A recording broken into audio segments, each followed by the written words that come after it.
Play is in our DNA. Whenever we let it out, it becomes our superpower. Now imagine an entire city being built to supercharge it. Kadir City, powered by Play.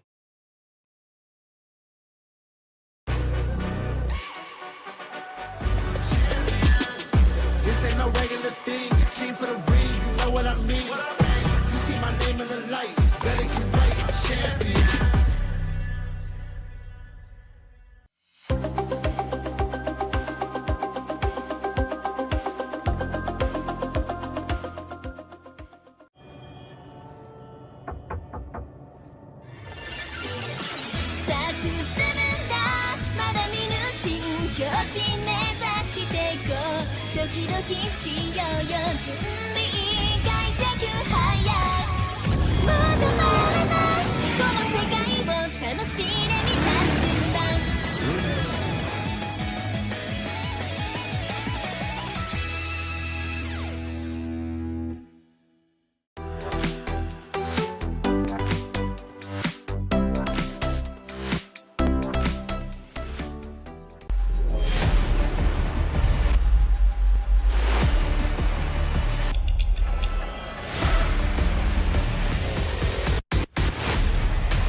Today, the stakes are greater than ever.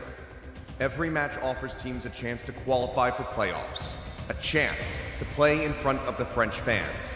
But failure will be punished. A loss today means no place on the main stage, no club championship points, and no EWC trophy. Every round matters. The pressure is on. This is where legends are forged.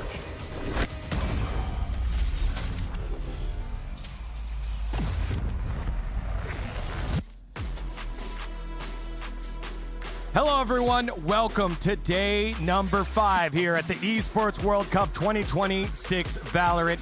Yesterday and the day before we had qualification and elimination matches, but for the next 2 days we have our qualifier matches. 4 more teams will join the 4 qualified on into the playoffs and have the right to rise above here in Paris in front of the live crowd. Welcome everyone, I'm Daniel Deacon Gonzalez. Joining me is my fantastic desk of Kakuka and Big Time, and now we have our final 8 teams qualifying for those 4 spots. Yeah, I mean, it's starting to heat up now. This is the real crunch time of that group stage. Win and you're in, lose and you go home. You don't get a chance at playoffs. You don't get a chance on that big stage. Really now, pressure is mounting, backs against the wall. It's all about who's going to show up today and deliver that top level of Valorant. And we've already had some surprises, some regions not doing as well as others in EMEA. Things are looking good. It's not directed at you, but we could have the full 5 EMEA teams making it just today. That is the biggest storyline for me coming into this first day. We also have tomorrow with the last 2 matches left, so we have our playoffs ready. So Let's get going, huh? I mean, it was kind of directed at our Pacific representative big time here, as we started the tournament with 16 teams in GSL group stages of 4, and then 2 qualify on in from each group. So we had the top winners already qualify in the day before and yesterday. But now today, we've already said goodbye to 4 of those teams on the bottom of each group. 2 more will go home or tonight, and 2 more will qualify on in. We'll do the same thing tomorrow. We'll have our top 8. And most exciting is also for the teams that made it with a clean slate. Now they're enjoying Paris a little bit. They have time to practice. They have time also to adapt to everything that all the teams are changing for this event. For example, EDG showing 2 different comps in one singular map, taking this event very seriously. Yeah, but then you have the flip side of it. We also got to see those teams that played 2 matches and went home incredibly early. Unfortunately, a lot of those from Pacific where it's okay. You take the off from EMEA. Look, it's hard for me to choose. talk on it too much without getting emotional, but we did have to send home RRQ, Paper Rex going home as well, Nongshim fighting to stay alive, but GE also didn't make it out of there, so it's been a rocky group stage, but that's the nature of this GSL style format. You have to heat up fast or you will be going home. Yeah, and if you win now, you earn your spot in the playoffs and a large chunk of that $2 million prize pool up from last year, 600,000 going to the winning team, cascading down from there. And as you said, Pacific 1 and 7 do not have a team qualified for the playoffs yet. Nongshim will have to wait until tomorrow for their opportunity to do so. They were the only team to win a series against anybody. It was against G2, who won yesterday. Yeah. It's starting to sound personal. I don't mean to add any fuel. I don't mean to add any fuel, but no, it's okay. he went the 1-7, the only team that is able to win a series. But then Gentamates comes out on top. Yeah, and you know what? No worries, everyone. Big Time does have a couple of players that he's coached in these matches later on, so he can take credit for those. Exactly. What region do they play for? It doesn't matter. Let's move past that one. It doesn't matter. All that matters is that they're fantastic players. All right, so that prize pool was there. And again, the teams were playing for that. As we take a look at yesterday's action, it started off with America's winner here from MIBR Los up against the returning title defenders in Team Heretics. And Los Niños got pushed in this one, but they came out on top. Absolutely. I think that the surprises came mostly in that second match. The first one started up as an absolute brawl. Could have gone either of the ways. Do not get me wrong, with MIBR and the double duelists that they have in their lineup, it was not an easy job at all for Heretics to manage to close their map pick. As I said, the surprise came in the second one. The last time that we saw Team Heretics playing on that Ascent, that Phoenix did not look well. It did not look well drilled. And probably NRG thought the same thing. Identified a weakness that was not real in the end. Incredibly dominant comebacks from Koshmaras and especially Wood carrying their team onto playoffs. I mean, Wood was insane in this map too. I was so disappointed by MIBR. I really thought that they would have a little bit more punch from what we saw from them in their opener. Absolutely. But Heretics managed to shut them down concretely. So I'm very, very impressed by this Heretics squad. You know, there was talk of their form coming into this tournament. They qualified well, but London was bad. Now they're back at a tournament where they did manage to lift that trophy last time. So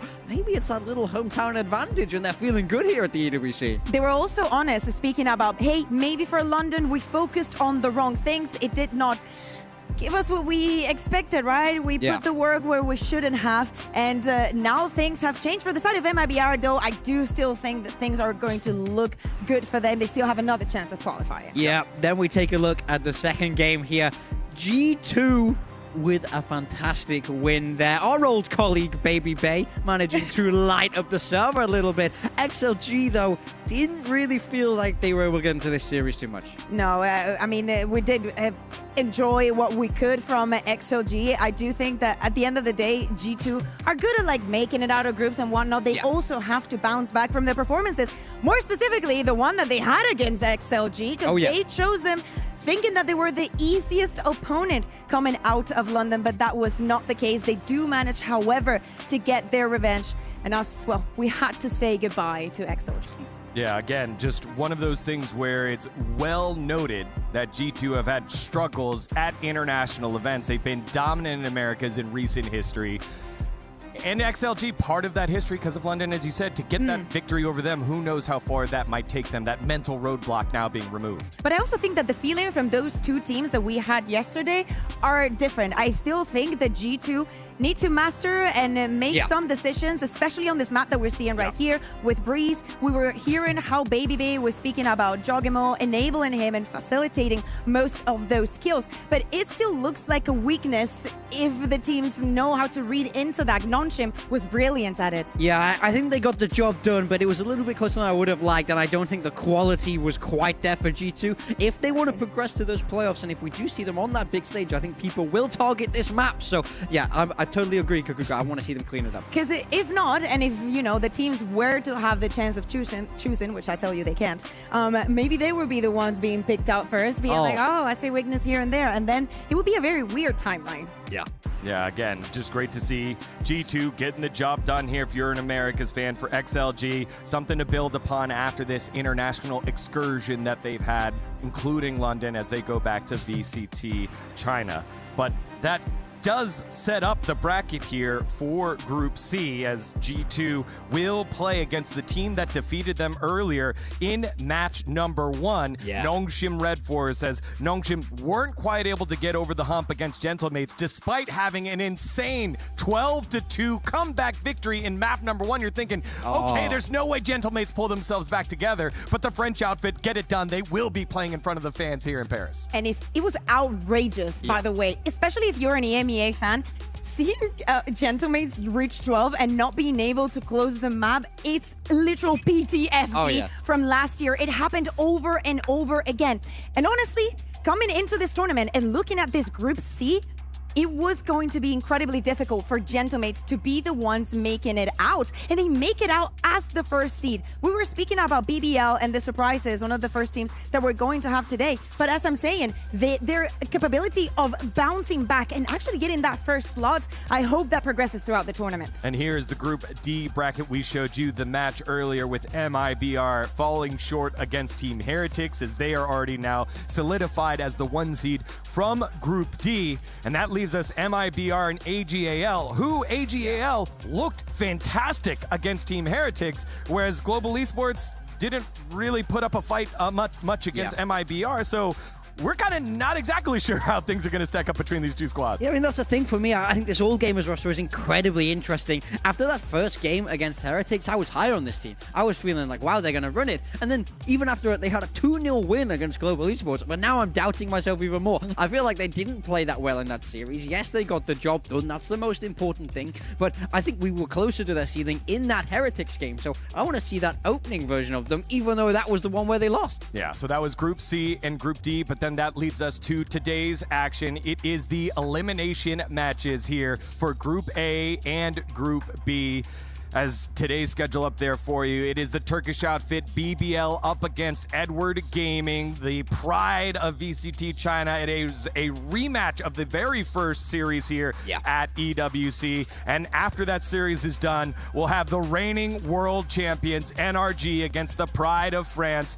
The blue wall awaits Carmine Corp if they can get it done. They already surprised us getting that win against PaperX. What a way to celebrate. What a way to live the game. Carmine Corp showed up here the other day. Really praying for them, because as I said, the only thing that will make me happier than seeing the performances that we're getting from the French squads, all 3 of them, would actually be to have all 5 EMEA teams making it to playoffs. And I think if you're going to do the hard part, if you're going to do the David Goliath story and knock out PaperX, don't go out in the next round. That just ruins all the street cred you just earned by knocking out the big dogs. But we do know that they're capable. 2 banger games today, so not something you're going to want to miss. Again, the teams that Casey have had to face, their qualification match into EWC proper, the final match of the EMEA qualifiers was against Fnatic. Then congratulations, your reward is to play Vitality, the super team, and then PaperX, and 2 out of those 3 wins. That's pretty good, and now they'll have to do 1 more of those big ones here. But now let's turn our focus to that first series, Group A here, as it is BBL versus EDG.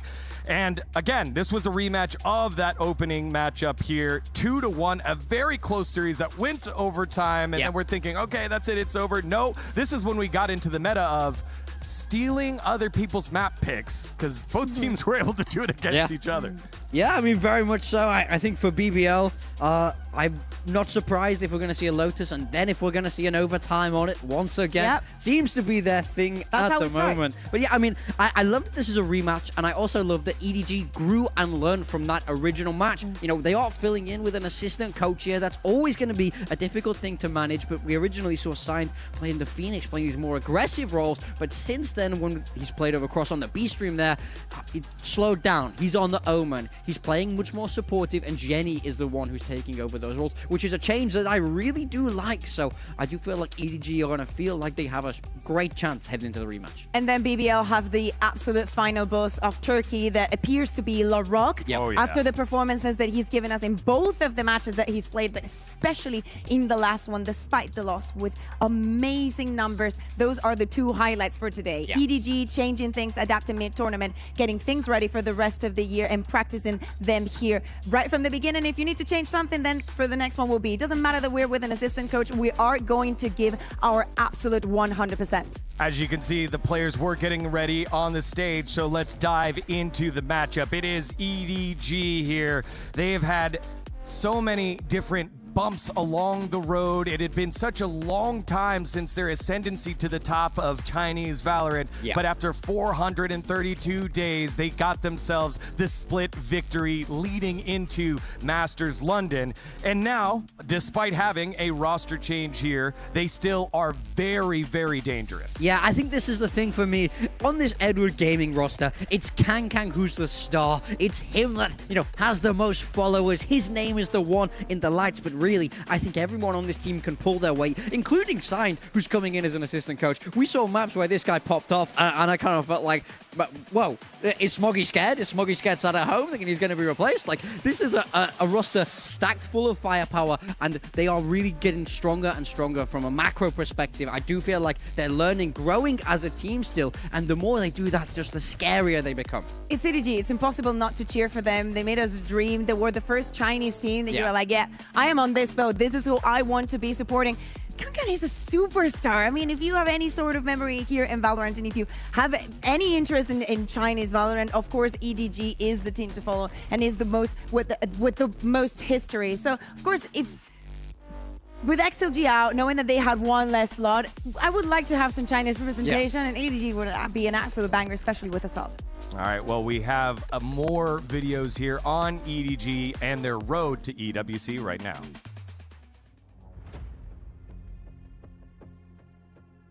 We really appreciate about this event because it's very huge event and we can compete with really like great opponent in the world.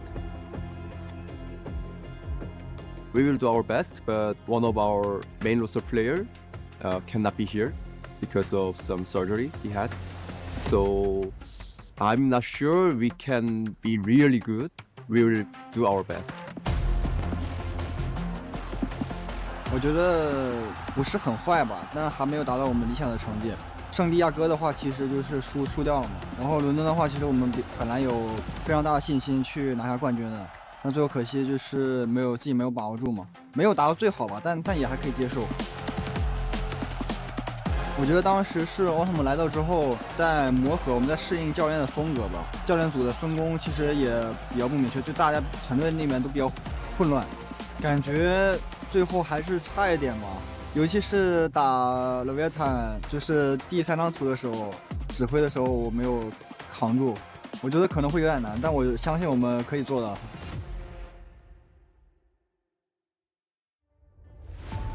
The third place finishers from Masters London looking to build upon it now here against BBL, their opponents, the Turkish outfit that were able to defeat them in that first round, who have a ton of firepower in LaRock, Lovers Rock, Rose. Everyone else has been fantastic here, so you're hoping to see the same type of firepower performance out of them. Yeah, I don't think that we are going to get a LaRock that is not given 100% today. He's been doing it throughout the rest of the tournament. But to me, the question still stands. It was the same that it was for EMEA Stage 1. Lovis Rock, are you comfortable, uncomfortable? How much do we have to do for you to be in the peak form that we saw at the beginning of the year? Because the worst thing that we would like to think is that, oh, that was because of the agent that you were playing, that is not so strong right now and things are swapping around. But for this team, resilience has always been key. They battle all the way through Ascension and into EWC and into VCT and their Tier 1 dream. Now here at EWC, their second global event in the first year in Tier 1 and one match away from making it to playoffs. I mean, it's such an amazing story for this young team, playing through that Ascension, getting into VCT, and then just doing so well there at the start. It's slowed down since. That's the only thing. We see the meta changes. We see the lack of Yoru begin to hurt this team, but we know that they can't be kept down for long. This is a team stacked full of promise and potential. Can they realize it here, make it out of the groups, and go deep at EWC? One of the things that characterized BBL at the beginning of the year is doing a lot with very simple compositions. Yeah. Cypher, Soba, Omen, a couple of duelists across all of the maps, I would say. But now that the meta has evolved, we have maps coming in and out. We are seeing the variety, and they are paying the price for it. Yeah, hopefully that the price is that they're learning and able to go ahead and build upon it, and then they start cashing in on it. And as you've said, there's no better place to do that here at EWC, where you're getting to battle some of the best in the world, despite the fact that, as you said, Big Time started off with the kickoff win and then slowly started going down from Santiago, and then after that in stage 1, not so good. I think the thing for me is this is a team that's categorized by their aggression. When we used to watch them play at their peak, they would take map control everywhere. They're the only team on attack where you see them hit both sides simultaneously. At the same time, yeah. What am I watching? This is new Valorant that's never been played. They were creative, they were innovative, and they played in a way that was built around them. I want to see them recapture that magic here today. Let's see the maps. Fracture's gone, Haven's gone. Thank you very much, EDG, for removing Haven from the pool. Lotus is going to be the first one, so we will be going overtime, everybody. A long OT, what we saw last time between those two teams. So it's all about who's done the learning and the homework there. Who can have the small edge against BBL? Will there be another sneaky defuse? And Breeze is going to be the second map. Wow. This is exactly when you were saying about them pushing both extremities at the same time. I was thinking of Breeze because to me they were the best team on Breeze with that very simple composition, even keeping Kevin on the Cypher. Okay, as the final one. Wait, was Sunset? It was. Okay. Surprising. In case you didn't watch, 13-3, I'm going to say. 3, the same kills that I believe Chicho got in that entire match. It was brutal. We were so excited to see. I think it was the first time also that we saw the map here. We were like, oh, we were expecting a little bit more than 16 rounds. Yeah, that is what happened. That is what happened. So hopefully we do get to see that Sunset because as we are saying, EDG have adapted, gone back into some of the compositions that made things a little bit more difficult for them. So I wonder if we are going to go to that Sunset, how deep has the bot review gone? Yeah, I mean, has to go pretty deep to flip the script. It's literally the same opponent, so... exactly. It's going to be tough if it does go in that map 3 for EDG. I think I do like that they picked Breeze. We saw them play Breeze against RRQ, and that's what we were talking about with those compositional swaps. Sign is playing that Harbor, about as supportive as you can be, just enabling the high-powered fraggers on their team. So EDG mixed up the veto from last time a little bit, but ultimately 2 of the 3 same maps, so I think BBL will be feeling great about this. Yeah, again, didn't see a lot of Harbor in some of the other compositions from other teams, so we'll be excited to watch how that open map comes. And also, that felt like everyone was just hitting one site. It was just, all right, we're just making the map small, hitting one site. Don't get me started on Breeze, man. Don't get me started on Breeze. There is a structural problem with Locust. Lotus was like, all right, we're just going C. C every time. We'll meet you there. We're going to blaze it up with the guns. That's what it felt like a lot of the meta had turned into, especially later on in rounds where people had been playing for a little while. Maybe you're a little tired and calling. We're like, we know they're going to be there. You know we're going to be there. We just know what it is. Honestly, for the teams that are struggling on Breeze, watch Vitality on EMEA because they were struggling a lot and then they learned how to flood and they stopped struggling. So if you want to take a couple of notes, especially on the sites that are more complicated, just go and watch because Scott did a good job there. Yeah, I mean, they learn hard. You can't hold the A side. Stop dying there. I mean, look, how about that conversation? Sign Dirke, that also works. Yeah, I mean, that'll help. I think a lot of teams could employ the sign Dirke strat and feel good about it. So no, but you don't. It doesn't have to be Dirke. It can be Kankang. It can be a Lover's Rock. It can be someone that is that comfortable with the operator that can mark the difference. And it's complicated because the executes are going to be so explosive onto you that you need to to be more cerebral than just able to click. I mean, I think you said it perfectly. Those two players head-to-head on that AWP, that's the matchup to look out for me. Well, 13-5 was the record from EMEA last year. Will BBL continue to add to it and potentially get all 5 EMEA squads out of the group stage and into the playoffs? We'll find out. And for a little bit more on BBL, we have a piece of content for you. Let's take a listen. Hello everybody and welcome. We have got Rose and Loita here for a little game. We are going to let them choose from a bunch of 10 sprays in their hands to respond to a bunch of prompts. If they both choose the same spray, they get a point and their synergy goes up. All right, boys, are you ready? Yes. Yep. Fantastic. Let's get the first one done. How would you react if I told you you've got to be up tomorrow at 5 a.m.? Okay, wait. Let me think. And now look at each other's. I was thinking maybe I should choose this one. These are the two perfect answers for it. Yeah. You get to the venue. You're ready to start scrims. Okay. But hold on. One of the other players is missing. They overslept. They're still in bed. Oh, okay. Okay, mine is ready. Okay. Mine is ready too. Yours is ready too. All right, boys. Please show the camera what you've chosen. And now let's take a look at each other's. There's a first point on the board. Our first point. Yeah. How would you feel if you got here? You arrived to Paris, you're waiting at the luggage belt, and your bag never arrives. Just think basic, Loita. Oh, it's a very similar vibe. Take a look. It's a similar vibe. Like, guys, I don't wanna use bag for this game. I don't wanna choose this one every time, you know? Yeah, yeah. Loita, stop it. Okay. How did you feel when you first found out that Neon was going to be nerfed? I found it. Yeah, me too. Show the camera how you felt. And now take a look at each other's. Let's go, boys. Yeah, finally, Rion, finally. Oh. How would you react if you asked somebody to drop you in a buy round? You want a Vandal, but they give you a Sheriff. Oh, take a look. NT. Sage comes in and revives you, but you're in the sight lines of 2 enemies. Lock it in, boys. Show the camera what you've chosen. And now show each other. Another on the board. Brimstone is like me. This thing. Yeah. You make it to a grand final of an international event, and you see your opponent is Paper Rex. Okay, I'm ready. Okay. Oh no!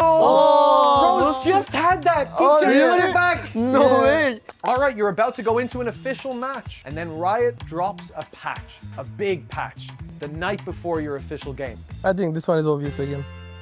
Of course, it's that. Ooh, take a look. Come on, Rose. Come on, I knew no Rose way. wasn't gonna like that. All right, boys, for the next one. You're in scrims. Yes. There's a quiet moment. Just outside your headset, you hear that one of your teammates just farted. How do you react? You should know that, man. Loita's picking the crying one again. And now show each other. Yes, Let's go. finally. You're doubting yourself. Yes. You're on the finish line. You're gonna turn back, bro. How do you feel when you find out that next up, you've got a content piece with Janiro? I'm ready. Okay? I'm ready too. Boys, please show the camera. This one. And show each other. Well done. Yes, half an hour. As I said, man, Congratulations, come on. boys. Great to see the personality of the boys of BBL as they sport the youngest roster out of everyone here at EWC. 3 of the youngest players out of the top 12 here. And it's just such a great experience for them to have here on LAN, in person, play up against a couple of champs that have won before. It's okay. They're just bowl champs, as you're saying. You know, it's not no pressure. As I said, this is their first year in Tier 1, and they're already achieving all of these things. I do not expect any kind of fear, but let's just think about the match that we saw from them against 100 Thieves. Yes, they go out with a loss, but in every single one of these matches that we're seeing, I'm getting a side of BBL that honestly I did not expect we're ready for. A split, having the split that they had against 100 Thieves, knowing that it's a map that they struggled in, and same performance that they had on Sunset on a map that we had not seen from them. Yes, they were good when they played it beforehand, but you never know how things are going to evolve with the changes that we've had, and obviously with an opponent that is very different than what you're used to. For sure. I mean, look, that split was insane. LaRock was unbelievable that game, putting up numbers that we just don't see very often. And it just goes to show how talented this roster is. We know they can go toe-to-toe with pretty much everybody in the world right now, despite being so young, despite being so fresh on the scene. And what I love about these guys is that they're so unfazed by it all. They truly don't care who's on the other side. They're going to play their way. They're going to take that fight to you. We're about to jump into Lotus, and as we jump into the agent select, remember all the aggression that was coming from the side of BBL, especially here on the defense, is something that now EDG is going to be waiting for. Yeah, very much so. EDG know what's going to be ahead of them. This is a match where they played an awful lot of rounds against each other here. So I think it's going to be very, very interesting. I want to see Lovers Rock really heat up because he slowed down in this Lotus when they played last. Yeah, we see no changes in the compositions, even from the side of EDG we were speaking about. I mean, in an overtime, anything would have happened. Many crazy rounds, a sneaky defuse. To me, the operator, how fast is this going to come? And how fast is EDG also going to look to put Kankan in that situation? Jenny, I think it's been lovely. And especially on Lotus, the double kills that we've been getting with the Raze Souls, I think that at least minimum a couple a day. And here we go. It is the rematch of the very opening kickoff of the Esports World Cup as a whole. EDG and BBL do battle once again for a spot in the playoffs. On the call, it's Mitchman and Tom. Well, there's been a lot of scores to be settled over the past couple of days, but this one piques my interest. Starting out on Lotus, you can see it as a decider. Last time, 18-16, a tight affair, a long affair, but feeling confident to start it out here. I think this is going to tell us everything we need to know. Comps are the same. As you heard, there's players like Lovers Rock who we expect to have that uptick. Looking back at last time, yes, Concon was fantastic, but I loved seeing Chichu. Yeah, I think Kreven has moved off the Vice and gone to Cypher, so that's the one change that has been made going into this matchup, and an interesting one, because we've seen Vice become incredibly popular. And for him, being a very strong agent, even on this map.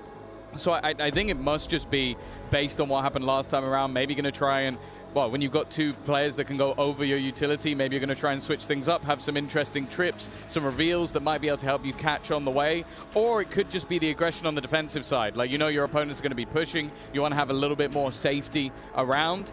I don't mind the change. Of course, they've now lost this twice in a row in overtime, so maybe just thinking a small change, which I do think this will be, might help them out a little bit. Yeah, it's one of those things now, as you think about what Cypher's going to give you, it's going to give you this information throughout the round. That's a big advantage to have as you look at EDG, for example. Last time, you go up to the Vice wall on B, they're bursting through. They're playing it quite aggressive, quite quick when they do take those hits. And sometimes BBL were a little bit caught off guard by those late round plays by lurkers. Now, Cypher camera going to be constantly there and much more intel with the 2 trips to play around. As you said, though, still a possibility for them to go up and over. But we've seen before, as you see here, some trips are going to be up in the air for that exact purpose. It's time to kick things off. BBL and EDG, barriers up on map number 1. BBL choosing to come back to a map that has seen losses for them recently, but they always put up a fight. This time, it'll have to be one step further. Well, EDG come back for revenge. It's going to be an interesting one. Like, BBL have been picking this map time and time again while not getting the victories. Of course, they've been incredibly close, and I think you might look back to their game on this map versus EDG and consider it a choke. But then I look from the EDG side and go, okay, Signed has been getting more and more comfortable in their game versus RRQ. They moved him off some of more of the aggressive duelist-style roles and put him back into smokes. So I think both teams, in essence, may come in a little bit stronger after building into the tournament. For now, it's a trade of damage, a trade of health, but everybody's still standing. Gianni taking a lot of space, but it seems like BBL are more than happy to play retake in this scenario. Certainly looks like it. Still waiting at the gates. Now the forces are all here. Chichu very low. Concon in the same boat. A few traded blows for BBL will bring them back into this round, but they still have a lot of players to root from position. Not so much anymore. Concon left alone with a sliver of health. A monumental task in front of him, and no chance, says Kreven. 1-0 for BBL. Yeah, I like that. A little bit more tempered from the defense. Like a lot of the time we have seen some all-in gambly plays from individuals. So the fact that early in this game they're sitting back, playing the retake, forcing people out of angles, and also just working off some of the already confirmed damage.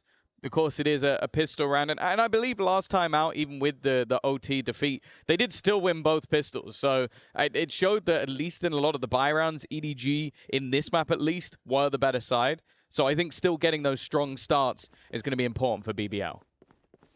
Yeah, without a doubt. Kreven on the swap over as well. As you said, I think that's going to be the most interesting part when you see those little changes for BBL. They're clearly seeing that Vice wasn't giving them something that Cypher is. I do imagine it's a lot of that punishability on the deep dives and the constant information. Lover's Rock's got all the intel he needs, gets out, taps a shot through and does some damage. But the pistols are at the gates. BBL rotating in, a third player now ready and waiting for this play. Seas goes in for Rose. Kreven's trying to find some space around, being quite cautious until the jump up top. It's going to leave at least one rifle on the ground for the time being. And with damage done by EDG, this is starting to get a little spooky. Luckily, IGL Rose, the top fragger of the last map, comes through for 3. But again, sporting bruises, nobody's got a chance. And even then, leaving 2 alive, that's a success for EDG, a great second round. Yeah, that is genuinely a hell of a lot of damage in a round that was nothing invested. There were 4 players from the defense there as well. Like I said, 3 because Rose, but the other player was in water rotating back. So it was essentially a 4-man hold against pistols, and they brought it to a 1v2. That's great. Yeah, good work from them. Of course, you can still see that for the BBL side, they're happy with whatever round they can get over the line. They're not really too worried about the damage. I do feel like going back to even the last series when they played against 100 Thieves, they're very good with the pistols. That's normally where they actually build into things. So I still think they have to be a bit careful here. Gianni may have just learned that very early on in the last series of Lotus. He was fantastic playing this Raze. It definitely made it work on the duelist rather than on smokes in the latter couple of maps. And that's a change I'm hoping to see when going forward into the next one, him continuing to be on more aggressive roles. The question is, though, can those weaker weapons on the BBL side still do damage? Well, maybe they won't need to already. Lover's Rock with a second. Kreven lurking in the darkness has managed to add a third. This is a buy that had 2 Guardians and the rest were pistols, and they might just win it flawlessly. Only Concon stands between BBL and a bonus round conversion. A costly last round, but they do have to be careful. They can't continue to give this man of any too many individual fights, and a third already added to the tally. Still, they know exactly where he is, but they have done for the previous 3. The last 2 of Larocque and Kreven are going to try and group up together. They're going to try and play this a little bit smarter because they've given him so many opportunities, and somehow he still finds one more. It goes all the way to the final. Concon almost just pulled off the play of the tournament, but he was shut down at the last second. What an attempt by Concon. A reason to never give up hope shown plain and clear right there. This for BBL, I like the idea. Punish the C aggression right away. Leave the Cypher utility as the lighter side over on A so we can hopefully slow them down. And everything worked until Concon stepped into the server, stepped into their sightlines.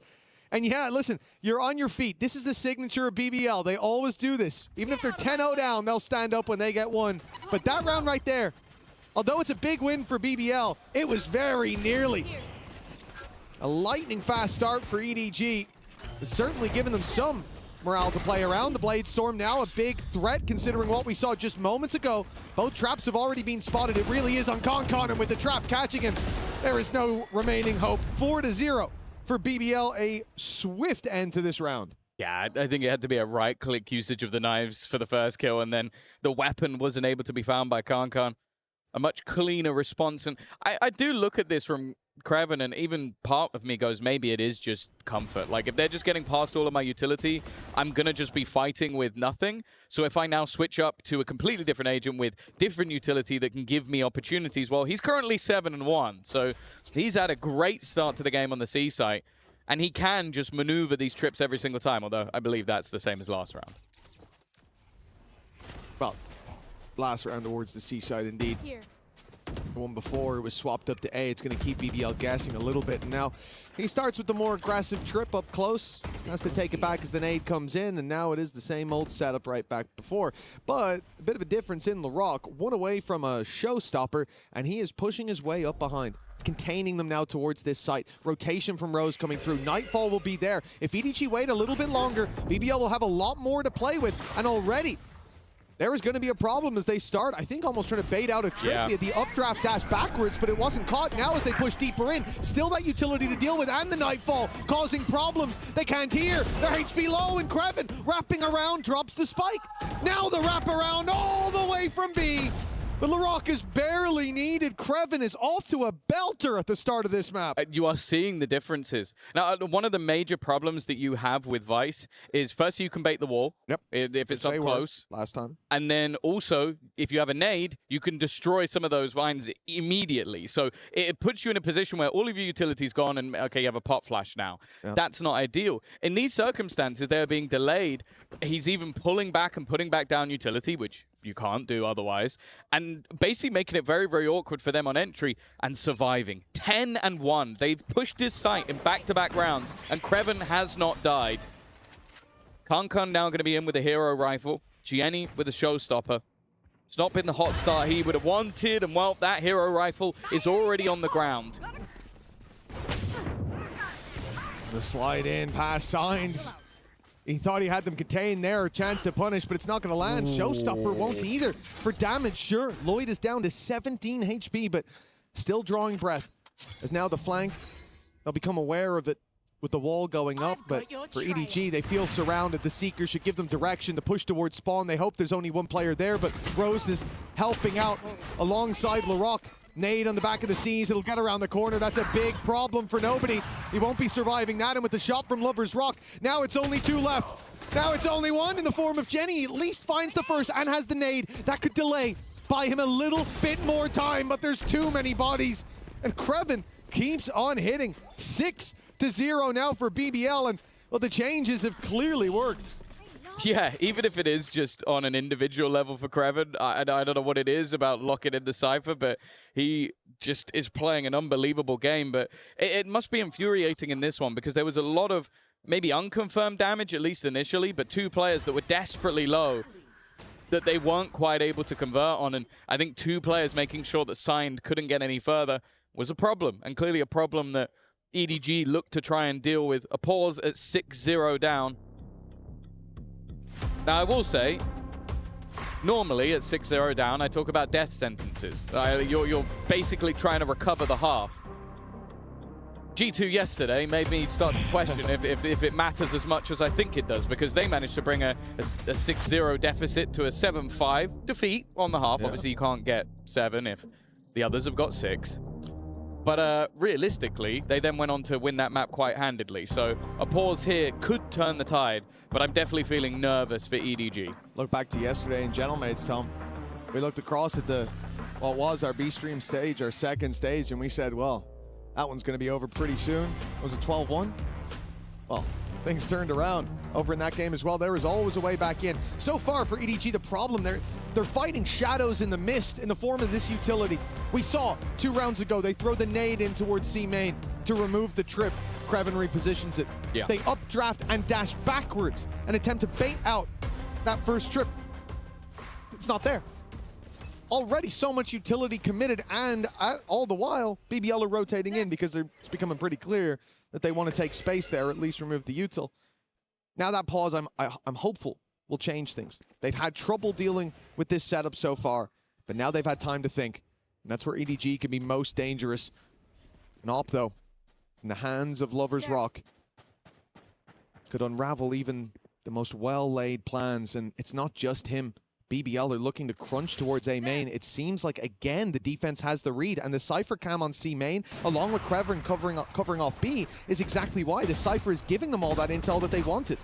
Oh, they're putting the pressure on, though. Oh, LaRock! He was stuck in a corner. They knew he was there, but even still, no shot. He's TP'd up there. Okay, that's mental. Rose will immediately trade, however, and in fact, he'll get both. I guess it doesn't matter. And this is the scariest thing when you're up against BBL. Sometimes, when they're confident, they do ridiculous, overzealous things, and other times they do that and it works. That one didn't. That was stupid. That's crazy to TP in there. What did he think? Okay, maybe I'm missing some piece of utility that was thrown in. No, there's a Prowler Saw guy there. What are we doing? He's a madman. Maybe he thought Rose was a little bit further forward and that he could then immediately be traded. He wasn't, but... Yeah, maybe he can't read the minimap. That's a good excuse. Lost in the moment. Or maybe maybe he was 2 and 3 and just went, I need to even up. I need a kill, mate. I need a kill. LaRock's taking them all again. I got to get in there. Well, 7-0 start for EDG. Again, that read from BBL, the camera in C main, the player covering off B, and the slow approach of EDG, it dug their own grave. Now they're left on to pistols. And a 7-0 start likely to turn into 8, but they've got a lot of pistols. They've got some ultimates to play with. In particular, if Sign can get into a good position, remove weapons on a retake, that could be huge. And they are moving towards the place where there's only one man holding. The problem is that one man is Lover's Rock. He'll get out quickly, and he's going back in for another. There goes that big ulti. Sign gone. Okay. Nice blast packs from Gianni. A decent position from Chichu, but he's been shut down. Last time they played this map, he was an unstoppable force that they had to deal with. And as of right now, yet to really show up to the party. An opportunity, though. Kankan has been given an operator. The one glimmer of hope in this map so far was him in that 1v5, which almost got them their first round. This, he's going to hope, will be the case. A nice flash to set him up. They are putting all their eggs in one basket. Can Kankan win them the round? Well, his teammate and Nobody's already gone, but he still stands with the operator. A missed shot lets them get a little bit closer, and in fact, with one bullet left, there is no chance he's able to correct. Kreven is 14-1, still going, still only a singular death. And well, that is a reason why there is not a round on the board yet for EDG. Yeah, Kreven is the star of the show right now. I thought the second they put an operator into the hands of Kankan, well, we have made a big mistake here. But they managed to recover. Kreven even manages to stare Medusa in the eyes and walk away unscathed. An unbelievable performance for him. One simple agent switch, and he is looking so bloody comfortable playing behind his utility instead of having to watch it all be destroyed and dissipated. 8-0 as EDG come back in with another buy. Rifles there, the ult from Signed, and a much more direct approach. The slow play has left BBL with all the info to work with, and so instead they're going to pick up the pace. Now the problem is this C site thus far has been a nightmare. Oh. The Rock actually taking a little bit of damage through the box. Instead, though, he peeks back and gets rid of Nobody. Cage is up. And this time, the weaponry is going to be removed. A faster pace take. Loiter was trying to escape with his ultimate. The showstopper on the other side has a chance for a double, but it's only one. An advantage for the first time in a while. Kreven also down, but Rose already brings things back to even. Ults being popped on either side. Rose will deal with Kankan, and Gianni now has to try and find one of them with the ult, and he won't manage to do so. Lover's Rock was already past it. The youngster needing a clutch operator shot, missed, but he will deal with Rose, and then round the corner comes Lover's Rock. It's a nice try from Gianni, but still, they can't find a round. Excellent C's coming out of Rose. This looked like the round EDG would finally put on the board. And previously, it's been all about the game plan. Everything has worked for BBL. They've had the info. They've had the right people in the right place in almost every single round. This time it was different. EDG had the upper hand. They had the sight. Time ticking in their favor. But a few shots from BBL, and as I said, a very well-placed C's coming out of Rose as Kankan looked to take him down, to pressure that IGL. He ended up in an uncomfortable position and couldn't quite get back out. The spam from Rose putting 9 on the board. BBL, this map we would have questioned why they chose it considering what we saw last time. An incredibly long and labored series, or map rather. Lost 2 times. Indeed, but up against EDG in this exact moment. And then since then, it didn't look like things had changed. We questioned why they choose it. And they've come in today with answers. But EDG. They are running out of runway. Of course, they came into this tournament with one of their star players missing. It's no doubt that it was going to be difficult, but last time out they showed that they could compete even with that stand-in. Today has looked different though.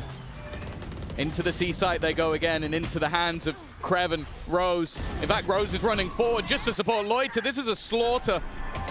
The last man standing will be signed. Another attempt at a 1v5. It's the closest rounds they've had so far. But with 5 HP and a man behind, it is a few consolation frags and double digits hit before a singular round goes the other way. You got to take your hat off the sign there. What an attempt that was in the 3K. Nice shots. Again, it's the plan from BBL. We're back to the same old thing. The Cypher setup on site works. Cage up, leaves Jenny in a 1v1 while he's midair. Kreven takes that kill every day of the week. But more importantly, 3 players on site, 1 sitting outside B and 1 fully pushed up on A. Those were the positions when EDG pushed. They're being read. This attack side is predictable for BBL, or has been so far, and we've almost already ran out of time. 2 rounds left to play for, and Chichu gonna try to find the seam here and pull on the thread. He's gone for the TP towards the stairs, but nobody's home. BBL playing a bit more passive, falling back. Lloyd is going to be on that backside with plenty of support, and again, boots on the ground, but 4 players here for BBL. They are ready every single time, and this one will be no different. Chichu, though, a lifeline with that pick. They might even get the plant out of this. He's tagged up low. Sign trying to bait them into a fight, and he's done so, but Kreven just isn't losing any fights today. He is the unkillable final boss of BBL. I think he's only had 2 deaths in the entirety of this map, and it's not like he's just been AFK hiding in a corner. I think that might have been his 16th kill of the game, maybe even more. I genuinely have lost count. You know, sometimes we see Kreven have those slower starts, those shakier games, and then sometimes I'm reminded of the man I came up against in a DM and was certain was cheating. This makes complete sense. 17-3 up against EDG as well.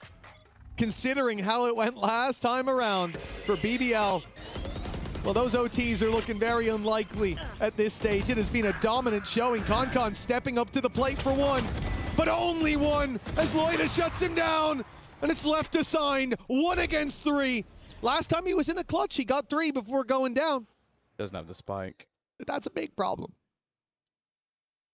All he can do is try and completely play with their heads. But just look at the position that Lovers Rock is locked into already. It's not like this is a ruse or something that can catch them off guard. It's such a locked-in angle for the spike to be that there's always going to be someone. The good thing is he's got an opportunity, but he'd have to be lightning fast to get anywhere near, and it is not to be the case. A 12-0 half for BBL. Whether you had questions about the stand-in or whether you question whether or not BBL could just come in and completely change how this map went last time around, I don't think there's anybody on Earth who thought this would be a 12-0 half. No. You know, even with changes, with BBL picking it again, you want to think that they've got some solutions, but not that they've completely cracked the code. The most impressive part about this is even in the moments where EDG played fast, it felt like BBL were rotating ahead of them. I genuinely can think of, off the top of my head, 1 round where BBL didn't have at least 3 players on the site that was being hit, which, if it's a cent, that's impressive. This map has 3 sites. Yeah. That's even more impressive. And usually there was 1 ready to crunch through on the other side as well. I can't think of a moment where EDG stepped on the B side other than the 1 kill or 1 attempted kill from Chichu in an eco round. There was a B side. Remember, they used the nade last second from Jenny to try to cancel, but he swung with it was an eco round. That is true. So there was a single one. But I think that was also a fallback from the A main, if I'm not mistaken. But it definitely did feel like, for EDG, perhaps playing the default, perhaps exploring the map and removing some of that information was the way to go. they decided to play more direct, which also makes sense. They've got information, they're rotating ahead of us. Let's go more direct. Let's get ahead of those rotations. And yet they couldn't. And that's so impressive, but it also speaks to how BBL play this defensive side. Aggression right off the bat. Why were there 4 players, or 3 towards the C site with 1 outside B ready to swing on the door? Because Lovers Rock had ran up A. He saw no utility, no nades, nothing.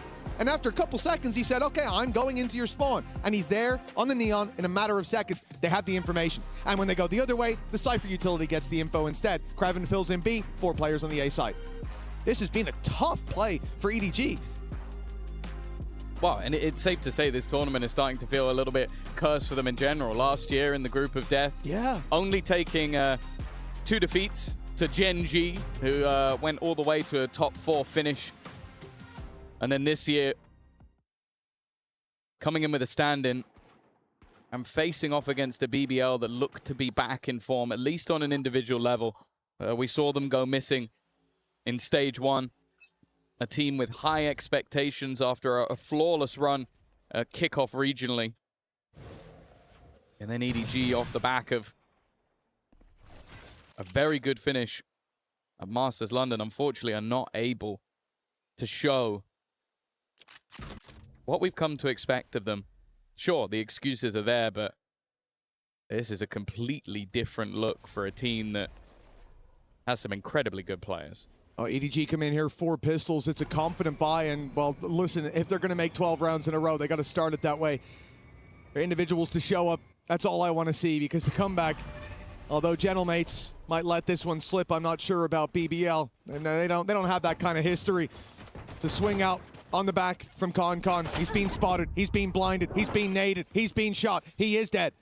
And EDG end up in a 4 versus 4 with the plant coming through from BBL, and they're looking to fight. Of course they are. Most teams would sit back, but that is not BBL style. Trading blows, though. Sends BBL flee. Swarm with Spike. Yeah, they're going to take this to the C site, but that's if they can get past Jenny. It seems like they know they've been boxed in. But Jenny definitely has a good idea, but they're not even going B. He's gone all the way around the other side of the map to the C site, but the defenders have also gone, well, okay, it's a little bit too quiet on this side. And because of that, the plant position is actually a bit of a problem. Back to the spawn Rose needs to go. The flank is now being watched. They didn't hear each other. They're ready for the move, but it's going to be the shot coming out on the other side. A chance to stop the 13-0. And Loiter, who hasn't had to do a whole lot this game, with a chance to clutch. Oh, surely not. You think the pistol round could at least be the safe haven, the safe protocol for this squad, but Loiter, he's brought it to a 1v1. A single point of health for EDG to avoid the 13-0, and they will do it. Chichu He's laughing. Saves the round and saves some face for EDG at least. It's unusual that you see Lloyd to have a quiet game, but the fact he almost 1v3s to 13-0 is a crazy way that this game could have ended. Instead, they're not going to be joining the club. Sorry, Mixwell. I know you had that tweet locked and loaded and ready to go. Instead, we'll see them now. Come in with investment. Of course, it's going to be everything. They're not going to go for any pistols or anything at this point. They're looking to try and mirror the scoreboard of the last with 12 rounds in a row. And hey, it starts with 1. That it does. And it usually ends with a much lower number than 14. They'll need to go there to OT. Con. It's a little bit shaky to start. And he's got him boxed in the corner. Okay, he'll deal with him eventually. Not before Lovers Rock is able to trade out. Now LaRock finds one on a Jenny, and now I start to get a little bit nervous about this. There's another weapon to be recovered. There's still a Marshall. Up close is nobody. It has been a tough game for nobody so far. And a flash through. Doesn't follow up on it. It's the players pushing B instead as he draws their eye, but now he's a little surrounded. I almost want to see him fall back with that paranoia. He has to. He ran forward. They paranoid now themselves. Chichu gets one. Many players close. But is he happy with that? Has he done enough? It's a 2v2. His teammate's coming. The wraparound is on the way. Nice work by Signed, and they will clean it up in the end. But danger averted, but only barely. I'll be honest with you, like at least some of the plays that Kankan's making, I think he's just having fun with this. Yeah. I think they've looked at this and gone, yeah, 12 rounds in a row, probably not going to happen. I'm just going to go fight them in their spawn and see what will go through. I don't think that they were even considering the possibility of a 12-0 return on the other side. And you can see it in their faces. They're having a good time. They know their map choice is up next. For BBL, they've just got to make sure they don't get too far ahead of themselves. Of course, EDG investing everything back into this round does mean that as quote-unquote bonuses go, this is a relatively strong one. A couple of rifles, a Judge, and an SMG. But realistically, all BBL need is one. Well, EDG this time, the ones with the read, you might think. It seems a lot of players outside the C site. The spike was here moments ago, but now it's shifting back in the other direction. As EDG stand with 3 players on the C site, 1 sitting outside B, and that will be the one to be challenged. You know, perhaps not. No, they're going all the way around. It's a very slow early round. It's very uncharacteristic for BBL to not even look for a scrap at this point of the game, but I think they want to close this out while it's still in dominant fashion and stop EDG from building up that little bit of momentum towards the end of the game. It will be nobody that's challenged. I said it'd been a tough game for him, but that's a bloody nice shot. Hey, he's still got it. There's no doubt about it. And it's gone. Lover's Rock, quickly able to trade, and the rotation just isn't there. The position, though, of Gianni, he's got to get his gun out.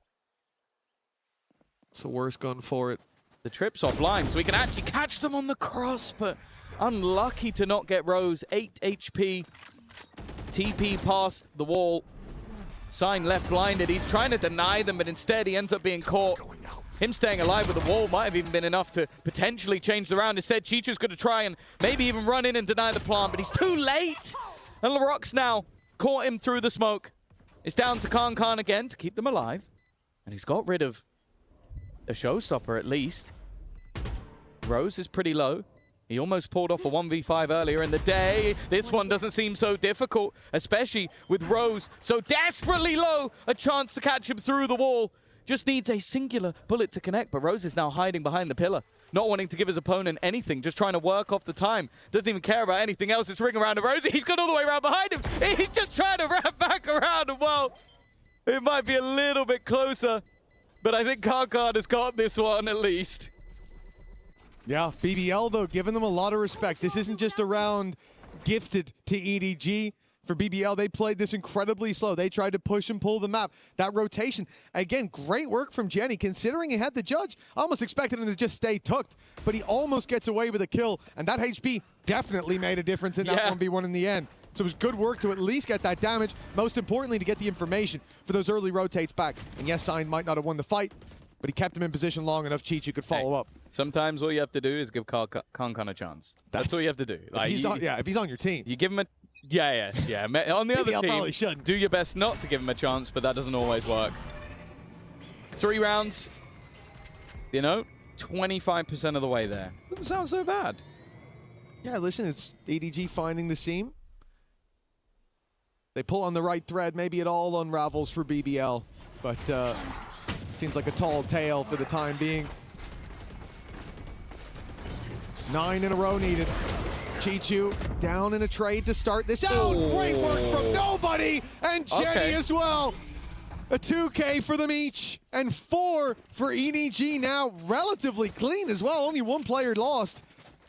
As I said, for me, 8 more rounds in a row. Too big of a task. It's possible, but unfeasible.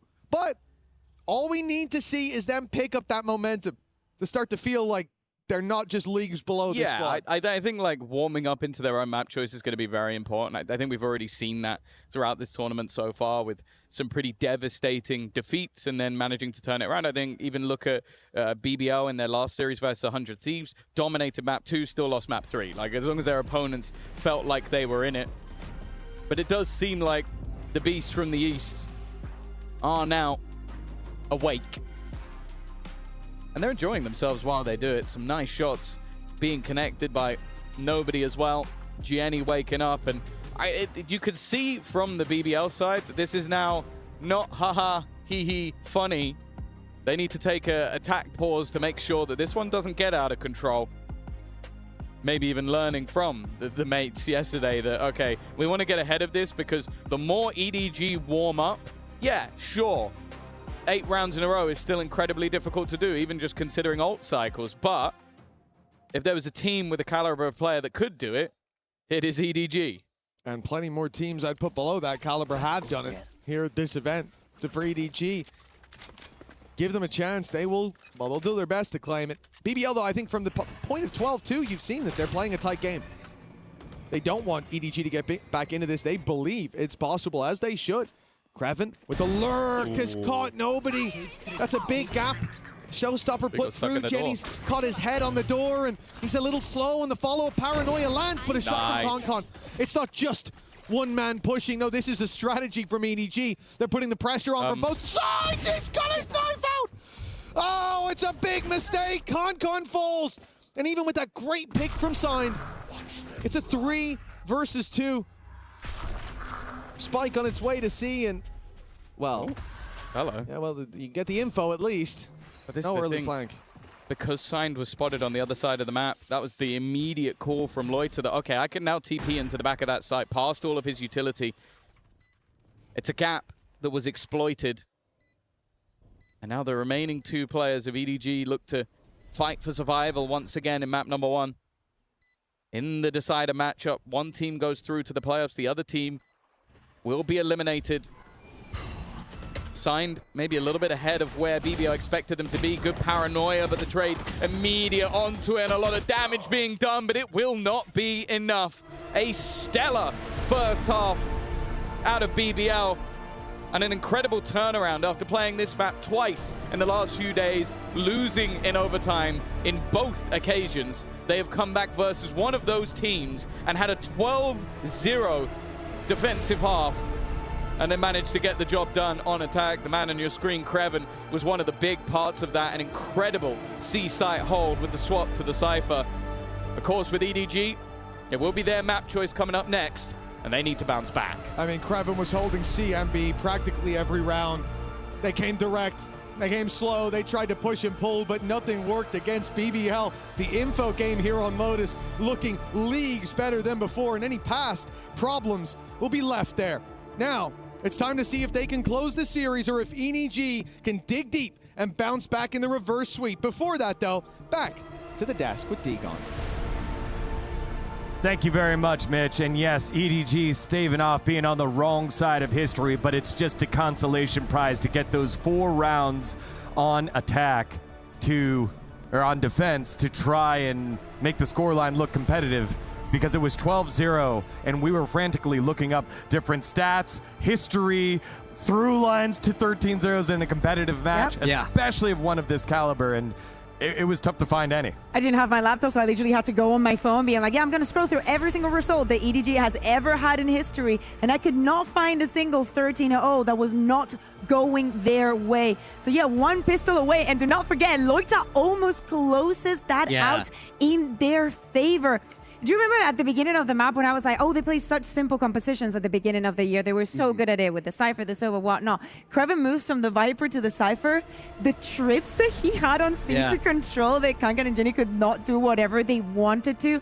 The impact in I mean, it was, let's be honest, I think we should treat this as a 30-0. It would be in my heart. I mean, realistically, they were 1 left click away from him. It doesn't get any closer than that. He's EMEA now. He's so EMEA now. I might be after that game. They convinced me. They absolutely just destroyed them in that first half there. I feel like EDG, very grouped, mostly quite direct, which plays in so well into what BBL like to do. They restrict the map, they fast rotate across, and every time it felt like EDG are attacking into sides with 3 or even more people on them, and they just couldn't win out those duels. It was a situation of pick your poison. You go C, there's Lover's Rock with an operator. You go B, there's Kreven, who is I don't know, 15-1. Good luck going there. And and on A, you have the other Trident ready to take on the fight and already put in pressure. Incredibly quick in their reactions and their adaptations throughout the defense. In fact, the challenge for this entire map was to get an attacking round for any of the teams. Yeah, LaRock yet again continuing his run of having plus 300 ACS, 349, the highest out of any map on the tournament so far. He has been the best player. And you can say that all of the players from BBL stepped up to the challenge. There was a moment where they were 5-0 where we showed the player cams and I saw Rose screaming and like saying this. I'm like, there's no way you're mad at him. There is no way, like something, even on the smallest mistakes that they were making, the corrections were instant. Hey guys, there's a gap here. We cannot let this player do this. And time again, with that aggression, all of them sometimes playing these rounds where they're just, in Spain, we used to call them hooligan rounds because they go all together and it's impossible because in every situation, they're going to have +1 player almost. Yeah, I mean, I think the thing for me is I'm so impressed by how they've managed to assess what happened against EDG last time. You know, that big overtime that they don't manage to close. They watch that game back and they figure out what EDG are doing to a T. They have literally every single answer here. So full credit to BBL and the staff behind them. I think it goes back to what you guys said earlier on the C site, given the fact that we've seen throughout the tournament, that has just been the site to go to just to fight, to pick the Cypher, to shut that down, knowing you play on defense first. I think it was fascinating adaptation here, and it worked to the point where EDG's fast plays were not finding anything there. It's also the fact that, you know, if you're going C and Loversork is playing there with the operator, we were watching and we were seeing, it's like, oh, he gets one, he will repick. At some point, EDG was like, oh yeah, we can go with the Stinger and get the kill here. And it's like, it's BBL. Sometimes their biggest mistake is getting extra aggressive and just overheating during the rounds. This map, I think that it only happened a couple of times, and it never meant them losing the round. You remember we were seeing at the beginning of this replay, the Kankan almost 1v5.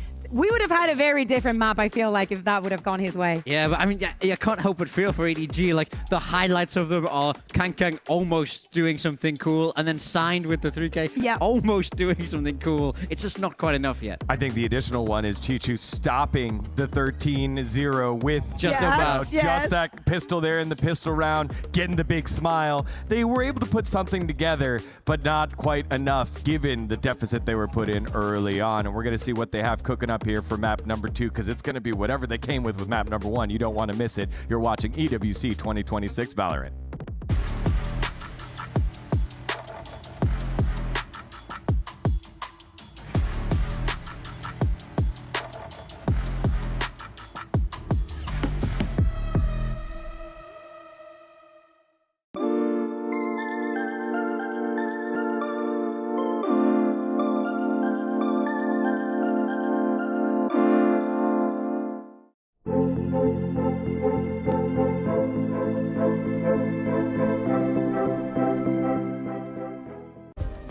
Play is in our DNA. Whenever we let it out, it becomes our superpower. Now imagine an entire city being built to supercharge it. Kadir City, powered by Play.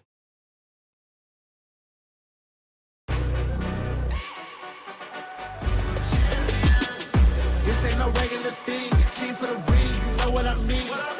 You see my name in the lights, better get right, I'm champion.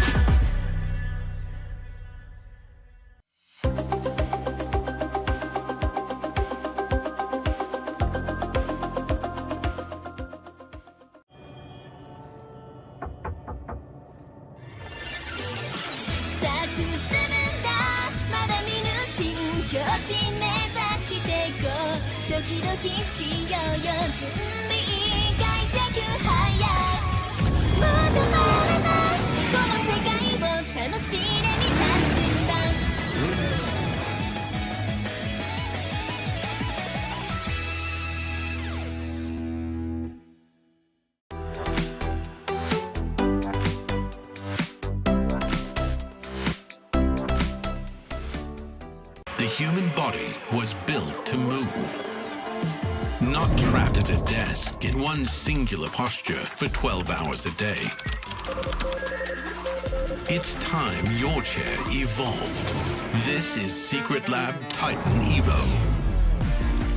Ergonomically engineered for you, gamers, hybrid workers, artists, backing your every move.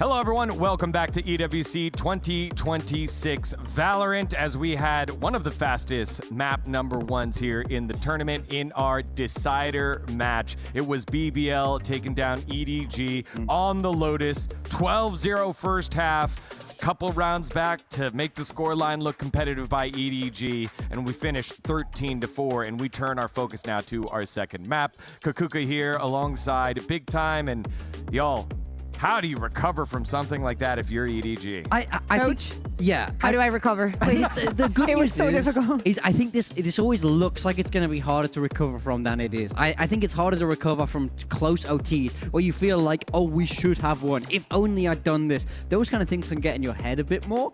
I think a 13-0 is definitely a little bit more like, oh, like, there's kind of nothing we could do there. They were firing, our game plan was wrong, whatever it is. It's sort of one big mistake instead of 1,000 tiny mistakes. So I think in theory, it's not super hard for them to just slide this one to one side and go, okay, we had the wrong idea here. But now we're moving to our map pick. Now we're moving to Breeze where we've looked good. So I think they'll be okay. I just think it's all about that short-term memory. Ultimately, you have to just put that out of your minds, not care what happened. And, you know, it wasn't quite the 13-0. So I do think that helps a little bit. There isn't the shame of a Mixwell tweet being fired your way and knowing that it was ultimately as bad as it can get. But I think they'll be fine. EDG are a composed enough team also. We know that they've been to big stages. We know that they've lost map ones before. So I have full faith that they will be okay heading into this map too. We've had already some very devastating results here in EWC. Sometimes it means that the second map is only going to be a repetition. But in most of the occasions, I say that teams are able, as you're saying, to bounce back mentally from that. Sometimes players go on the map and they're just literally unstoppable. The question is now, is BBL able to replicate that on Breeze? As I was saying at the beginning of the year, to me it was all about their Breeze. It's very similar to what we just saw here on Lotus. Of course, it doesn't have 3 sides, but the feeling is the same. It's incredibly abrasive, and if I am then, I would be playing literally what they were playing at the beginning of the year. Yeah, I want to find where the star of power is going to come from, not in terms of name, but in terms of performance to match Laroc, who has been an MVP candidate despite not even making it to, we're not in playoffs yet, but the types of performances that he's been putting up have been insane.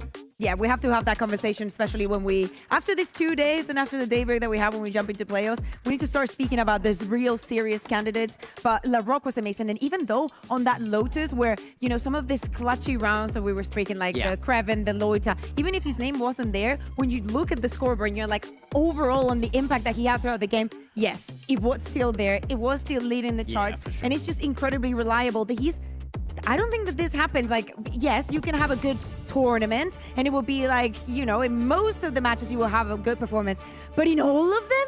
Yeah. In all of them? Seriously? It does start to get a little bit crazy for Laroc with the numbers that he is putting up. I mean, it's hard for me to bet against them after a map one like that, but I will say, cast your mind back to that split that they played in their previous series. It was a 13-3, even more dominant than this first map was on paper, and they still lost out that series. So want to see them have that composure, want to see them carry that momentum from map to map, because if they're able to heat up like they did there on Lotus, this Breeze will become enormously tricky for EDG.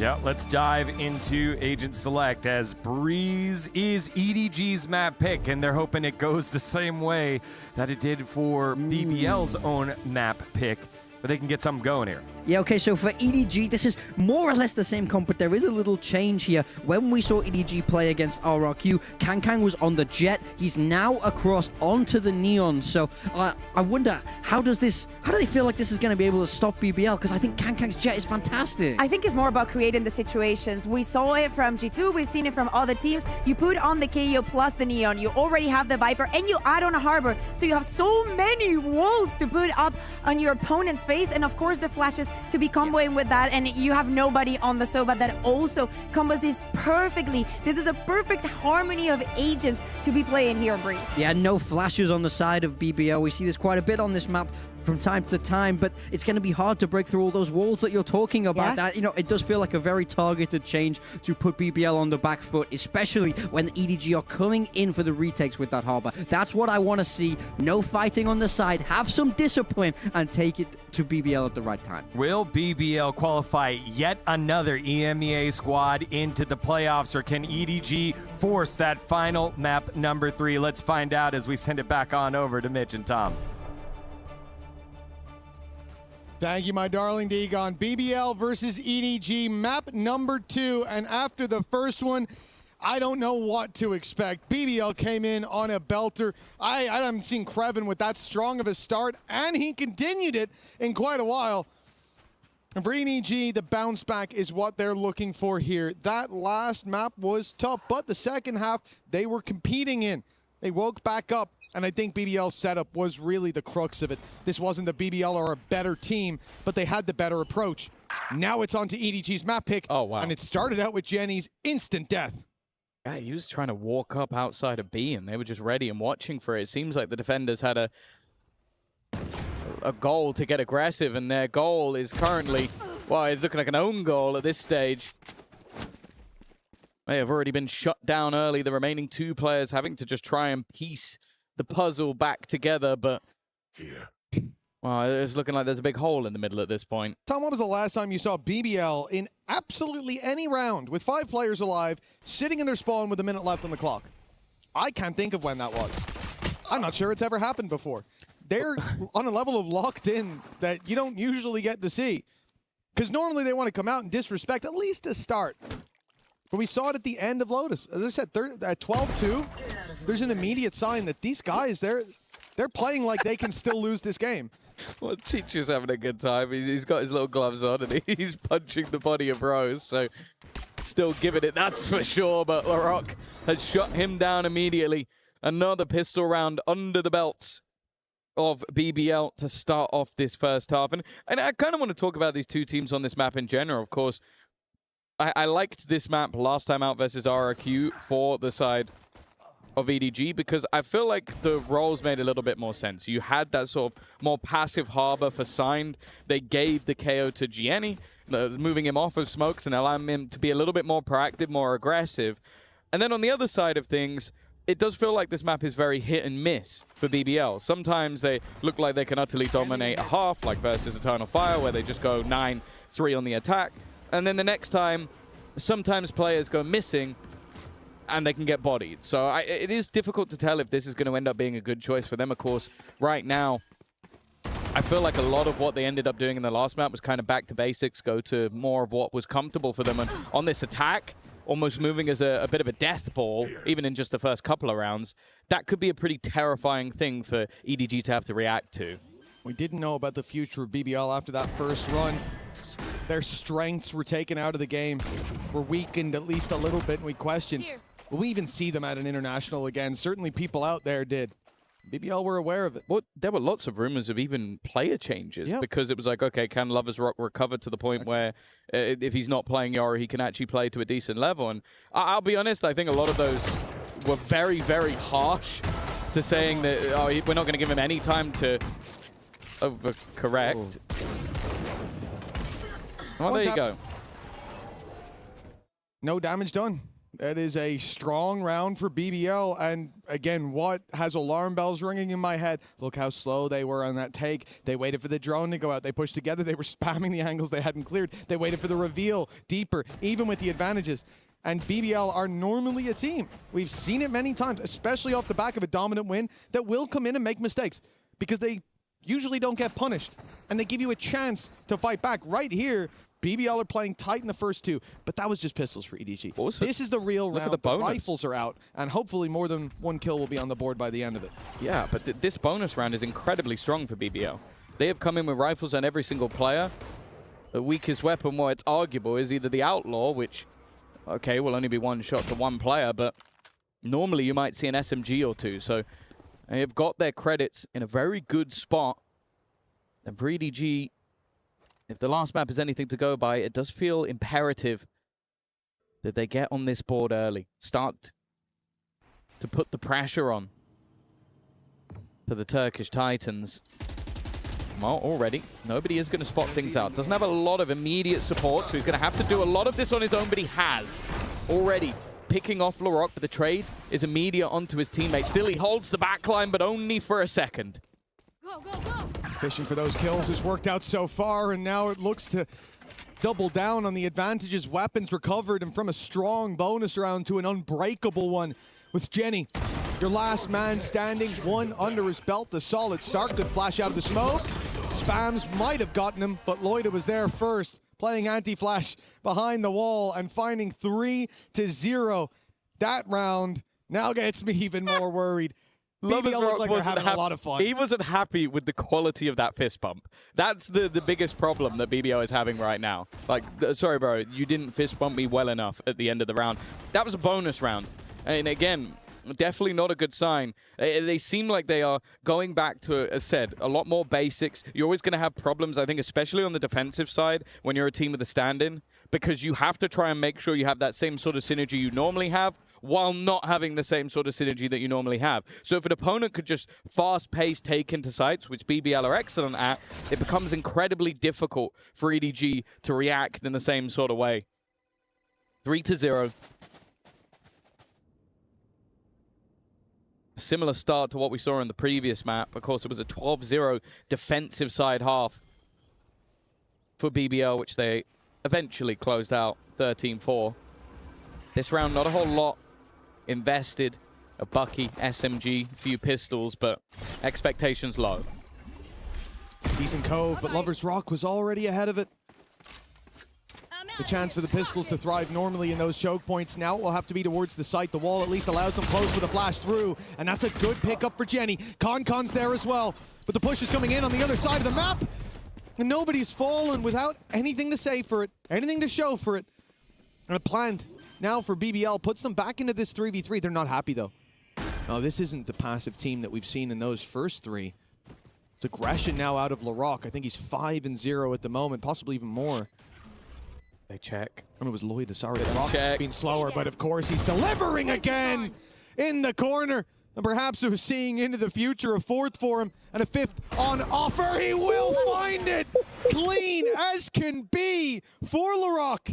And BBL continue to streak rounds together in the early stages of this map. Yeah, I will say, normally when they have a worse map of Breeze, it's because Larocque's not hitting. Like, him on the Jet has been the sort of, like, win factor. It's like, is he going to be the best player in the server, or are we going to lose? Like, that's kind of how this map has gone.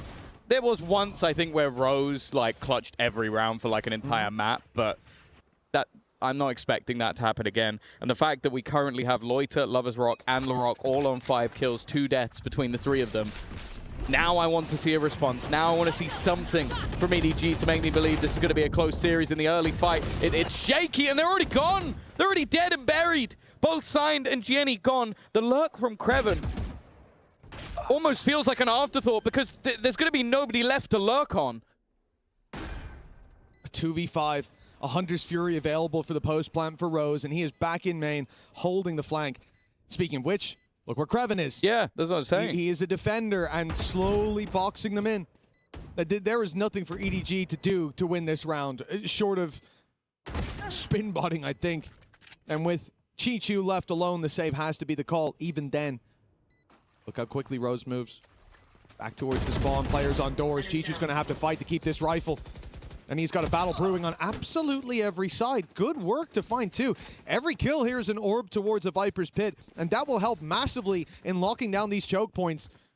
So even if he does go down here, considering they're not going to be in the best spot financially next round anyways, it wouldn't be the end of the world. But what may be is BBL show no signs of stopping. No. This is The other concerning thing is on the way into those sites now, that's a number of times signed, has been completely caught off guard. And I expect a pause out of EDG now. They need to restructure this because the pace, and it's not even that strange of a pace. Look, a crossfire where one player has his wall out. I mean, the problem, though, is that disaster. You say that, but they've done the same thing on both sides of the map, and it doesn't matter who's been there. They've done the same thing. There was nobody getting caught by the dash in as well. Yeah. This is what I mean. I think BBL have figured out the code of how to beat a team in the stand-in, which is just group up as 5 or 4 in this case, and just hit them. Just hit them at pace, because you can't react. Like, you basically have to be trading evenly with the stand-in.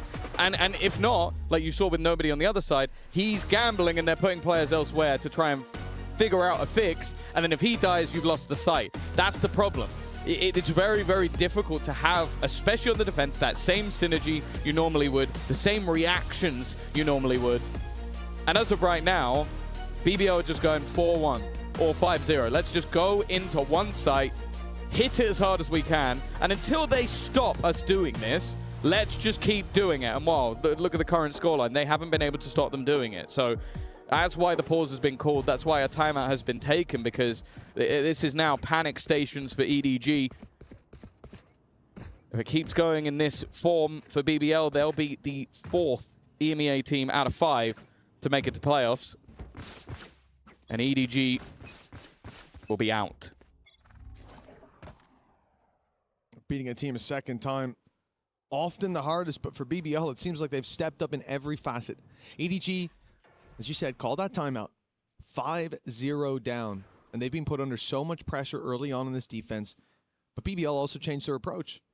This isn't going to be the push and pull. This isn't going to be the more direct plays. Instead, they're now going for a split. Mid is the space that's been left vastly open, looking to punish our EDG when BBL fight early for bottom mid. Instead, they bypass it, go tunnel, and now put the pressure on both sides. Chichu going to be caught with his back turn. He was worried about main, but not aware of the flank possibility. At least they know there's a kill on offer up close, but Concon's punished immediately, and it's a bit shaky for Larocque. 10-1 though, as he finds that extra kill. I don't think Jenny's going to be pulled back into this round. No chance to res him on backside. Nobody's all alone. As if it's not bad enough to face against 4. Larocque with a Blade Storm should make that even more terrifying. He popped the blades in a 4v1. Yeah, it's a bit strange. I guess at this point, kind of do whatever you want. Go for the style points. It's not like credits are going to be a problem anytime soon. No, they're getting very close to max on almost every single player. And, well, there you go. The additional kill will go his way. That's 6-0. Another flying start for BBL. Of course, we've seen the pause a tiny bit earlier this time around, but looking very comfortable, controlled, and we should be seeing a heavier investment into this one. I'm hoping we maybe get to see the operator out from Concon. They definitely need something to be the difference maker. It doesn't look like that's going to be. He doesn't play for their team. Okay. EDG. Concon himself under pressure. Good job he doesn't have the opposite. There's a lot of targets coming his way. Dodges the paranoia. Dodges the Hunter's Fury. But can't dodge the shots from Lover's Rock. And now it's Signed, who's being put under pressure every time. He's been caught off guard. He's been on the back foot. And indeed, he will backpedal to meet the rest of his team. Spike isn't Look going this at the way. position of Kreven. He has taken all of the B site. EDG massively rotating, and they're still caught off guard! Larocque walked up on nobody in his drone, and nobody was covering him! Larocque in for more! He'll finally be put to bed a second time. 13-2, and the reward you get is a 3v2 retake on the other side of the map. Yeah, this is a save. That's what it feels like. You'd have to clear everything. With the time that's already gone, the opportunity for it is basically null and void. I love this from BBL. You have been doing the same thing again and again from 6 rounds. The 4-1. Like, just send everybody one way, send Kreven the other way. And after they get the opening pick, Kreven just goes, guys, there's nobody here. And I don't mean the player. They made it so easy to rotate back the other way, even having the TP out from Loiter, so you can just take the spike directly to the site, and then they leave another lurk in the form of your most aggressive player, Well, actually, him and Lovers Rock is kind of close, but one of your most aggressive players, and he just sits there and waits. Him and Lovers Rock. You saw that Lloyd TP earlier onto Rubble. I think we can put a few more names in the hat. That's insane. The fact that he's able to walk through like that. Keep in mind, he's not even on his own. Lovers Rock was there with him to give him that extra layer. It's why he can push sight, not worry about that wraparound. But that's got to be a good blow for EDG. Nobody caught with 3 teammates around him in his drone. And still they're sold to fake all the while. Lovers Rock down to 30, down to 0, right off rip. Good damage from Concon. The dash back, though, might make them think everybody's left. Now they know the spike is there. Kreven is being chased, but he's making it away, at least for now. Concon won't let him go much further. But now there's backup, and a snake bite slows him. EDG, though, they're ahead of the play, but they're all here again. They've given up all the space. And BBL have shown that they are willing to fill it in when it's wide open. They found that A site almost for free. Rose is not very again. aggressive. He's going to try and get past the drone. He's going to catch him while stuck in it. It's been a nightmare for nobody. And Rose can look to try and hold on to this control. Good work, though, from the remaining players of EDG. A quick kill to clear him. 2 desperately low on the other side. And Loiter, the one healthy man, Laroc's lurk has been spotted, and he's now down to just 13 health. He's walked back into the space. The knife just cleared that. You have to be suspicious, but Jenny also has to move to the side. He's got to go and help his teammates. Kreven's now taken one down, but okay, it's left onto this man, and he's low with a knife out. Concon catches him, and finally, a round is on the board for EDG. Yeah, it's safe to say that it's a mountain that needs to be climbed, but it's one of those ones where you look back to the first half of the last map of being a 12-0 and you go, okay, at least this time they're on the board a little bit early on. I think we're seeing some of what we expect to get from Concon, him and Signed, bringing them a path back into the game after the aggressive positioning. But that has been the problem. There have been massive gaps throughout this defensive half. And of course, it's no surprise that there is plenty in terms of the credits. Lovers Rock buying into the operator on the attack. An investment that may just look to try and deny any of that defensive aggression, which is going to be coming. Spike drop. You reckon they check Chichu? I don't think they do. It really depends on Jenny. And he's backed off the angle now. They start to think that this is a play elsewhere, that they have to cover off mid as the rotate comes in from nobody to go towards the A site, all thanks to the Viper wall. And now that means Chichu doesn't have backup. He doesn't have support. Even a flash can't make it through. He'll find one. Survives a full mat spray somehow. I mean, good work from Chichu. It looked like he should have gotten nothing. Rock also tagged low, so an advantage once again. Rose, though, instead has managed to kill off Concon. The trades, again, though, are immediate. Lovers Rock with one more catching sign, and that gives them a path back towards the A site. In fact, they've left a player there once again. Lovers Rock will be able to get that planted position, but there is LaRock catching Gianni. It leaves nobody to try and clutch out, to stop this being a one and done, to stop this being an 8-1 scoreline. And both remaining attack players are sat passively. They're checking for the flank. Of course, with LaRock low, you kind of expect him to be the first to peek, but they are sitting passively enough that they just wait for this player to get a move. Stun out already. And the second player still hasn't given the game away just yet. It's the run across, and LaRock didn't even need to peek whatsoever.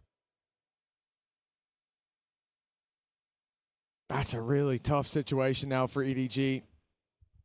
That's a couple times, like, look at the rotate through mid. 2v3, Sign was completely caught off guard. They had a great start from Chichu, and the fact that they recovered it like that, but my guy's rotating through mid with his knife out. He was completely lost in the sauce. It's not like they had any reason to believe they couldn't be elbow. In fact, they had reason to believe they should be elbow. A small mistake, a big mistake, to be honest, and a very big cost paid for it. This was EDG's chance to fight back in. My heart goes out to him as a stand-in, but he's looked uncomfortable so far. Things have to change. One round on the board, BBL could be right back to winning ways. And the outlaw buy here for Lover's Rock. Look how confident he is. He knows the buy that they're on. You can see the economy. Of course. It went. Double barrel operator now. He went around with not many surviving. Okay. Unchecked, there's nobody. They're even once again. Khan's going to try and be a little bit cheeky around the edge of that harbor utility. However, BBL are just patient. They're waiting it out. They know that the utility is probably the bigger risk in this one. Sign again. A 1-for-1 trade, and there's Khan to react, but once more, it goes back and forth. The advantage, though, this time claimed by EDG. It's up to Loiter. Now, the other defender is very far away. In fact, though, as he just about rotates in, that's where Loiter makes his move. Already on 3 kills in this round, looking for the ace. But Chichu might be a little bit further ahead than what he's expecting. Never mind, he's going to go forward. Is he looking to go all the way around? I think he's just cutting the rotation through mid.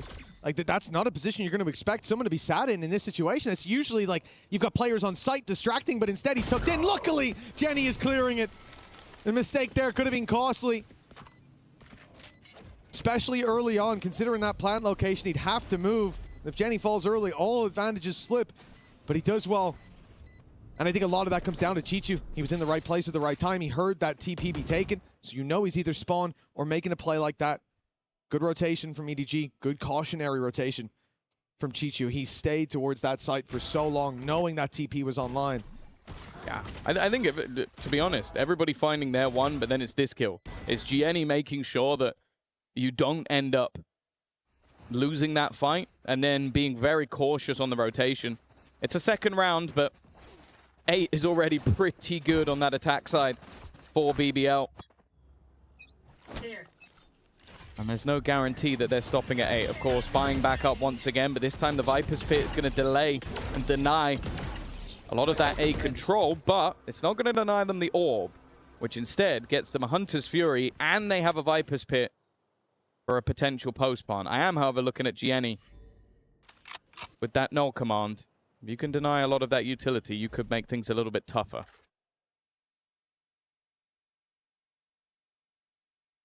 Perhaps that will have to be for the retake. Pit and 3 players towards the A side. And a Hunter's Fury fired in by the attackers, trying to hunt down that kill attack, but it's Khan with a double.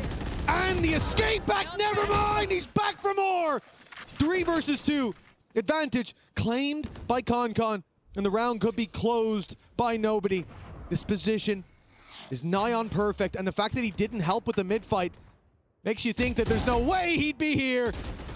Striking at just the right time. And now Kreven, as impressive as he's been, the big clutch. I mean, he can cross with the orb. He can put the pit down, and then this becomes a difficult enough round. Depends if he wants to use it. Maybe one more kill and he might, but he's not going to get the opportunity. Nobody makes sure of it. A big round from Khan, a complete disruption of the attempted play by BBL. And again, seeing some of that individual flair we know he has in droves. 8-3 from what was a 7-1 scoreline. A pretty decent resurgence toward the end of the half. Of course, it's still going to be a mountain to climb in the second, but an 8-4 certainly looks better than where they would be at if not for some of these plays. Well, yeah, every little is going to help. It's a damn sight better than it was last map. And I do think that for EDG, and you said this in the last map as well, it proved to be true here more so, that on the defense, you just struggle so much when you have a stand-in. Gaps, the rotations, everything suffers. For EDG, getting out 8-4 certainly makes it a lot more likely they're going to be able to trade blows in that next half and bring us all the way to sunset. For now, 5-man push towards this B site. Standing in their way. Chichu, who's been solid so far. And Jenny, a lot of utility as well that can come their way. The thing for BBL is that they're playing this so uncharacteristically slow. And I thought they were going to go for that mid-split, but it looks like the plan is just to test them in a straight-up fight. Oh, Snakebite is going to leave some of them a little bit vulnerable. First player through, though. Nobody's done well to disrupt.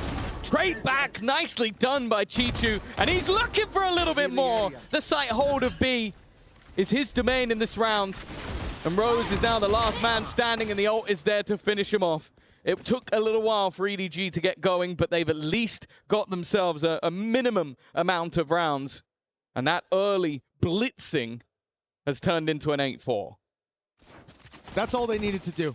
The course correction here is clear from EDG. They're back in the game. If they can take a pistol, that gap closes in massively. And on the attack side, comfort should be there in a way that it certainly wasn't in the first. BBL were able to put a lot of pressure onto this squad. Whether it was the mid splits, that especially worked wonders for them. But the lurks late with more direct A attacks, the amount of times we saw players caught off guard, and of course Signed is the one that comes to mind, but think of nobody. 2 rounds in a row, or at least in very quick succession, he is caught with a drone out. And it seemed like the game plan from EDG at the start required a couple of patches. But as we said, they got there in the end. In the second half, hopefully Comfort's going to be there as well. We should see a real brawl for BBL to try to deal with.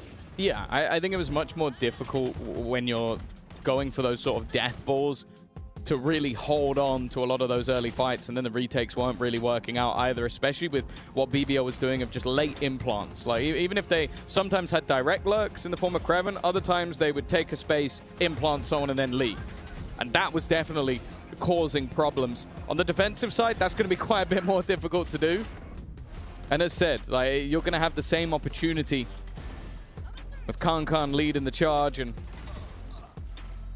potential for those executions.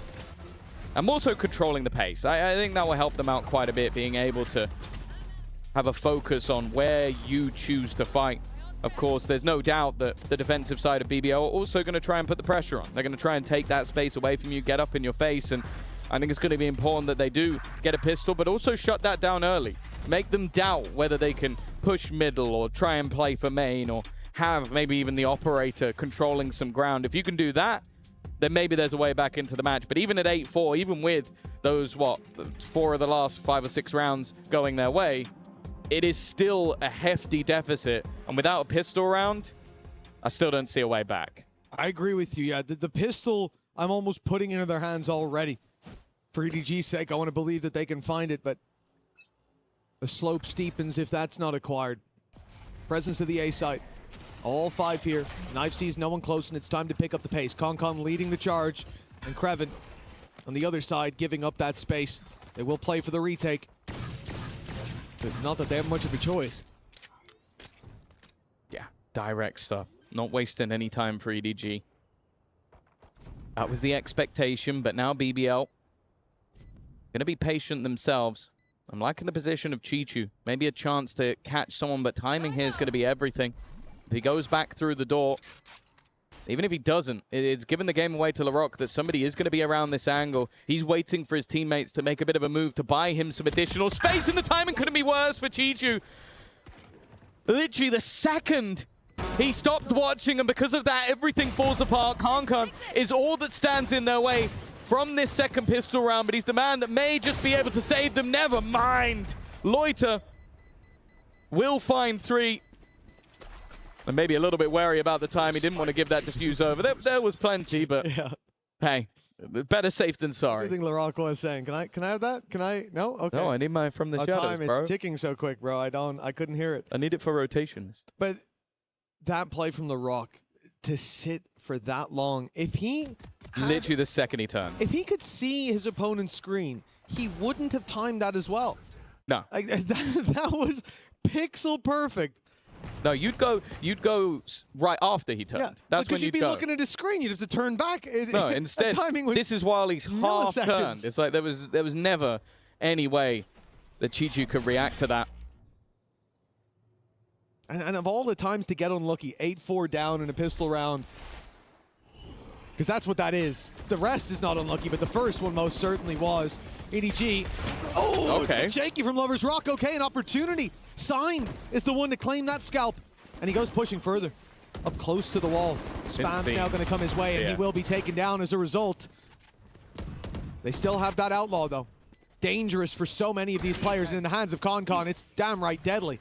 Yeah, Loiter's the only one who can survive a shot. Unfortunately, Creven will land his first. Nobody's managed to pick it up, but now it's gone out of the round, and everything else is literally just down to Chichu. Very well dealt with by BBL. A conversion round that sees them take 4 rifles into the next round. They're making sure that this bonus is going to be a deadly one.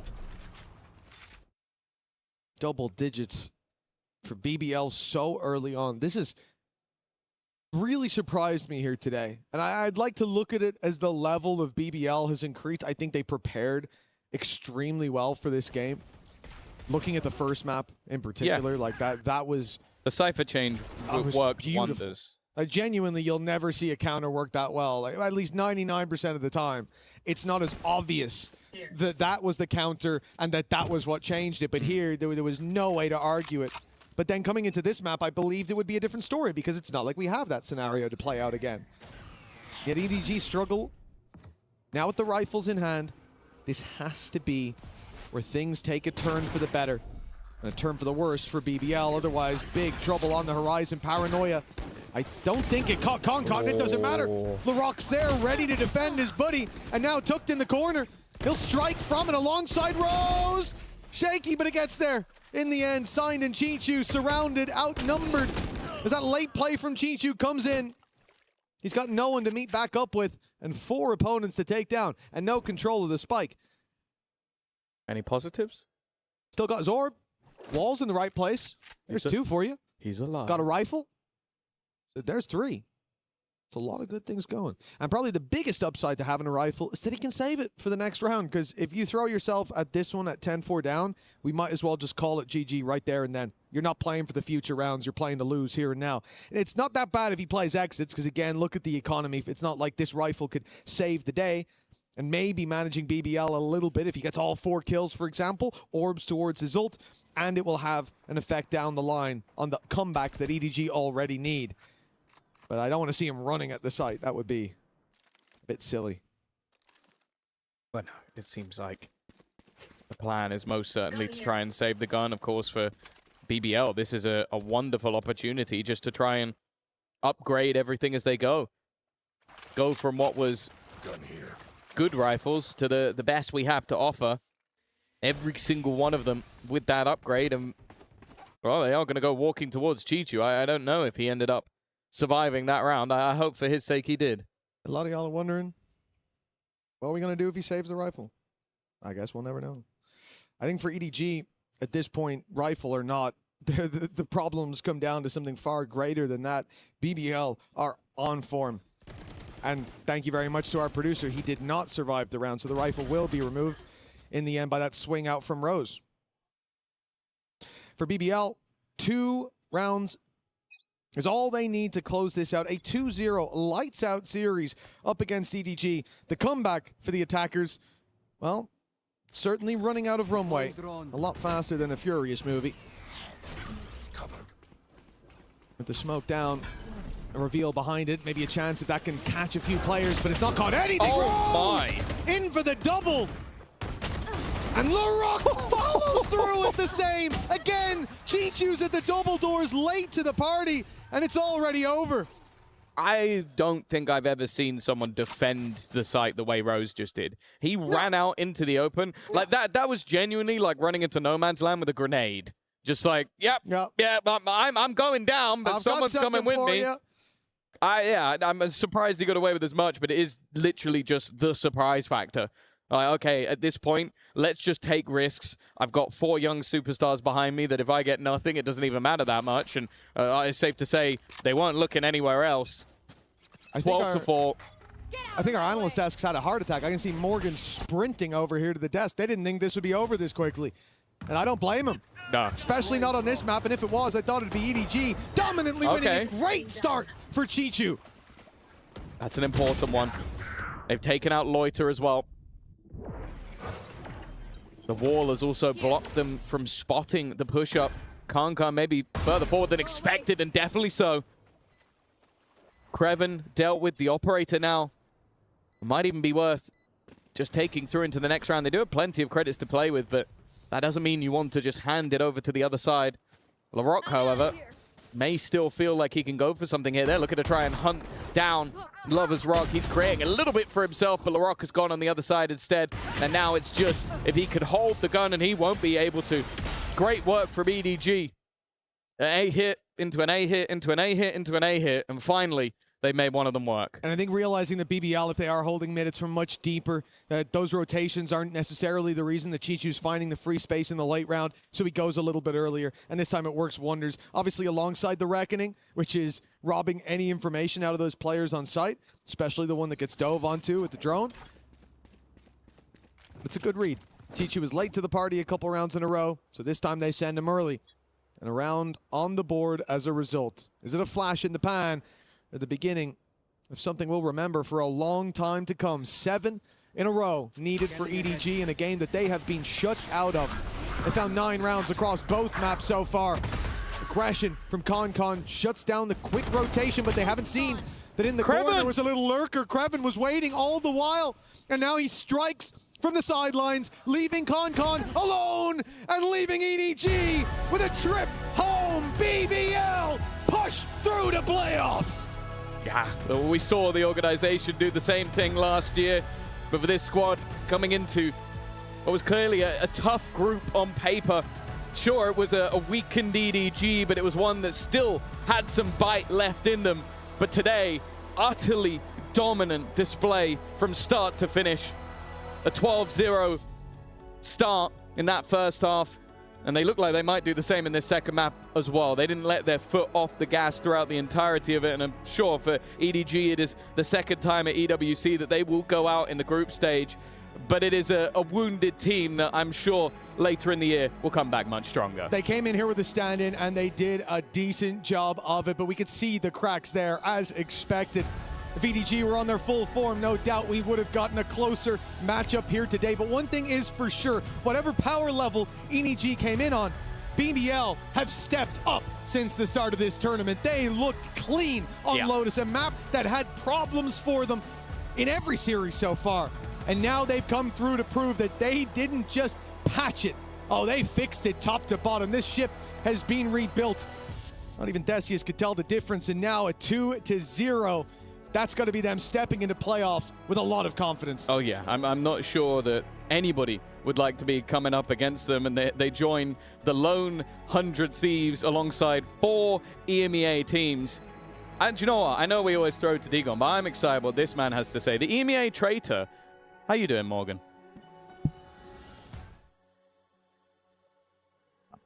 We'll hear from Big Time in just a little bit to talk about EMEA supremacy. Pacific not looking so great. The East not looking so great right now, as it is a dominant performance here. A 2-0 map victory, series victory in the decider match here for BBL. As Tom said, 4 out of the 5 EMEA squads qualified for playoffs here at EWC 2026, as we welcome back our desk. And that is the question, Big Time. How you feeling? He calls me a traitor. He calls me a traitor, but was I ever a traitor? Was I not a true believer? Was I not just inspiring them, giving them courage to succeed and do better? I doubt in the spirit of success for EMEA, I only push them to be even better than they have already been, and they are living up to that here at EWC. Do never believe someone then speaks to you like this. Never. That is my piece of advice. You're not going to guess. Where were you born in the UK? I was born up north. So, I don't know, it's just funny to see like a British boy just defending the east of the planet, and I'm sorry that it's just not working well. I love Pacific. You should have stayed. I'll always have a deep love for Pacific. You left because you thought that we were not going to be good, and Pacific was doing so good, and now look at us, look at us. Yeah, look, I mean, you can't get around it. The fact EMEA are looking fantastic here at EWC, and BBL are, of course, no exception. By far and away, their most dominant game so far. Can we just give Larocque the MVP? Like, are we going to waste our times for the rest of the week Is it normal what he has been doing? Absolutely All not. of those questions I have, Dagon. Do you have an answer to any of them? I don't. I just know that he is must-watch Valorant here at EWC. He has been by far the best player, by far the highest ACS per map, and continues that yet again. I don't think he's had a single map where he's had less than 300 ACS, because he's always dishing out the damage, winning at least one of those duels on the map. Started, 13-4 after the first half. All of these maps that have long range have always been very Turkish-based, you know? Like, they love this just of go and shoot and to just come up on top, basically on that. But I will say, for BBL, they are the ones that, in all the breezes that we have had, I feel like them, and then later, like the second time the G2 played it, they're the ones that explored Breeze the most, as in working the map, setting up traps, and literally playing with your opponent's mind and not just doing the same hits time and time again, or just exploiting one singular weakness. Yeah, I mean, I think their Breeze is so solid, to be honest. But then on the flip side, I think for EDG, I still think they have a lot to figure out on this map. They're not managing to get the retakes with great success, even with this harbor. It does feel like a struggle. But for this event, they did have a stand-in. Yeah. So I do think expectations were lowered a little bit there, but ultimately BBL far and away deserved that spot in playoffs. Let's look at it like this, right? EDG was going to have a complicated tournament playing with the sub-in. It doesn't matter if it was groups, if it was playoffs, it would be incredibly difficult, almost unheard of, for them to get super far in the tournament. Yeah. If them going out also means that BBL is going to come out of the groups in this form with this type of confidence, maybe it was worth the sacrifice. I find it very charitable of you to sacrifice a team from a different region so that your region I know, will right? have more spots. You know, can you Very, imagine very how charitable. insufferable I am going to be if KC is to win against NRG? Yeah. You guys are not ready. And then after that, if Spain wins against Portugal today, you better just not come near me. It's not going to be nice. No. You're going to be fantastic and lovely to be around, just like it is to be around with Janiro, who is standing by right now with LaRock of BBL. Let's send it on over there.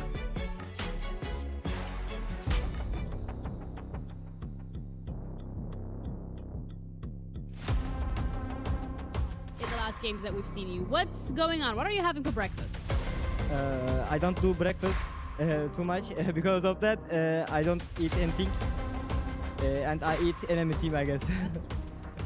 You did eat them up pretty good today. You're sending EDG home, and with that, you're also the 4th EMEA team to actually qualify to playoffs. Do you think there is anything in particular about this iteration of EWC that makes EMEA team so strong? Yeah, looking so strong on the EMEA team because, you know, Heretics, Vitality, every team is playoff.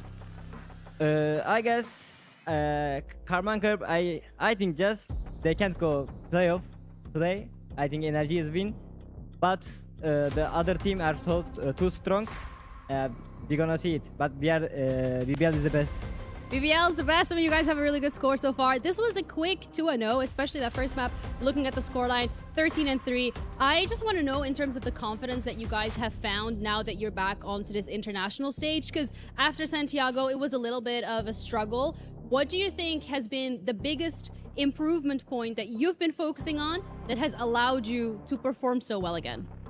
On stage 1, we are gonna play 2 bets because I don't know, something going wrong, and after the Santiago, we can't work the nerves, and they are gonna ban our 2 best map, Korod and Abyss, and come Bind and Fracture. We can't play two maps too. It's gonna be nerf fast. Yeah, they nerf BBL, and after the stage 1, we are work about that. We are gonna make 2 setup or everything, and after EFC, they are gonna see real BBL, and you are gonna see real BBL on EFC too. We came here to win this tournament. Yes, you will see it. I'm looking forward to see BBL popping off that playoffs. Congratulations once again. I'm gonna let you go. That's it from us over here. We're heading back over to the desk. Thank you very much, Ginny, as again, a fantastic interview there. An insight by LaRock. They nerfed us after Santiago. Yep. People knew the map pool. We couldn't really deal with that. They changed some of the things. But now, unleashed has been LaRock and the rest of BBL. Scary, lovely. I also think that for him being so young, and also we know that in the Turkish region, we know that, you know, they struggle with the English, that with the language. I feel you. I struggle sometimes as well. But to see him with a smile on his face, given the performance that he's given, trying so absolutely hard, it is... Gotta like BBL. Like, I love the confidence that they have. They said, we came to this tournament to win. We're not here to mess about. We're not here to get grouped. We're not here for a good time or good practice against good teams. We're here for the title. We're here for the trophy. They know that they can go the whole distance. And if they keep playing like that, man, they got me believing. Yeah. Any one of those jerseys with the Eiffel Tower. I will go get one. That is 4 out of 5 teams qualified on in from EMEA. They must be the best region, some would say. The best region here so far. Some would say EMEA on top. Can we get that from you, big time? EMEA. Wait. Camera's not on you. There you go. Wait, okay, can we get like a tight zoom on my face? EMEA is on top. Ooh. And it can be hammered home right now with our very next matchup. It is NRG, the reigning world champs, up against Karamine Corp for that qualifier match for Group B. You don't want to miss it. Don't go anywhere. You're watching EWC 2026.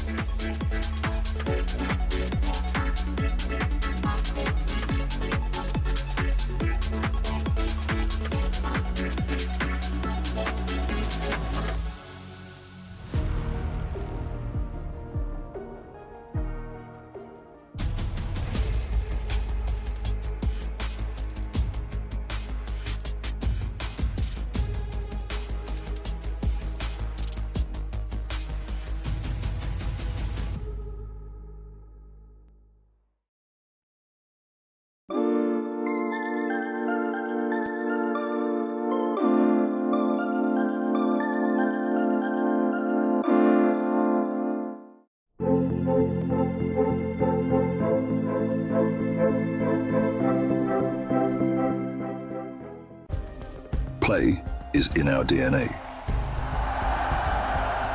Whenever we let it out, it becomes our superpower. Now imagine an entire city being built to supercharge it. Kadir City, powered by Play. We were there. For every click, every clutch, every respawn. We were there for the years of grind, and we're here. Now, the proud founding partner of EWC, powering the biggest event in gaming, shoulder to shoulder with the world's best, making history. Greatness deserves a stage. Lenovo Legion, reach your impossible.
Everybody, Achilleos here. This time I'm standing by with Carmine Corp's Narrate. Narrate, good to see you again, and welcome to Paris. Kind of like newly adopted home soil for you, perhaps? Yeah, of course. We're here at EWC, and we're going to be taking a look at Summit. I want to get your initial thoughts. It looks a bit similar to maps like Sunset and Corrode. So, I mean, it has like a new feature, of course, the sliding doors and stuff, which can kill you, so that's interesting. You shut them once per round, they're permanent, they're You can't destroy them. Do you think that's going to add a good amount of dynamicism to the rounds here and to the game for this map? To me, they seem very attacker-sided. Like on defender's side, you'd never want to break them because you want to secure your rotations like through the fastest lane possible. And when you break these doors, like these chokes become very like easy to defend, it feels. It's very important on attacker side to always break these doors. But overall, like it's a cool mechanic, and like as defenders, it makes you want to like play more aggressive and not let them like have so much space. You are playing Sage.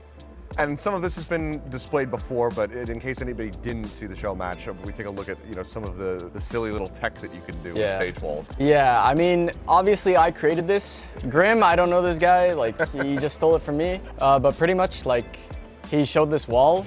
Maybe I'm doing it incorrectly, but I just break this port off, and then you can see like the switch over, and you can see over, and you have this like really insane angle on B main. These kind of like cheeky walls aside, obviously the Sage wall is also high enough to be able to peek through the gap in the door as well. Every single door, like you can just Sage wall up and peek through the gap. Maybe, okay, not here, I lied. In mid and on A, you can break the door and see over the wall. Okay, I broke my wall. But you can see over the wall, you can see in bottom mid, you can see like this peak. Do you think that Sage is going to be like a very high pick agent when it comes to this? I'm not sure if Sage will ever be like a super high pick agent on any map, because obviously it depends on the players you have. Like if you have a really good Cypher player, you might want to play Cypher or Viper. Like Sage is just gonna be like more of like a duelist type of character. Like if you're not trying to play double duelist, you might want to play Sage and just pretty much just be like a duelist, using your utility to your advantage. Like, just doing stupid walls, trying to fight everywhere. Where do you think default will be for plants? It's very hard to find a default on A main, because usually like on most maps, there's like a main where you can see the spike from. Right. And this map, it's kind of hard to see the spike from. Maybe this is just default, like in the corner, because it's like the closest available. You don't have to take any risk. Right. Probably this is like default. Okay. But if it was the best plant spot, it would be like there or like somewhere where you can be seen right here. So maybe like here. And now how about the B side, if we could fly over? Oh yeah. I mean, this is obviously the safe plant. Like if you want to hide and plant, it's the best spot. And if you want to really play like cringy, like Abyss almost, Abyss B, you can kind of like smoke yourself off and just like spam the spike. Right. Probably seems decent. A lot to still explore with this map, a lot to develop, and I'm sure that you guys are gonna have your work cut out for you ahead of that in stage 2. And I think it's probably going to be on everyone's permaban list for a very, very long time. No. It's easier to pick up a new map where people don't have any experience on than it is to play a map where you're behind. I think a lot of teams will pick it up, and it'll be fun to watch. All right. Well, I'm certainly looking forward to it. I'm looking forward to seeing you guys here at the tournament as well as in stage 2. So, Narate, thank you for joining me. Best of luck, and that's it from us. Thank you. Hi guys, Ginny here, and I'm joined with NRG to play a round of who is most likely to, just to test the waters and see their synergy. I hope you guys are ready. My first question is, who's most likely to forget to pack their jersey? So everyone said Adam except for me. Why did you not say Adam? I don't know. I just thought Gio would. Gio was my second one, to be fair. Why was there a unanimous vote though for? I've forgotten to pack certain things. Oh yeah. Forgot his passport once actually. Second question, who is most likely to offer to pay the bill? All right, 3, 2, 1. Okay, everyone's saying Ethan? I just need the credit card points, that's it. Wait, would you ask them for the money back or would you pay the bill? Some depends on the occasion. Multi-millionaire. Okay. Which one of you guys has the best taste in music? Wait, what'd you say? Me. So Scoo. Oh wow. I don't even know what Scoo listens to. I don't know why anyone listens to. Scoo's been on Locks a few times. I remember in Italy. Adam has a similar taste to me, but I guess you guys are the same probably, huh? Who's most likely to forget where they parked? Hypothetically, if everyone can drive? Yeah. Yeah, Oh, okay. hypothetically. Okay. Okay, ready guys? Yeah, I'm ready. 3, 2, 1. All right, I need some explanations. Why would you put me? I don't even drive. Exactly. I mean, I picked Brock, just feel like Brock's the most likely to forget where he parked. That is a good explanation. That's a great explanation. Fair play. Sometimes Brock blanks out, and he might happen to blank out when he parks his car. Which team member would you most likely want to be stuck with on a deserted island? This one's kind of hard. All right, 3, 2, 1. Brock, again. I have a feeling that he could help me with some fishing. I chose Brock because I trust myself with the thinking part of the venture, and I just need him for the strength. Pretty much the exact reason I picked him as well. I thought it'd just be funny the entire time. We're broken up. But you're trying to survive, not laugh. We're gonna die, but like, it's fine. You gotta enjoy yourself. You gotta enjoy I feel yourself that. there. I feel that, man. Which player is most likely to be late to a scrim? 2 Geos, another Geo, screw. Why Geo? I just say Gio usually wakes up the latest. That's the only reason. That's the exact reason I had as well. Not a lot of sense of urgency, but it's not like a bad thing. Why'd you go for Skur? I just remember Skur being late. Just once. Same for me. That's I just remember Skur being late. That's all right. Don't worry about it. Which one of you would survive a zombie apocalypse the longest? I think we actually talked about this the other day. See the answers, guys? Oh, wow. Who did you pick? For Ethan. Wait, why? You're the only person who voted for someone else, so let's see. You have no faith in yourself? I instantly. So I put Ethan because he has the most life XP here. So. Damn, I'm glad we're all confident in ourselves. Which one of you is most likely to become a coach? All right, 3, 2, 1. Ethan. Wow. Clean sweep. Clean sweep. Yeah, why are you putting yourself forward? I don't know. I won't speak for them, but I think I just make a good coach. I think I'm almost there as well. Which one of you guys is the funniest? Everyone's just hilarious. All right, 3, 2, 1. Me. Why'd you go for me? I don't know. I just say dumb stuff a lot of the time, and it's funny to people. So. Thank you guys so much for giving us a little bit of insight into NRG and calling each other out as well. That's it from us over here, and we're going to be heading back over to the show.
everyone, welcome back to EWC 2026 Valorant. We are now into the Group B decider match between NRG and Carmine Corp. NRG, they've had a unique road to get here by having to face both Paper Rex and then Vitality, defeating Paper Rex and falling just short to Vitality, which is why they're here up against KC. And again, you win, you move on to the playoffs, you lose, you are done from EWC. Yeah, I mean, it's definitely been interesting for them. We know how great of a team they can be, but they are scrapping it out here in the decider. On the flip side for Carmine Corp, what a story. I think this is a team that people doubted heavily coming into this event, but they get that win against Paper Rex to find themselves here in that decider with momentum. This was the group of death, and my goodness, has it delivered. And the group of death is always difficult to predict. Either you go completely out of the box and say, hey, this team is going to have one hell of a tournament, or you go for the usual suspects. The thing is, looking at the rest of the globals that we've had lately, nobody would have blamed anyone for thinking that NRG and Paper Rex were going to be both of the teams making it out, leaving EMEA behind. But what we got in the end was a Team Vitality qualified as first with that win against first KC and then NRG. And now it's left to the North American squad and Carmine Corp to decide who gets that last shot. The thing is, the pressure realistically is way more on NRG because of expectations. We have been saying KC should, and I think do, wanted more. But, so can they actually overcome what it is winning against the world champion? Yeah, let's dive into that Carmine Corp roster, who have been led by different players at different times, whether it was Avez on the IGLing, it was Narrate in the last couple of matches. It's been very fun to watch multiple players step up at the right time. Yeah, I mean, I think this is a roster that has had turbulence. This is an organization that has had turbulence within Valorant, and maybe that's putting it kindly, but it does feel like something has finally managed to click here at EWC, especially in that last game. I was enormously impressed. The man on your screen, DOS9 there. I feel like that map 3 performance from him was absolutely crucial to getting them in this decider match, but I really do believe this is a stacked squad. I think we can see everybody have a ton of potential to take over games here. The past years for KC, we can say even all of partnership at that 2024 kickoff has not been easy to follow. Being a KC fan in Valorant was not something that you wanted to wake up being, sadly enough. So it's good to see that now that they're bouncing back, this is a trajectory that they're following. And the players are very aware of it, as you can see here in the road to EWC, spotlighting Carmine Corp.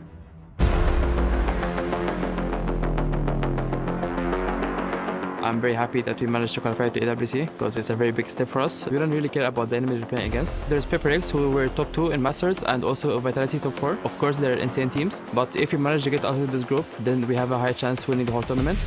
He's got a teammate. It was 2v5. It was Narrate and Lewan. They were alive. I see them both in insane positions, and I thought we could actually win this round. And then they got kill after kill after kill. Then it's 1v1. And my heartbeat is like 180, and I cannot do anything about it. He won it, and then I'm relieved.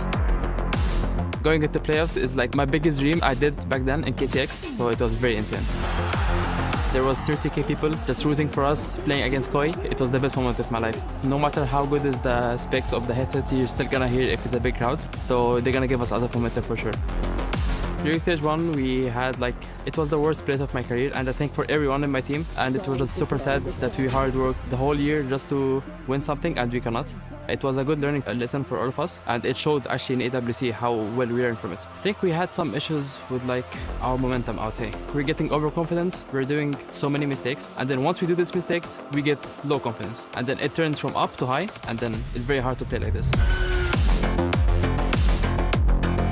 It was my rookie split as an IGL, so this was for sure a part of it because I did so many mistakes, but I learned from it. That's the most important, and yeah, I'm looking forward for EWC. I think Zeech worked a lot in our mental aspect more than in-game because we were all super sad. We went in a really bad rough times, and he worked into this. He tried to make us stay alive again. In-game stuff is not as important as the connection between the players. The team has to be loving each other so they can be able to perform. If we manage to get out of this group, as I said, we're gonna for sure win the tournament. We might be the underdogs, but we're here to prove we're not.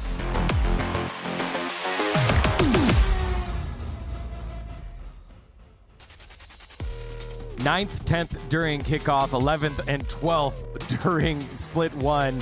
but then finding their way to EWC has been a boon for the squad. 4th youngest here at EWC, going up against the 2nd oldest squad on the opposite side. NA has the unks, man. G2 is the oldest, NRG 2nd oldest. They've got the experience and are trying to continue on that form from last year into this year's international. I mean, that's exactly it. With age comes experience. 4 of these players were the ones lifting that Champions Trophy. So this is a squad that has that potential to go all the way, that we would expect deep runs from internationally, given the caliber of player. But they have found themselves here in the decider once again. Masters London didn't go their way either. Getting grouped, EWC is a fantastic chance to recover on that year and really show the true potential of this squad. If you're new to Valorant, you may not know this, but it is almost impossible for any team to stay on top. I believe it's only been Fnatic in 2023, sorry,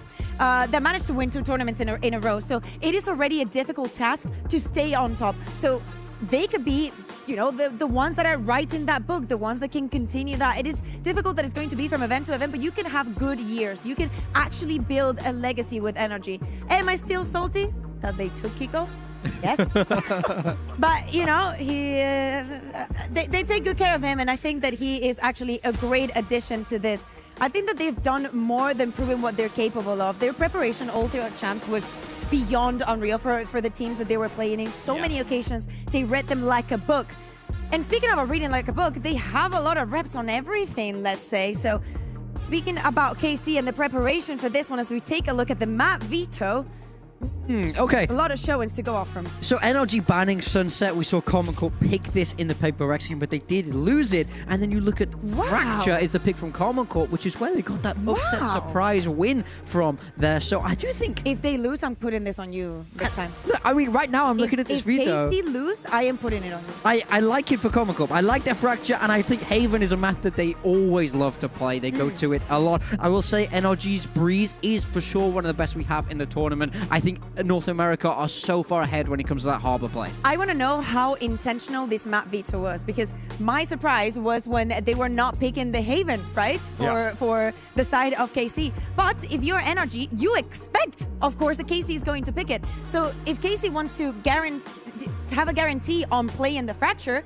we pick it, and we know that they will leave the Haven open, because that was always a possibility, and probably they have heavily prepped for that. And we're going to jump straight into Breeze for the first game. Yeah, very much so. This is NRG's pick. We expect them to be very, very strong here. This is the same composition that we see from them time and time again. It's a natural fit. Matter on the Harbor always looks weird when I see it. It just does strike me, but I do think it's kind of like a waste, no? Yeah, I always struggle to understand it, but I do really feel like this is a map that they love. On the flip side for KC, they will be rocking with that double duelist most likely if everybody locks in what we expect here. Narrate onto that Jet. 11 on that Neon, where he's been so fantastic. Yeah, we saw them play this against Fnatic in the qualifier for EWC, but Breeze has not been a Breeze for KC for the rest of the year. As we're saying, a lot of Harbor, we've seen it from a lot of teams now paying dividends in those executes. Let's see if here can be the same. 1 series, 2 map wins, stopping you from playing in front of the crowd. Who will rise to the occasion? Will it be the reigning world champs, or will it be the hometown favorites? NRG and KC, map number 1 on Breeze. On the call, it's Achilleos and Paper Thin. Thank you very much, Tigon. Here we go again. Another decider, another elimination series. NRG wanting to push deeper here at EWC. Deny Carmine Corp that opportunity to be able to play in front of the home crowd on the big stage. KC have shown that they are willing to fight tooth and nail, giving it everything that they have got. And across the course of the qualifier now to this point, we've just been seeing this steady improvement from the squad. I agree. I mean, I think really KC has a chance here to do something real special, take down 2 of the best we have in the world in Valorant. You already took down Paper X. Now you've got a shot at the reigning world champs. To do it here in Paris on home soil would be absolutely incredible. But they've got to get it done. Energy is so resilient, so tough. They're a team that we've seen it time and time again. Achilleos, when they go to the lower bracket, that's when they get stronger. Well, Breeze to start it off. Fracture for that second map, and then potentially all the way over to Haven. A very fast opening series, so we'd love to see this one get stretched to the limits. As barriers will now drop. This was talking about it, Mata, back over onto the harbor. Well, it does feel a little bit odd, but of course you do have Kiko looking to lead the charge with that jet, and for now he's going to be solo saddled here on the B site. Slow creep up from KC towards that elbow position. Likely want to give that a glimpse, then potentially assess whether or not they want to go into B. And against Paper Rex, Kiko was a real deciding factor for Energy on this map. He was their top fragger. Sure. He was doing a lot of good work. First Blood's up there.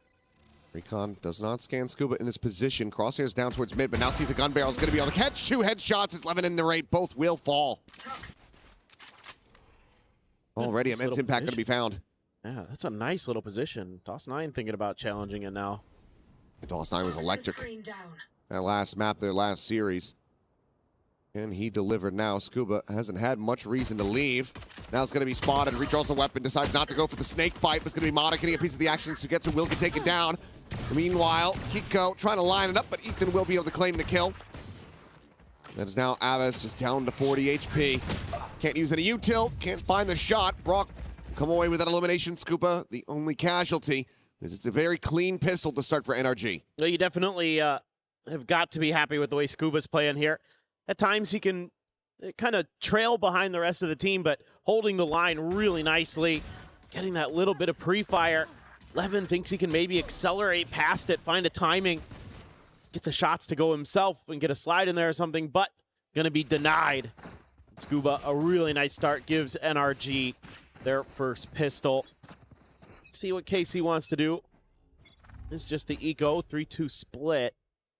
Well, he's trying to toy with the map here a little bit. They've thrown the harbor smoke to get the orb at least on one side. Funnel that over into Aves.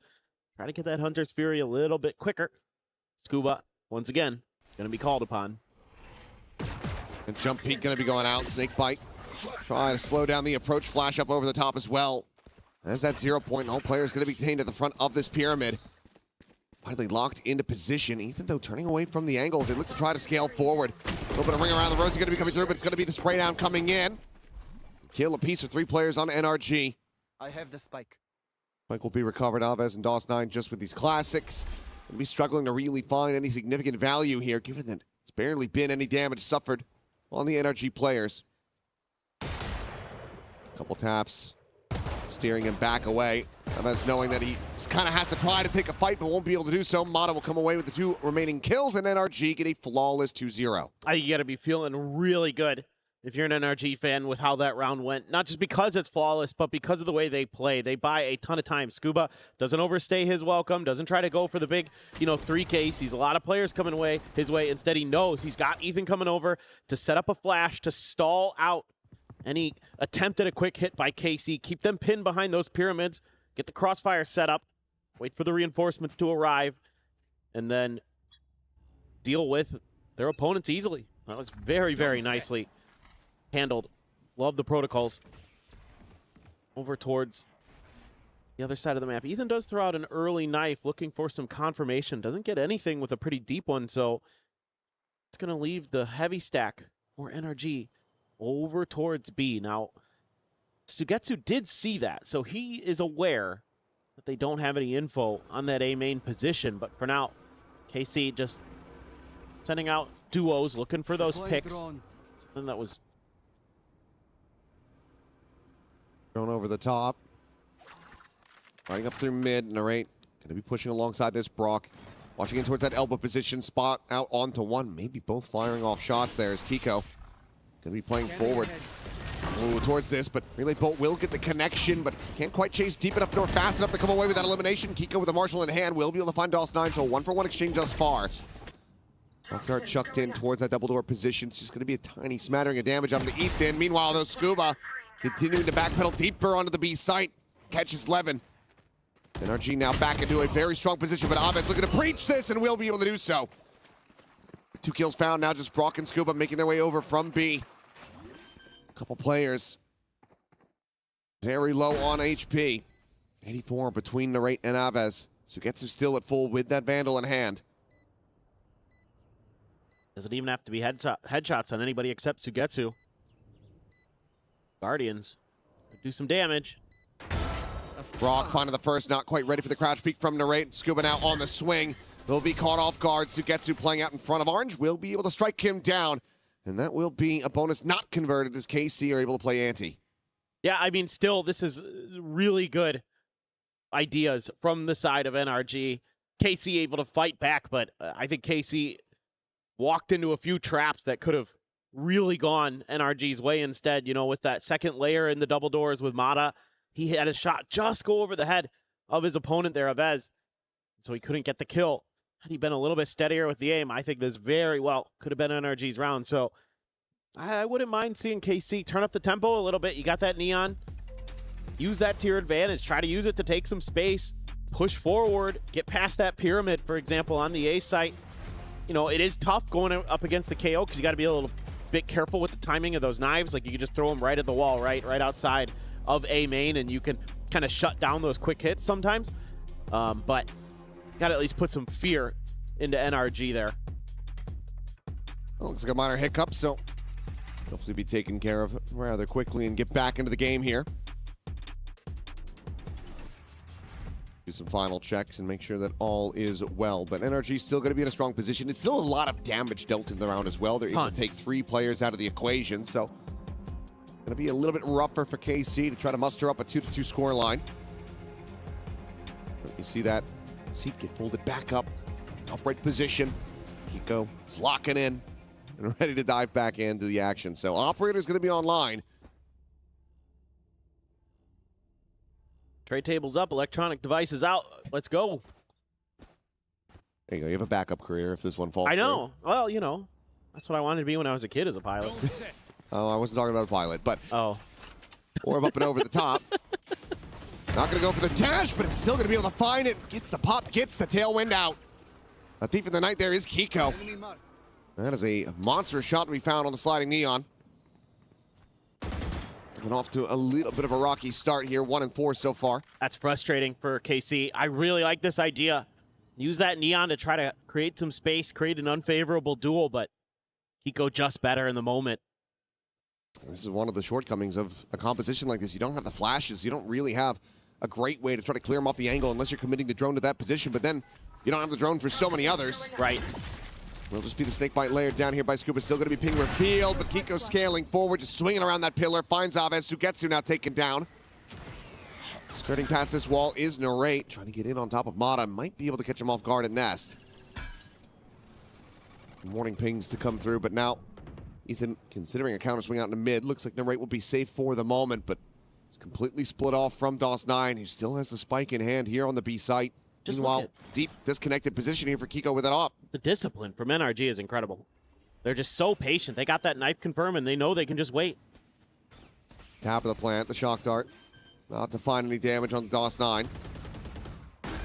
Ethan slow on this approach. Does he suspect this tuck-away position? Well, now he absolutely knows it. Narrate gets a very nice reset, but he's zoned away. Forced away and cannot escape. Spray comes in. 4 players alive. NRG going to be bolstering that economy as they move up 3-1. Yeah, I just love the way NRG thinks on this map. Doesn't try to overcommit to advantages. Doesn't try to double down on them. Just plays it safe. Just says, okay, we've got control of the site. We've got our 5v2. We can wait them out. We know exactly where they are. Let's play contain. Let's make sure there's nobody that's going to create a lurk, that's going to maybe be able to create that extra angle that can give KC some hope into this round, or at least allow them to do more damage. This is phenomenal work from them. Extremely smart play. And that's kind of what you would expect from a team that's won a world championship, that has been relatively good this year as well. Making it to internationals. Not getting the trophies, but still playing very, very well. Snakebite will be disrespected the push pass, but there's the ping reveal, and out into the open is Levin, as Brock will collect them both, gets himself a third, the fourth, online for the ace now. Sugetsu re-wrapping back through elbow, but without the spike planted. He's got to try to play this one forward. Needs to die at the end of this round one way or the other. That or kill the 4 remaining players. Got to give him the ace. But this is the discipline that you're talking about. They're not just running out there like lunatics to try to find it. Yeah, what team would do that? I can't think of any. Yeah, I can't think of any, especially not from Pacific. No. Never would happen. Well, I think they have the visual confirmation. I think Mata may have just spotted him. And knowing Brock, he's probably saying, well, just kill him if you see him. Don't want to risk dropping any weapons, giving anything over, getting him one charge closer. Tags coming in. Brock ever closer to this one. Sends out the recon. Looking for the stun. 3 bullets remaining in this, and it's not going to be enough. And so maybe a bit of an overcommit to try to secure the ace. But again, Sugetsu does need to fall, so they could just leave him at this point. They just let him. Yeah, just tuck back, let him survive. Yeah. Play the hard eco game. He does not have a weapon recovery. He's going to try to maybe grab this Vandal, so okay, he makes the best of it. Now they would like to kill him. They won't. So, okay, Sugetsu able to, save that a little bit. But it's still another round of NRG. Yeah, that's just a really good round from Ethan and Brock. Ethan's knife is perfectly timed. It lands, hits the entry players, and look at this. Look at the assists of that knife. Incredible, because it shuts down their ability to respond with any util, maybe create some extra smokes, creates some extra space there. And it just allows Brock to put him in the Broctagon, just shut him down. Beautiful, beautiful. NRG looks really clean today. Yeah, I mean, 8-2 could have been that 9-1, but still a scary scoreline. And one of the things that we weren't really seeing was, players like Brock and Scuba get activated in the way that we know that they can over at Masters London. It's been Brock and Kiko on this map, doing a lot of good stuff for NRG and really being diligent here. Mata slotted all the way down. Opposite side of the pillar. If the drone goes up and over the top, he will be on a bit of an island and in need of some assistance. And there it goes. But okay, Hunter's Fury going to be sent out, and Brock is able to catch that initial tag. Just knowing exactly where the drone was coming from. Aves served up on a platter, and they still disguise Mata's position. What a read. He had to cancel it. So now Narrate, he's just going to go walking forward. If Mata just looks over to the right-hand side, would be able to see this jet. Instead, it's going to be DOS9. First one to fall into the trap, and Narrate does manage to turn back, find that kill. He's trying to backpedal away. Kiko trying to go for the quick scope. An awkward duel here between the Jets, but it's going to be knives popped as Narrate starts to feel the pressure. He has that spike in hand. The two players now potentially getting surrounded, but Sugetsu going to be dead on the entry. Levin now arriving, wants to try to play this patiently. He will just take his kill. But Ethan tucked away. The up and over attempt. The swing out, and Levin ready for that peak. Shuts down Ethan. The plant can now come in, and it's down to Scuba to try to clutch us out. He's not going to get the opportunity. Okay, Levin arriving when he is most needed. Gets that 3K, gets KC now up to a second round win. Okay, I mean, this is a good recovery for KC from looked like it was just going to be another disaster of a round for them. They're able to continue that push up elbow. There's even a tag. There's even confirmation there. But it's a nice setup there with Mata, that forward positioning, waiting for that drone to tee up the Hunter's Fury to get that first pick. And you think, oh, here we go again. But they break out. They coordinate that hit onto mid. They want to collapse and clear that space. And they do so extremely well.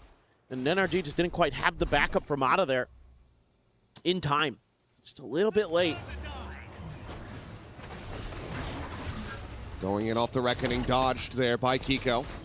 Doesn't have that operator in hand anymore, and Ethan is overcommitting onto an angle rather than just trying to backpedal away. Their own Reckoning now going to be sent down. Kiko still in this off angle is going to be able to find one. Mata with another, but Aves pushing for it alongside Levin.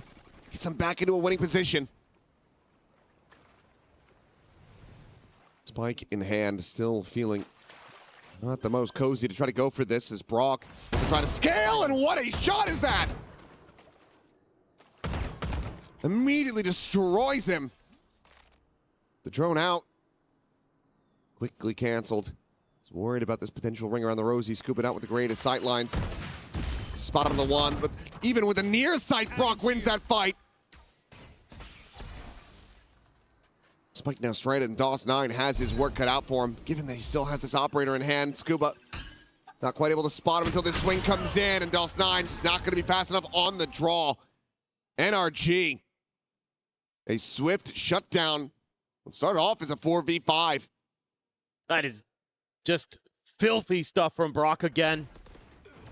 Ethan here just, stuck in a weird spot, opted to try to go for the kill. Couldn't get anything out of it, just didn't get any value. So you're thinking, okay, this could be the door open for KC. Start doing some damage, but then Brock shows up to the party. They've got some good entry points coming in from the doors, coming in from spawn. Nice punch back from KC. I like the idea. Curious to me, they have the hero rifle in Levin's hands. He's got the overdrive. You do have 3 sheriffs and a bandit, and Mata's already set Levin down. Yeah, no chance for that overdrive to come into effect here. Swing in the corner, Narrate with a clean shot. Ethan again going to be taken down as Hunter's Fury's going to be committed to this. Is that going to be an overstep? Looks like maybe not. So gets to Narrate, able to find a kill apiece. We're getting taken down. Pico will find DOS9, so now that late lurk, that win condition, taken out of their hands. Chavez has to do it all himself. Eyes in the back of his head. Phenomenal awareness from Kiko. The knives to be popped, and Chavez trying to reposition. It's just going to be caught, so it's an immediate shutdown. No hope of the clutch to come through. NRG now moving up 6-2. Just when you can hit sheriff shots, it's a big difference maker. And Narrate tries to be the guy. He has been so good for them this event. I have been so impressed with his play. And he's had a couple nice moments here, but it's just that teamwork, that coordination. Even though this doesn't go NRG's way initially, last couple of players really disciplined with watching their flanks, knowing what their jobs are. I cannot speak highly enough of the preparation that NRG has put into this map here. They look so well drilled. They understand what negative space they're giving up. They understand where they need to be, when they need to be there. That's a pit out towards mid doors. See that too often. Chavez wants to go searching for it, but I don't think he's going to get quite there. Yeah, it's going to be short. Unable to find that Viper. Ethan able to get a little bit of damage. And Scuba got a kill. That he does. Levin dead. Yeah, he just counter spammed him. Yeah, he just went out and saw it on the mini-map maybe and just went for the spam.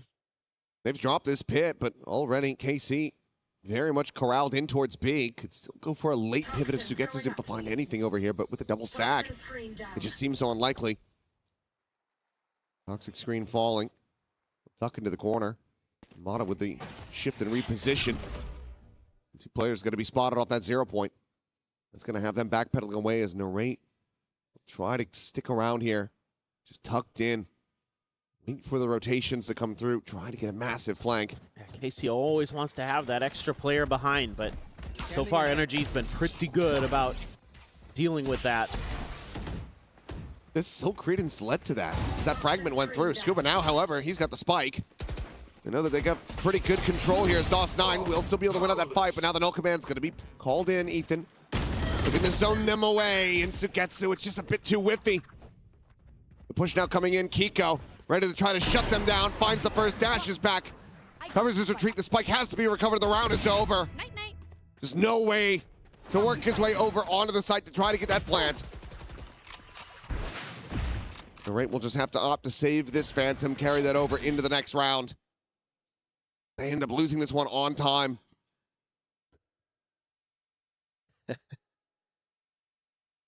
I like that Mata drew a circle with his harbor wall here.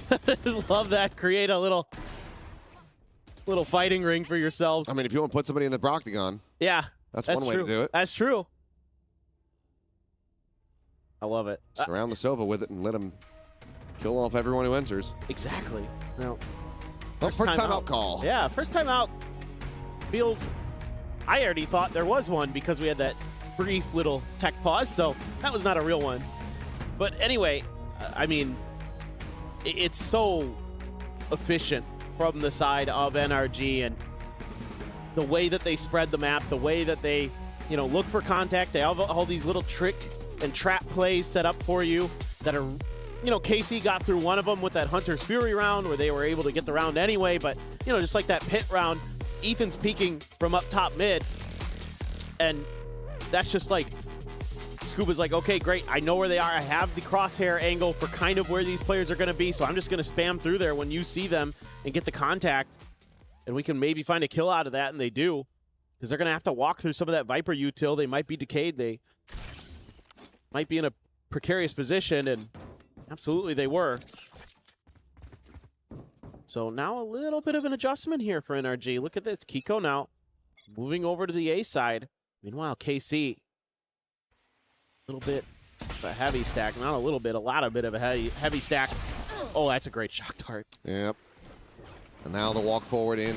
Suffers some decay. Stun's just going to be shrugged off here by Scuba, who's tucked. He's waiting for that stun to expire. Screen now to fall. The pit there in his face, but he has a massive opportunity to stab him in the back!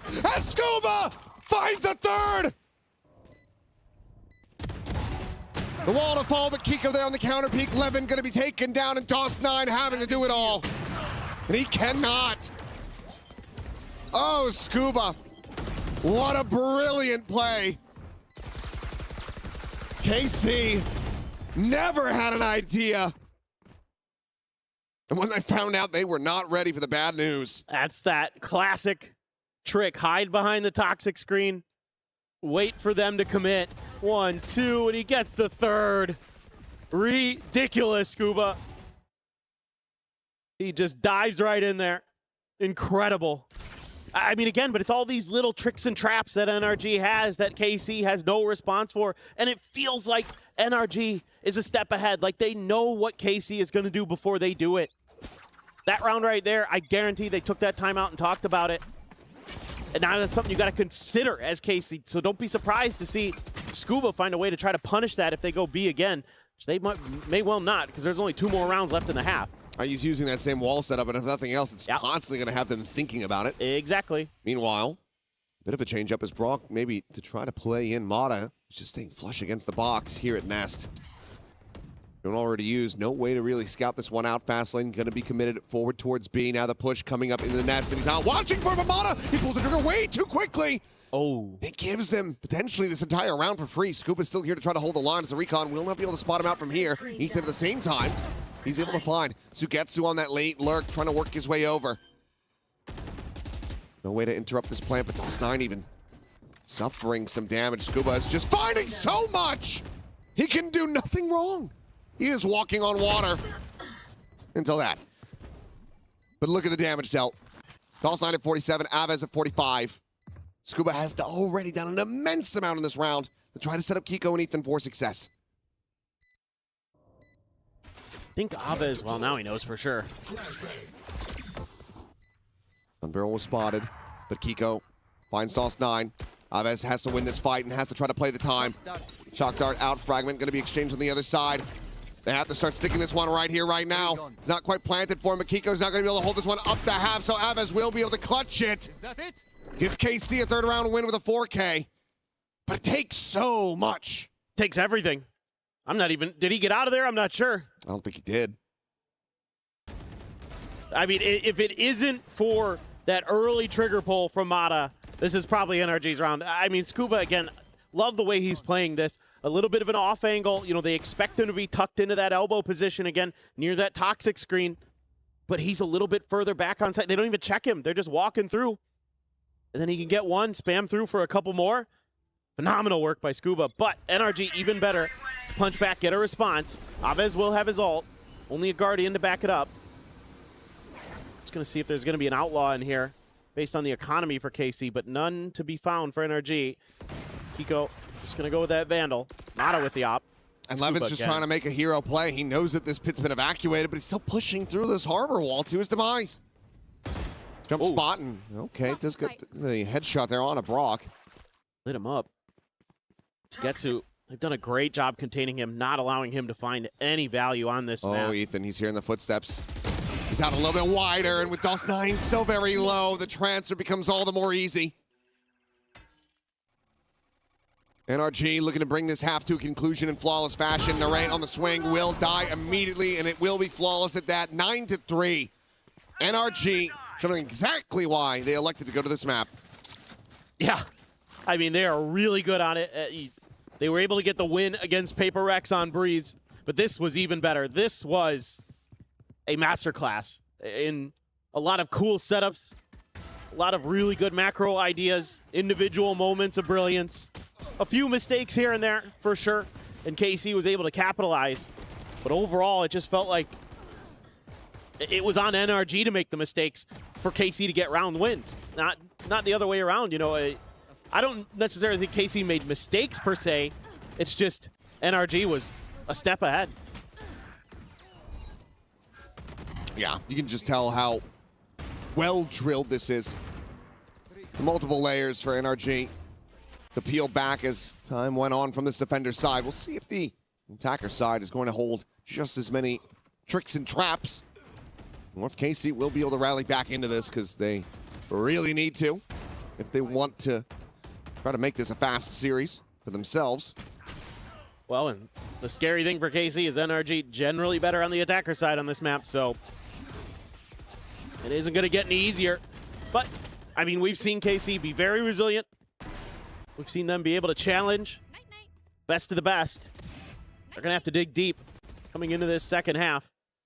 That man right there, Scuba, put on an absolute highlight reel over on B site. Was just such a great anchor, so difficult to deal with, and I love the way that he would use his conditioning from success to breed more success, to work it against them, change his positions into areas where they don't expect him to be over there. It started all from the pistol. He did it right out the get-go, hiding from that first recon dart. Yeah, a couple of spotlight thieves with a great supporting cast on NRG. Scuba and Brock just went back and forth, trading out who is going to be the hard carry, depending on the round. But like you said, typically better on the attacker side. See if that is going to continue. KC need one hell of a defense if they want to try to run this back. Granted, after what we saw yesterday, anything's possible. True.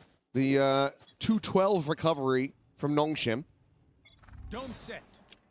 Couldn't close the series, though, so. No.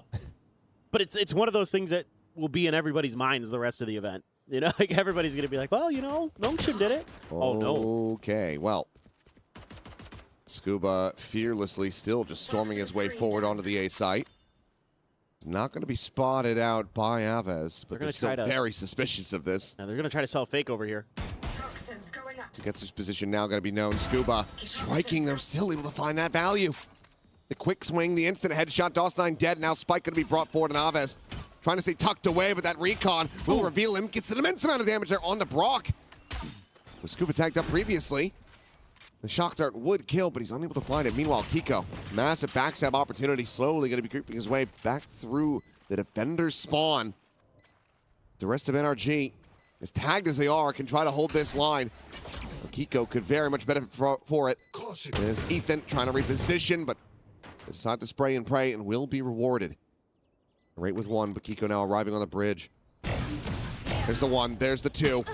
The drop down, the tailwind forward, gets himself in behind Orange. And right now, needing to try to check for this, and this delays them from getting onto the spike. Still a snake bite. The defuse having to be started. Narrate pulls off the defuse for a brief little moment. Whoa. But he's fallen. Sugetsuno would have to do it all. He just does not have the time on his side. Scuba will go out, find that kill, and NRG will get the pistol all the same. There's just so many layers to what they're doing in this pistol round. This is... you could absolutely spend a serious amount of time breaking this one down, because there's so much going on here from the initial push by Scuba, by himself, behind the toxic screen. Nobody's making any noise. And there's a slow push up over towards B. You show the Jet and the Harbor over there. It looks like that's a B hit for sure all the way. And that's exactly when Scuba decides to strike. He's like, okay, they've seen you guys. Good, I'm going to go. And he gets the kill when they're not paying attention, when they're thinking, oh, shoot, we got to get over to B. And they're able to layer in Kiko behind all that. It was so good. Well, Marshall brought into this one. Sugetsu with the Bandit. Going to be overwhelmed there at elbow.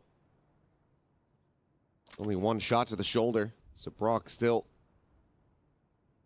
pretty damn healthy. And NRG for now, I'm still just waiting to see if KC try to push forward, try to get information, try to make a hero play. They know that they're not going to have the util coming into this round to really be able to scout them out effectively, so they have to just do it with their own two eyes. Yeah, this is the right call from NRG. Always have to be cautious against these ecos. Too many teams, I think, make the mistake of not being cautious against them. Gonna get the spot. Travis considering to try to run him down. Shock Dart's even going to start coming into the equation here as he's scaling forward. He's trying to get those right clicks in, but it's going to be Brock. A little bit of damage. A little bit of fun on the back end. Shots to the corpse. Meanwhile, Brock, now realizing that he has been intercepted, so will be contained away from the rest of the team, but the rest of the team pushing their way forward onto the B site, so all sites from KC now naturally have to be trained in this direction. As Brock will just go sprinting through A, maybe up to bridge and try to find a backstab opportunity. Making plenty of noise, and Narrate not quite registering it there. Brock is just getting away with murder again. Yeah, there should be nothing left to do. I mean, Levin has a Sheriff, tries to do some damage, tags up Mata.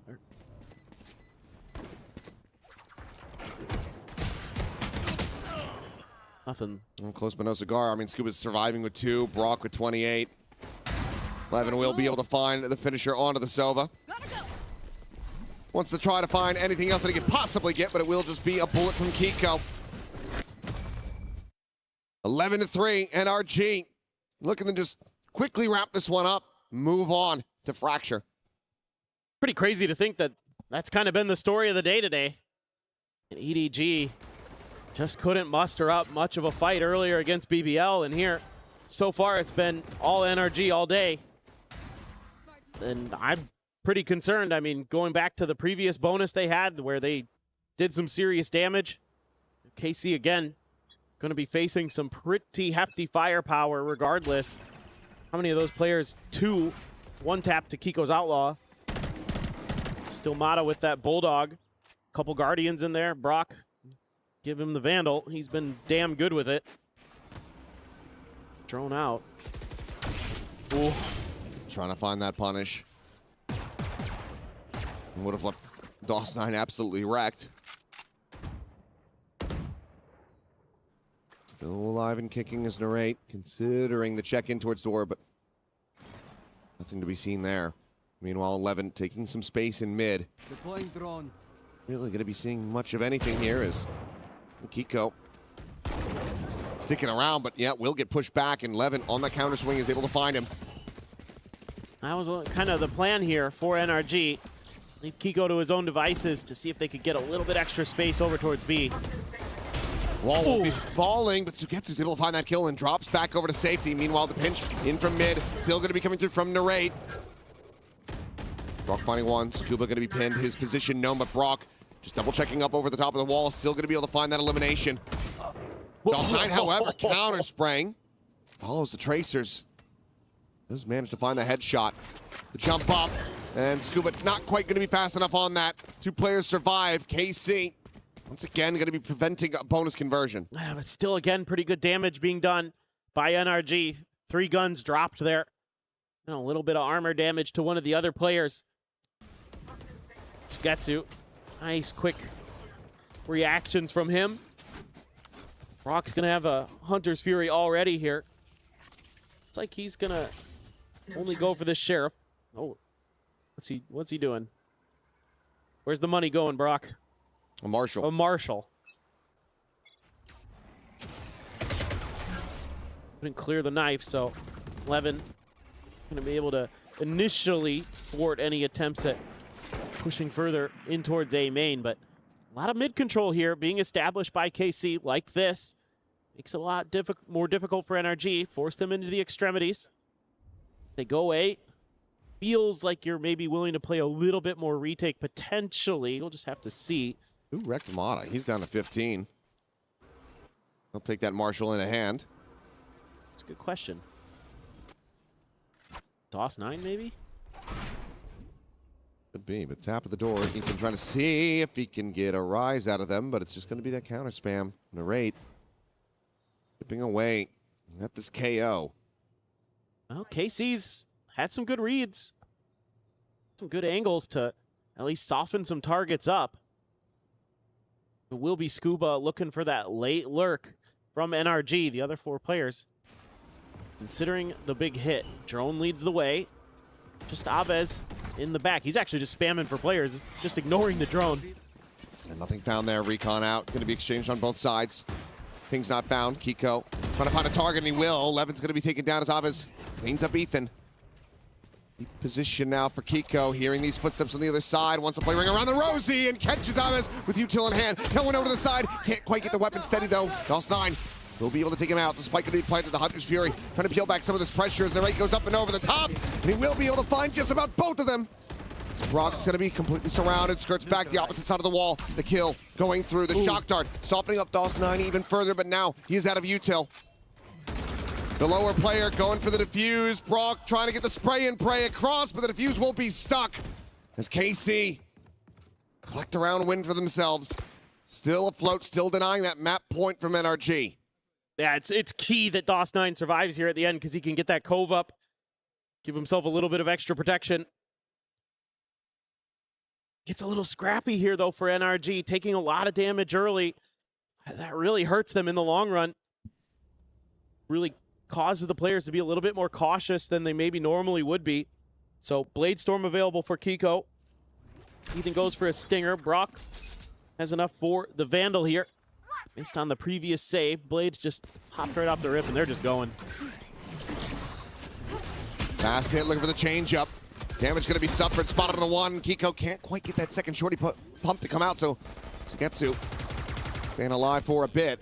And that is going to be the retreat here for NRG, but all of this allows for Scuba to go on this insert out through tunnel. Comes away with a kill, making it a 1-for-1. Fast pivot here. Depends on how active Levin wants to get. High Tide put up in front of his face. Is he going to disrespect it? So risk if he does, but okay, just enough of a pocket to peek through. Ethan will fall. Levin needs to not overstep from here, because otherwise that could be a weapon recovered. It's just that one Vandal alongside the Bandits. The former of which is still in mid and about to be surrounded. Oh, and Brock timing. Shifting over to the side, maybe a bit of an audio bait there from Sugetsu. Either way, he has been outdone. And it seems like KC not finished with this map quite yet. Lana trying to find that stun. Setting up the smoke, but it's just far too late. It's not fast enough. Levin has the kill. Scuba will just retreat, go for the weapon save. Carry that Vandal over into the next round, but KC get themselves up to 6. Well, got to give KC a lot of credit. Talked a lot about how good NRG was on their defender's side, about reading their opponents. They're doing the same thing. They're finding their little individual style, their ability to hit and then run. You know, Levin plays this so nicely here on the High Tide. Sugetsu doesn't go down to the shorty there, even though Scuba finds that backstab. Levin plays this round really, really nicely. Finds great times to disrespect that Harbor util. Very, very sturdy so far, RKC. So a very important round here. NRG looking to just get themselves up to 12. Get ready for the next one, but KC. They want to try to make this fast again. Players at main could try to contain this for KC. Push forward, Sugetsu able to find the first, but Ethan trades it back. And this Brock down. Reckoning through. Blind is out. Levin cleaned up. DOS9 dead. 3-2. NRG. Back on the warpath. Try to take this up to map point. One away from the knives, one away from that Hunter's Fury. Not available to try to prevent this plant.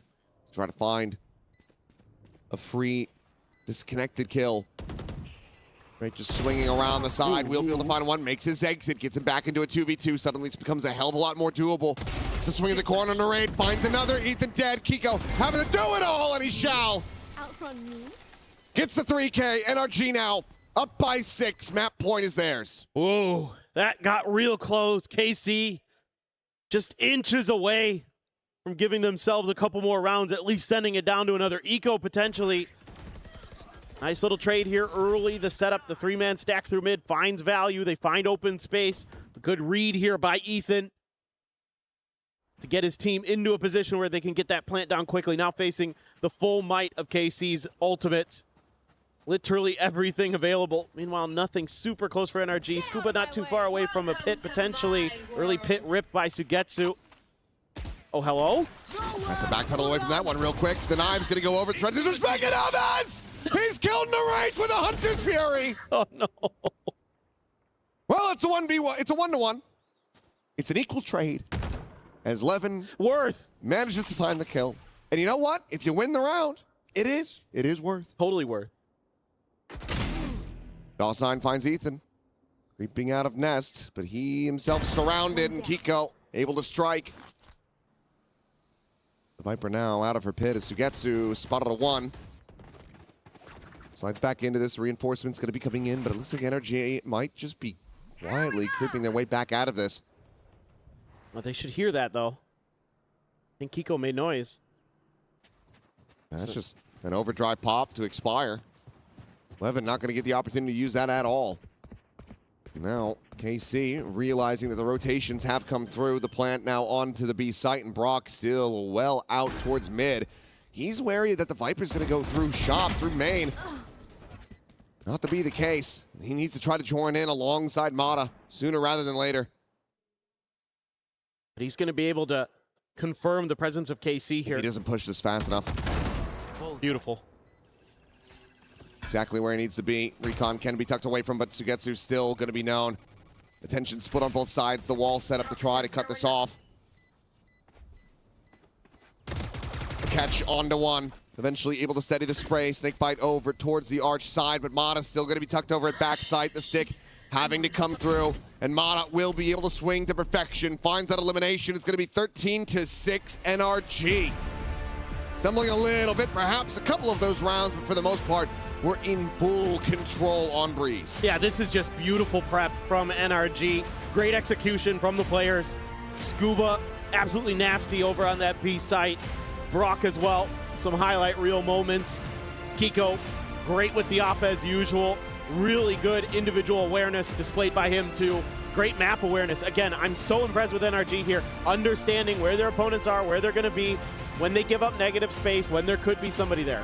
Well, the boys in the black tees able to come out on top. KC now needing to find a win on Fracture. Extend this to a map 3 if they want to be sticking around, but for now, let's go ahead and send things back over to Digon and the desk. The duel of the duelists were fun to watch, but there was clearly one winner in it as Kiko popped off and brought NRG to 13. It was a 13-6 victory here in map number 1. Breeze NRG, 1 win away from joining the rest of the teams in the playoffs. As we welcome back our desk, it's Big Time and Kakuka. And Big Time, you've got 2 children that you've taught everything you know in this matchup. One of them having a great start, the other one not so much. And Kiko and DOS9, how does it feel to be so torn right now? Look, I'm proud of them both for making it this far. I think Dossie's on that harbor. It's always a tougher role, but he'll be fine. He will recover. We know he can do that into the series. Keiko, I worked with him like right at the start of his career. He's grown so much since then. Love it when he goes on the duelist. That's where I work with him. That's where I feel like he's at his best on this jet, and I feel like he should win today. So you're taking more responsibility for DOS9, but you're not. That's what I got, right? I heard that too. Oh, Kiko was like too long ago, but Dosha, like I know actually everything about him. I think they're both amazing players that have learned a lot from other people, but aren't just me. Just most of it's me, but that's okay. No, but I do think when we talk about this map now, I really feel like NRG are so confident on this map of Breeze. I think they understand their own composition better than anybody. They know where to take these fights with the Harbor. It's so effective. Common Corp just felt like they were always on the back foot from a macro perspective. Yeah, but especially when we're in the second half, and there was not a lot of ways that the KC knew how to deal with the A entrance and how to play around mid, something that I think on the first half NRG were doing beautifully. When we were speaking about the teams that were working Breeze, working all perspective of the maps, actually NRG has to be now on top of that. I know the BBL did an amazing job earlier today, but the work that NRG has done on this map is incredible. Seeing Kiko, the tournament that he's having, not just today, but previous days as well. We understand why you decided to take him from us. He's still absolutely brilliant. Thank you very much, big time. Yeah, no, I mean, I feel like for me, it's all about the anchors on this defensive side. Yes. Scuba, I think Scuba's Rourke great. pulled his weight as well, but truly, I think on this Viper, Scuba is so comfortable, so confident. He's able to do the hard jobs of locking down these difficult tight sides. He's coming away from every situation with more kills than he should, which is incredibly impressive. This form of Scuba is what got them the trophy last year, by the way.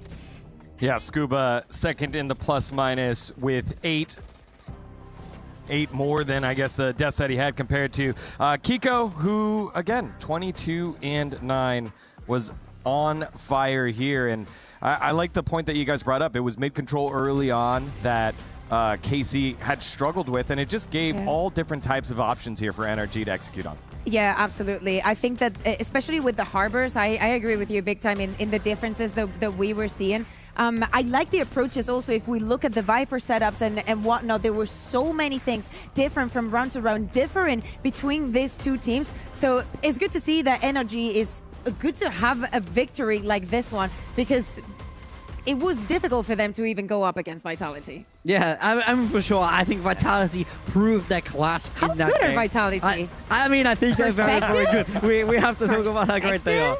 But I do think NRG are still in a great position to make it out of this group now. They've closed their map pick, but time and time again, we keep going to map 3 here. Will we Fracture next, where they've had a little bit more trouble, and stylistically is so different to this Breeze. So big adaptations throughout this series. And things that scare me as well, when we look at the other side, when we look at KC, 11, bad map for him, very bad. I believe he went like 1 and 7 in opening duels. This is not what you want from your Neon, especially after we just watched BBL and what they're capable of doing, and all the great duelists that we get to see in all of the tournaments here and there. To see Levin in this form, I really hope that he can bounce back on Fracture, because he was the ultimate star that managed to close that map for them against Paper X. Yeah, well, the rest of KC will need to regroup and bounce back. NRG 1 win away from that playoffs. We'll have map number 2 after this short break. Don't go anywhere. You're watching EWC 2026.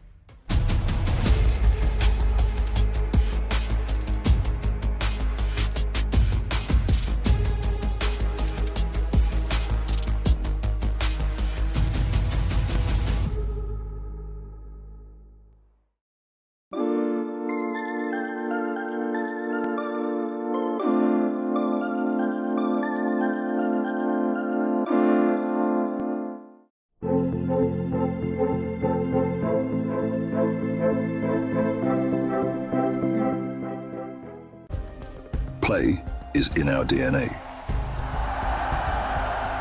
Whenever we let it out, it becomes our superpower. Now imagine an entire city being built to supercharge it. Kadir City, powered by Play. We were there. For every click, every clutch, every respawn. We were there for the years of grind. And we're here. Now. The proud founding partner of EWC. Powering the biggest event in gaming. Shoulder to shoulder with the world's best. Making history. Greatness deserves a stage. Lenovo Legion. Reach your impossible.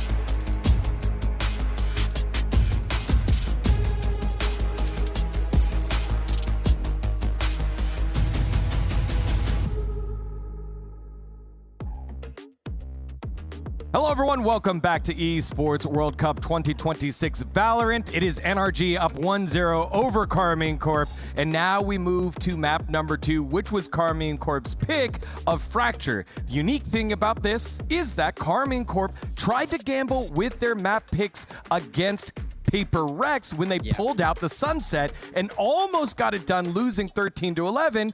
And then we were on the desk. Everyone was like, oh, wow, you're going into Paper Rex's Fracture. This is where they get to do all of the W gaming and cross all the different ways to entry onto that A and B site. Yeah.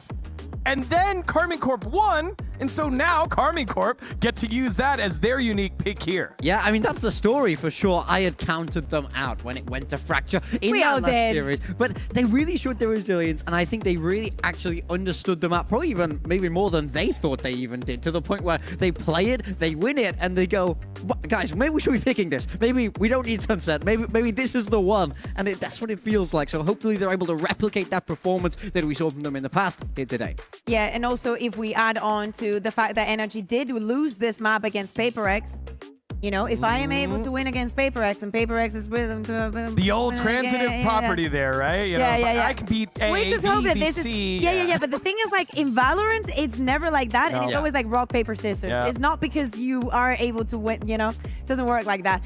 For the side of KC, I understand why they want to feel that way, while they also want to surprise. I think that you have to, right? Getting at this moment in the tournament where everything is at stake and you are not the favorite, you have to surprise. For the side of NRG, though, when they played against Paper X, I remember asking the casters, yo, how did that game go? And they said that NRG were always in control. The problem is that Paper X was getting a lot of momentum because at the beginning of each half, they were getting a lot of rounds on the board, and bouncing back from that was getting more and more complicated. And at the end of the day, it was Paper X Fracture. So, of course, it's not something that they were exactly bad at. Look, for me, I'm still believing in the hero's journey here for Karmine Corp. You know, they faced that adversity. It's tough. Then the bounce back. We're on the climb. Just when it looks like it might all fall apart. That's when heroes are made. That's when stories are written, especially here at EWC. Karmine Corp, they now have to pull off 2 perfect maps to get in front of that home crowd. Well, I feel like there are a couple of maps where, you know, shooter's going to shoot. You can just play straight up and work through your gunplay. But I feel like there are a couple maps where if you come in with set strategies, it gives you a massive advantage. Breeze being one, and I think Fracture being another one. Yeah, I think Fracture plays so differently to all the other maps in the pool, right? That's why it's very Marmite. You love it or you hate it. You're either very right? good or you're very bad. Like, it is difficult to, when you go, when there's 2 teams that are good at it, that there is, I would say, a bigger difference because you see who understands it better. Yeah, I mean, and it's also the reason why a lot of teams and players really don't like this map, because you have to play it so differently. You see the roles have to shift around. It's, you know, the only one in the pool now where we see a lot of Brimstone, very different for the Smokes players. Like, it does feel different to play. So NRG, it did look like a weakness when we saw it from them last. It's more about if they were prepared for it coming up in this veto. How much work have they put in since we last saw it against Paper Rex? And for Karmine Corp, how much have they been able to improve on what they were able to do in that great upset? And Fracture, it's already a difficult map if we think about it from the angle of all the metas that we've had.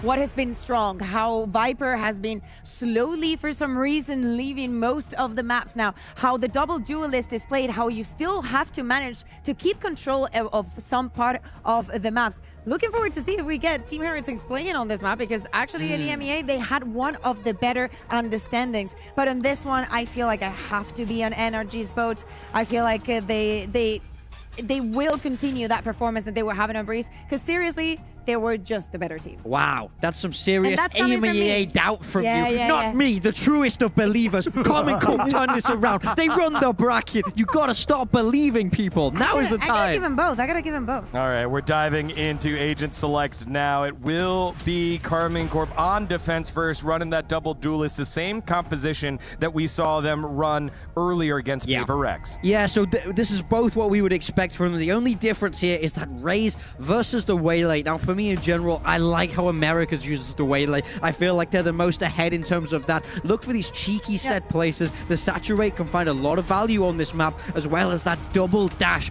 to create a lot of space. Raze is trying to do the same thing with those satchels, but ultimately there'll be a lot of mutual understanding across this on how each team likes to play. You need to control the map, especially when there are 2 Phoenixes on play, and I want to see players like Suigetsu, for example, stepping up a little bit, but Casey from this defense needs to fight. If control of the tempo falls into the hands of NRG, this might be a quick map. Backs against the wall, but the blue wall stands with it. It's Carmine Corp needing 2 map wins to make it to the playoffs. NRG have done the tough work of winning their map pick. Now will they be able to get the upset and move on to the playoffs? Let's find out with this Group B decider, map number 2, KC versus NRG.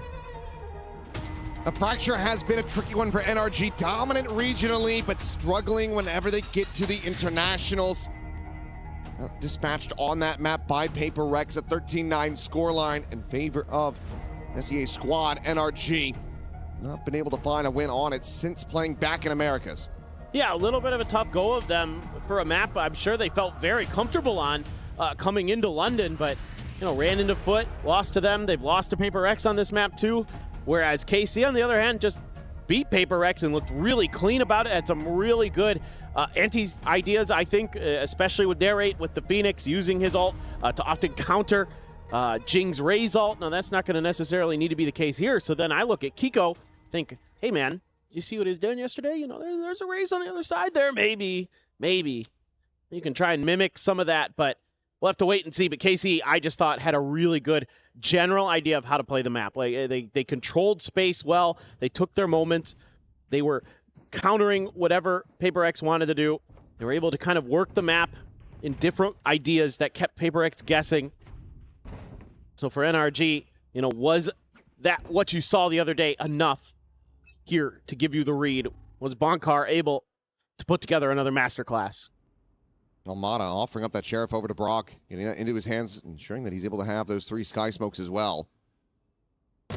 Push at the corner, it's going to be Narrate taking that first kill. Levin, however, going to be taking quite a bit of damage, and Kiko will be taking both of them down. Kill found, Blaze Wall.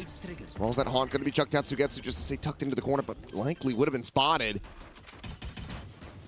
Couple shots going to be coming through, and he's going to try to play the rest of this out a little bit more quietly. Flyer going to be cleared. Ethan staying entrenched here at the spike, has that frenzy, wants them to get up close and personal with him, but weapon now will be heard. Molly as well going to be sent out at his feet. Takes him a little bit low, but Kiko's able to find a 3rd kill. Ethan with 1 as well.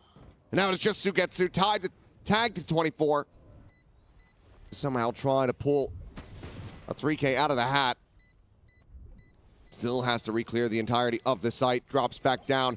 Has not been able to hold this to happen. All the mollies layered in. Kiko gets a 4K. And that is a scary way for NRG to start things off. Kiko just 2 charges from having that ult online. I mean, you basically feel like he's 100% going to have it for the bonus. It could even get it in the next round. Not going to want to use it most likely, but it's a little bit of a weird start here. Nice high-low setup for KC, but this round to me was all about the counters from NRG. It's that flash from Kiko into the double kill, and then when there's the molly onto site, the prowler into the molly onto Ethan, that's when NRG actually swings to bail him out. Those are really good individual calls, individual decisions in the heat of the moment that win NRG that pistol and keep the ball rolling for them. Couple rifles, Kiko Brock gonna be swinging with the Vandals. Well, Sheriffs, and then Mata with the Marshal. 4-man push, DOS9 Sugetsu, and immediately down and dusted. Brock, Kiko, the Vandals making quick work of him. Yeah, and with that kill, Kiko 1 away, so could just give him the spike, go for the plant. Meanwhile, they're going to try to overwhelm Mata, who's having some uncharacteristic whiffs with that Marshal, just can't quite connect him. So orb grab, as well as that kill over to the hands of Narrate, who's now also 1 charge away. You can put that Marshal to use. The players still working their way over towards B. You play a bit of post plant here. Have a lot for this. Sees, couple mollies. The KC, I would think, just want to die to the spike at this point. Maybe Narrate. Probably for the best. Angel to at least check the corner, see if they can get a freebie. Blazewall will be invested into this, but there's the molly and there's the spam. Brock, exactly who you want to be able to scoop up these remaining kills. Get towards that orbital. Second molly goes in.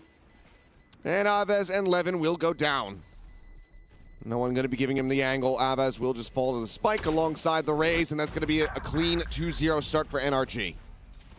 Now this next round gets really interesting because both Phoenixes have the run it back. So generally, as the defender, you're going to want to hang on to yours. You're going to want to wait until your opponent uses theirs before you start trying to make a move, before you kind of have to react, unless you've got some kind of crazy good set play in the back, which I wouldn't mind here as KC. I want to see them get a little bit more proactive on the extremities of the map. They've tried, they've been shut down, but you got to keep pressing as the defenders. You got to keep looking for those extra angles, extra advantages. So it looks like Aves, again, he was widely left pretty unchecked at Dish against Paper Rex, but NRG wants to test him early. I think this, again, screams good homework to me, because I think this was an opportunity that Paper Rex never really capitalized on, was how often Aves was just on his own. You could at least clear this space. You don't have to necessarily go for the big hit, but they're going to try. Here comes that run it back, but Kiko will be grabbed by the C's. They're trying to counter spray him out. Aves on the reposition, just here alongside drop. Jumps up and over the top. It's quite a bit of damage, but will be able to get the jump on Kiko right as he snaps back. And Brock dead to the nade. KC lights out on this anti-bonus. Completely smothering NRG and catching them off guard. I feel like I've seen that play before. That's really nicely done by Aves. He rescales forward, wants to try to get this elimination. Extra charge towards the Nightfall. Question is, Scuba doesn't even really go for this at all, or does he just drift back? In a 1v5, so it seems like he's just going to patiently wait, see if anyone comes exploring, which Levin might just do. A couple players going to be working their way through. He hears that noise.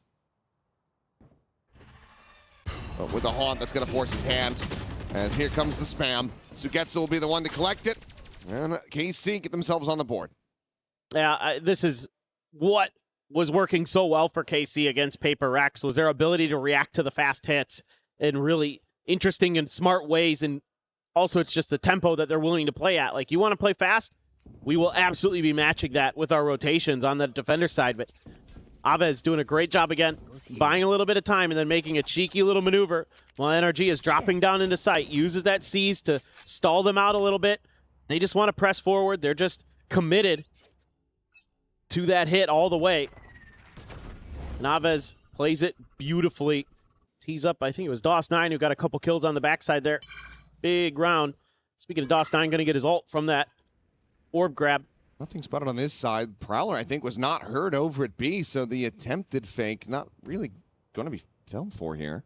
They're still suspicious about it, but they also have these double trips situated. Now the cloud smoke's going down. Sky smokes, as well as that double dash forward. They can become increasingly convinced that this is going to be an A hit. Spike could be passed over into the hands of Mata, try to get that convergent paths online. He reassesses his plant spot, and that's going to be the orbital out very early. Mata can now go for this one safely. Nice patience being shown there. Can he escape is going to be the big question. He'll just be left on a bit of an island. DOS9 assessing where he wants to set up these smokes. Meanwhile, the fight going to be coming in. Narade winning that one out. Kiko going to be struck down. Molly now forward at their feet. But Narade gets past it. Eventually going to be flushed out as Brock re-swings that corner. Clears him out, but that is going to be significant damage suffered now by NRG. Scuba, however, on this flank could be their undoing. Finds the first, needs to look for a hell of a lot more, though. It's the last one standing. The drop down to his demise, who gets from Sands, cleans it up, and KC will tie it up at 2-2. This is great play from Narade again. He is so locked in on Phoenix on this map. And he breaks out of a tough situation there. NRG throwing a lot of util at the door. The smokes are there. But that first flash, so good. Finally stopped by Brock. Scuba's lurk took a long time to really come to fruition. That's going to be an early timeout here from Bonkar. Already seeing some things he doesn't like and what's going on with his team. And I think probably wants to maybe talk about some of these post-plant setups a little bit more. Liked the idea on the pistol where they had some help for that player that goes for the plant on A site. Here they, yeah, like you said, left Mata to his own devices. I think it, you know, if you lose that three-man stack trying to hold that door, that's just it. That post plant is cooked. Especially if Scuba's just a little bit late on that lurk. something like that, if you have the refract set up and you can get the spike planted. Right. I'm not sure how the timing exactly works out on that one, but it felt intentional that they were trying to bait out that orbital strike, right? Yeah. They got the tap, and they managed to get that out effectively. It's just everything from there. And Scuba just a little bit too late to try to get in to find that backstab. If he's able to get that right, his offense about to drop down. He's probably going to be good for 2 eliminations, but the rest of the team is just already dead. Right. So the timing's a bit more wobbly here for NRG compared to what we were seeing on Breeze, and KC are also just a lot more dialed in and in tune with this map. Yeah, and I love the way Narrate plays. He's such a good Phoenix on this map. He has such good instincts, great timings with the flashes. Reads his opponents incredibly well. This time, that Prowler is going to find the trip. And a weaker buy. Funneling these into Mata this time. Trying to bait Sugetsu into a swing there, but none to be found. Push past that cage, and Kiko will be able to win the fight. Doesn't even take that much damage. Of course, has the heals as well to push him back up towards full very quickly.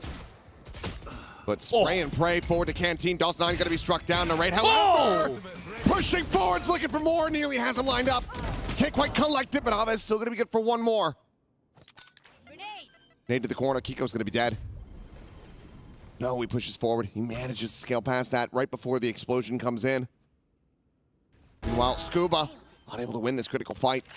It's got to be a one-tap from Kiko, but he can't commit to the plant. I think he's going to go swing all the way over to A. Only 35 seconds. He needs to get out of the audio distance to try to go for the sprint. And Levin is already cheating back, so instead, Kiko just keeping it paused for now, and now we'll rescale into B. I mean, it's brilliantly played. Whether or not this leads to the round win, still yet to be seen. He's got to run it back after this, though.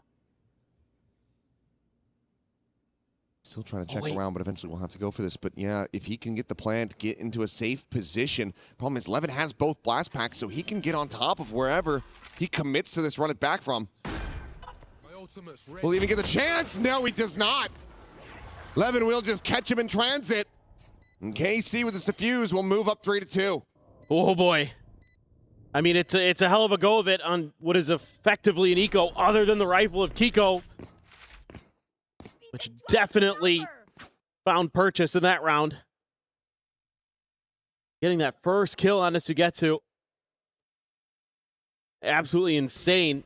Sugetsu can't even do much out of that position. Barely touches him. And then Narrate, 2 fast kills with the Phantom. Ooh, beautiful work. And they can't quite answer back. They stack up a little bit there. Scuba can't win that 1v1. Would have been crucial. Went fishing for it, was hoping that maybe Levin would get a little impatient. Try to deny the plant.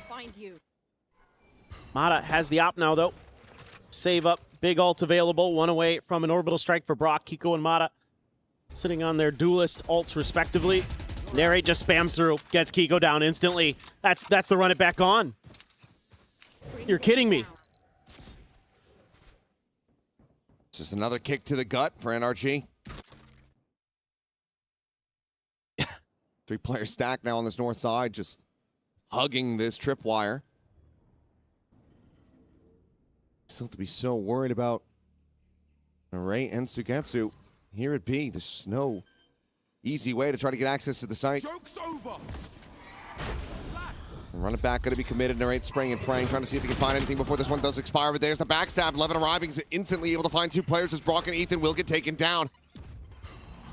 The Phoenix ult gone. But no, closer to trying to get this plant in play are NRG.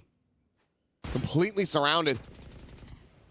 Scuba lucky to be alive, but with this operator, I mean, what are you meant to really do? The first shot ringing out, unable to connect. Now he's going to be struck down. Scuba having to try to fight his way out of here. Is going to be good for the 1, but has to hightail it out. There's just no way to rescue this round.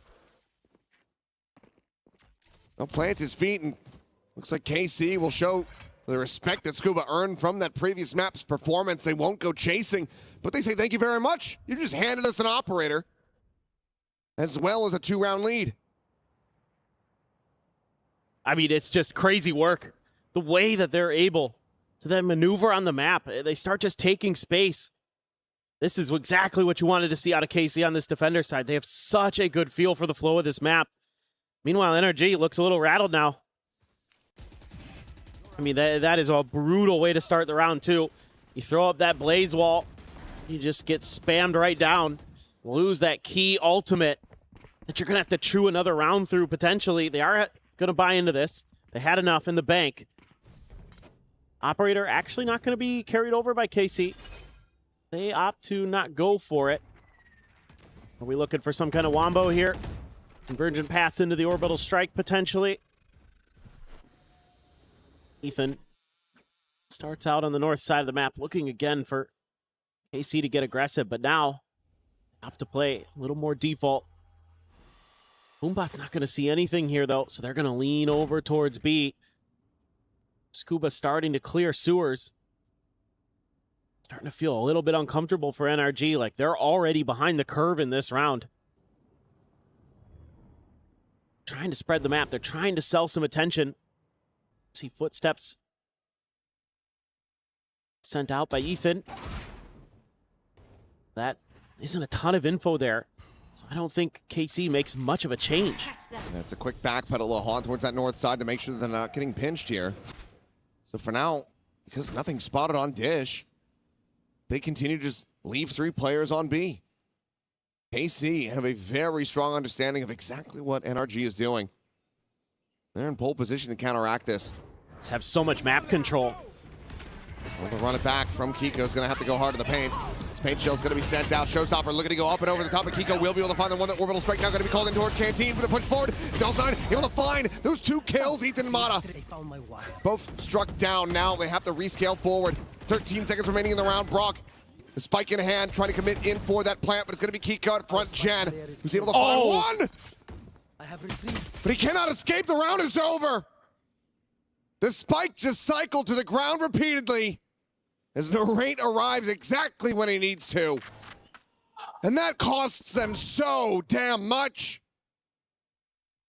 This is great stuff from a couple players. DOS9 just on the very edge of that orbital strike, able to push forward at the last moment when they least expect it, finds 2 huge kills. Oh, that completely throws things into chaos for NRG. But the thing is from the get-go, from the beginning to the end of this round, this was KC on top of NRG the whole way. And that's going to force the second timeout already from Bonkar. And it is so annoying how well KC plays this map on their defender side, man. They are so smart. They use their information, their space control so well. And then they kind of surprise you with moments like that where they're aggressively positioned when you least expect it, when you think you've been given the freedom to at least maybe get the plant down. No, no, no. That's just a pistol in the anti-eco. NRG have been struggling. And even with the immense amount of tools that they had available across all of these rounds, they've not been able to make anything stick. Orbital, Neural, run it back, all committed into that to no avail. Just one little cheeky backstab from Narrate at main. This is a nice spot. Picking off Brock before that spike could get into play. You can tell that it's chaotic. NRG, they have no idea where their advantages lie, where they're safe on these sites. If they can't figure that out, then this is going to be us moving over to Haven. Sugetsu will be forced away. Look at the reads. Look at the reads, though. They know as soon as that arcade orb is tapped that they're going to be given space over towards Dish. They throw out a haunt just to check. It's like they know what they're going to do. It's just like Breeze for NRG, where it just felt like they know what their opponents are going to do before they do it. Same with KC here. They're mirroring them at every step of the way. So now NRG going to keep going. See if they can make this maze a little bit longer behind them to trace. They want to keep trying to potentially sell the fake, maybe just get a flank going through, so Scuba is going to be sent in behind as Nightfalls are going to be exchanged. Mata the one getting caught by that. As a paint shell towards Sands, not going to be able to find any damage here onto the Waylay. Throwball's ready. Right swinging the corner, is able to find Kiko, tucks back out the safety, and Mata just not in position to try to counteract that. No trade to be found. Scuba now dead. The flanker absolutely noted. Sugetsu gets the Neural out, and the jig is up. Ethan able to find one with that Spectre in hand, but it's going to be a hell of a lot more necessary as he does manage to find yet another Swap of the guns. 1v2 for the two-time world champion. No more util to speak of for 15 seconds. Stays tucked away. There's been no tap at the door, but doesn't know if that late flank could have come through from Sugetsu had he sprinted down towards the south side, so has to just wait this one out. But it will just be the swing, and Sugetsu has him in his sights. 6-2, the timeout's not mattering. The money gone. NRG massively on struggle street as KC continue to run away with this map. I mean, it's just so hard to find gaps in this defense that KC has. And again, every step of the way, they're mirroring you. They're re-clearing space. They're checking to confirm, okay, are you actually committing to that side of the map? Yeah, you are. You're not rewrapping through the north side. Okay, that means you had to have gone through sewers, so now we can be ready to pivot and hit you at ropes when you try to break through there. And it feels like NRG just cannot respond, cannot recover. They're going to try another 4-1 setup. There's already a ping out over on this. Feels like KC has something ready.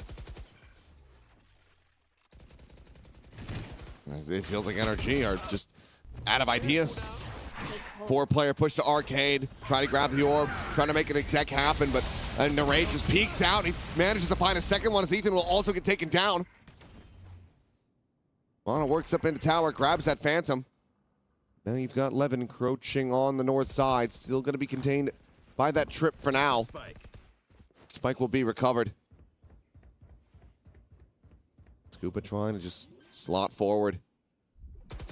Lays up, tries to take some space, but even just the spam from Sugetsu manages to connect. Tag to 89. Swing in. Mata will be able to find the burst, but Sugetsu is a little bit faster. Still found. Scuba trying to play around that tiny little gap. Nothing to be found, but he's going to be swinging right into the back of 11, who's just ready and waiting with that outlaw in hand. Brock now. Try to clutch this out in a 1v3. Just the one molly to try to buy some time. Already, an immense amount of damage going to be suffered as Sugetsu will run him down. Another round for KC. Guaranteeing a lead at the half, and given the way that these rounds are going, it's looking to be a monstrous one. Yes. I mean, they're so smart this time, leaving that extra player out by the trip for a long time, playing a little bit of contain around the site. I mean, at this point, I don't know what you do. Narrate starts this round off with a bang, finds 2. He's playing so smart around that orb. This time they give him a different look. They are like, okay, they're going to tap this orb. We'll give it to them. We'll make them think that we're not contesting it this time. But little do they know, we lie in wait.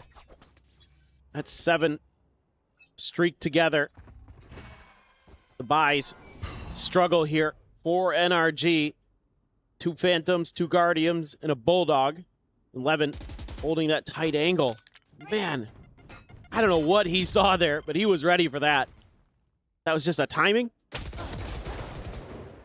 Okay, well, one of the best starts that NRG's had for a little while is Narrate. The door is going to open, and Mata's going to be taken down before he can try to go for the dash. Narrate's still sticking around, still tearing them apart. Dostine now refilling that space, comes away with a kill, but will be traded back. We go into a 2v2. Spike still at Sands, now alone in the hands of Brock. Leg spotted, head clicked, but Sugetsu has him outdone. Just too many layers for NRG to try to work through. KC are looking bulletproof on Fracture. It's a little mistake at the beginning. Levin gives away his position, doesn't matter. I mean, Narrate is just so good on this map. It doesn't make sense. He is outrageous with his timings. He just knows. And he's so fast to react. Cycle through those run it backs. They always seem to find just tons of value. And this is just so one-sided so far. Let's see if there's any answer. Brock's got another orbital. Kiko has his. There's going to be some way that they can squeak one out, make this 8-3. Get 4. I don't know if it matters at this point. It feels like KC is too good on this map. The up and over from Mata just landing out into the open. Saturate Chuck towards the corner, nothing to be found. In fact, it's going to be Aves finding him through the smoke. Sugetsu gets Ethan as well. They missed. And nothing found.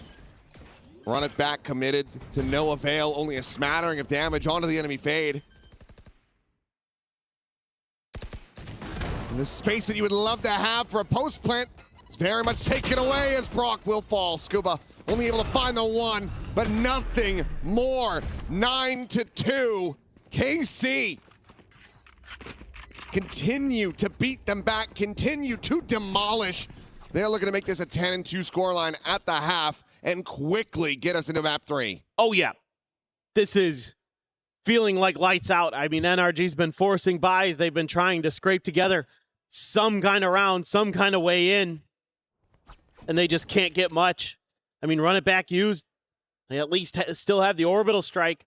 The problem is you gave Levin his ult off of the defuse. Sugetsu's going to be 1 kill away from the neural theft, so all he has to do is kill the lurker or just find a late flank and then throw that through and basically probably sweep through the round, you would think. Big push out here, though. This might be, yeah, this is a problem. Okay. Maybe a lifeline wanted to be offered up here by KC.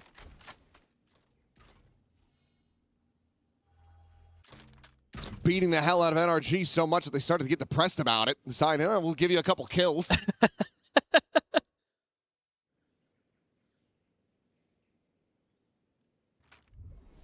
Playing a little psychologist. That's nice of him. Appreciate that.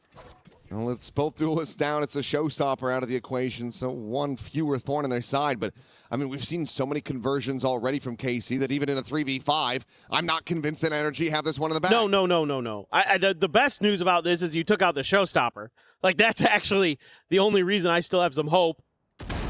Okay, so Getz only gets one. Can't rip his ult. Aves and DOS9, surely not, right? Now you don't have a Nightfall, but convergent paths with the orbital strike. If you can find out where these players are at, line them up, get the wombo combo. That should be curtains. There's the neural thefts. Convergent paths immediately going to be sent, but it's not the combination. It's a little bit disjointed here, a little bit too fast on the draw. Meanwhile, Brock is eating some damage in transit just to try to get that spike planted. Guy kind of opens a door.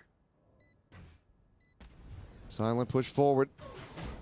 Aves trying to isolate them, but okay. The double stack will come away with the kills, and now it is just DOS9. Who looks like he's kind of accepted his fate in this round. Doesn't want to give him the satisfaction. Could just be a KD play. In my Valorant, never. Yamato knows exactly where he's at, so convergent paths just to lock him in place. They know that they have this one under wraps, so NRG at long last here in round 12 are able to find their first round win since the pistol and the anti-eco. It was 9 in between for KC, a monstrous streak. And if NRG want to bring this one to a conclusion, then boy, it is going to have to be one hell of a defense for themselves. I feel like going into stage 2 for VCT, Achilleos, that a lot of people are watching this, what KC has been doing on this map, and are going to be borrowing some of what they do and how they operate, and like the protocols they have are so good. I mean, it will be hard to replicate because players like Narrate are so good at Phoenix, it's unfair, it feels like. He's just better than you. He's got great individual reads. I mean, this time it isn't even necessarily all the utility. I mean, he's had some nice flashes, you bet. But he's just getting good reads and then clicking on heads with those phantoms. It's brutal. I love it. I absolutely love it. He has been just stellar to watch on this map here at EWC 2026. DOS9 had a few good moments. Sugetsu played great. He was constantly shutting down Scuba on those lurks. Won the Cypher battle for sure. Yamada had a few moments, but haven't been able to see that Waylay really be the carry that it was in the past, like in 2025. Obviously, yes, there's been some nerfs, but still not a very, very good. Had again, a couple moments, sure. Kiko still putting up numbers, but that was just a masterclass. Both teams on their map picks have their defender sides absolutely exquisitely thought out. Well, as we so often say, it's got to start from the pistol. They have any shot of being able to get this back, but Carmine Corp looking so damn good on this map. I think even if you feel confident in your fracture, KC makes it through to the next round if they can complete this victory here. Probably going to have to consider taking it off the table. This is just looking too clean. I mean, yeah, it's almost a must ban for anybody else the rest of the way through. I don't care what your permaban is. I don't know that anybody has a hope. Maybe Heretics, you know, who knows, Vitality on the right day, but right now this team is incredible. Absolutely incredible. And they go over to the attacker side. Just a clear there. So a little bit of presence known, but it's just a Cypher, so that doesn't give you a ton of info here as NRG. They've still got the right read. I mean, the heavy gamble stack onto B. Probably saw something in the VOD review and said, probably just going to try to end B a lot. Let's just gamble on it, but now they're getting impatient. Mata does not have a refract set up, but it still will be good for the first shot. Wants to stick around as they continue to swing forward. He'll get himself a second, but Levin collecting a kill now, and the flash is out in the paint shell. Is at Kiko's feet. He gets struck down. Last pack forward. Brock barely able to win that fight. Surviving with 13 health. That does leave Narrate now in a 1v2, but this is the danger man for KC. Just a classic. Just a classic now. Clearing of that cam. Over top of the tripwire as well. Swinging the corner, unable to find that kill onto the enemy Brimstone. Considering the Molly. 9 bullets remaining. Molly on the close side, trying to isolate here, but just not really given fantastic angles. The shots just aren't quite connecting for him. Finds the first, Brock dead. The swing in, and Scuba will be able to persevere. Gets damn close, but NRG will find another pistol. They need so much more from there. Almost a throw here from NRG, who has a really good read at the beginning of this round on the tendency of where this wants to end up. But then they get a little impatient, start pushing out. The good news is Mata found the right timing there to get that first kill. And then Brock's able to hold the line with the Sheriff. Gets the bounding, blast-packing Levin right in the chest. Narrate, I mean, you never count him out. You just feel like he's good for it. So fast, so agile. He's still able to get those 3 charges. Yep.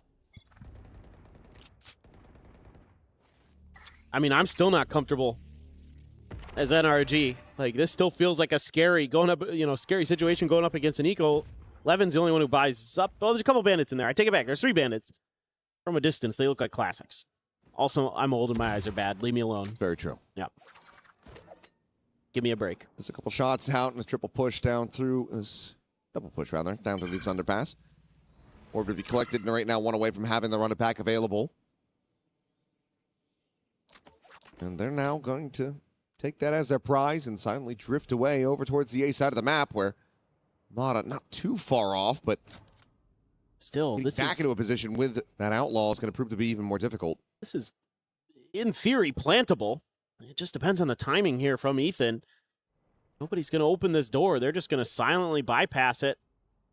Set up a player to watch the flank and throw some smokes and potentially get the plant through. Ethan just can't contest this. He's all on his own for now. A reposition, scale forward from Sugetsu, spotting out 2. Mata now trying to scale up, get onto an angle where he can put that Sugetsu use, but Sugetsu just stays tucked. They do not suss this out quite yet. They have any way of clearing him whatsoever is going to be the question. Instead, they're going to refight in towards Halls. The Haunt going to be destroyed. Oh my God. Narrate still there, ready to strike as he scales forward, ignoring that Molly. He's able to find the first, looks for the second. He cannot make it happen. Ethan turns back with the classic in hand. And Sugetsu now says hello. Cleans up 2. Aves down low. Levin trying to strike. Manages to find the 1, and Brock, the last one standing. Trying to bait him, wins the fight, has the time. but it ends up being so costly. You talked about it. It doesn't feel comfortable, and that is proven. Only one player surviving. The way that KC is using space against their opponents, they're setting themselves up in all these tricky places, and it's making NRG have to think about so much. Then they use their own smokes against them. In the backside, they hide in them, wait for them to come through. Cut right down the middle of the NRG formation. And even Narrate's frustrated, man. He wanted that one so bad, and they were oh so close. A really good attempt from KC. NRG gonna start throwing money into this. Want to get this bonus to go. They know how crucial it is. If they can get this round to go started, they could maybe offset KC enough, but Narrate sharp Ethan down. There goes the IGL.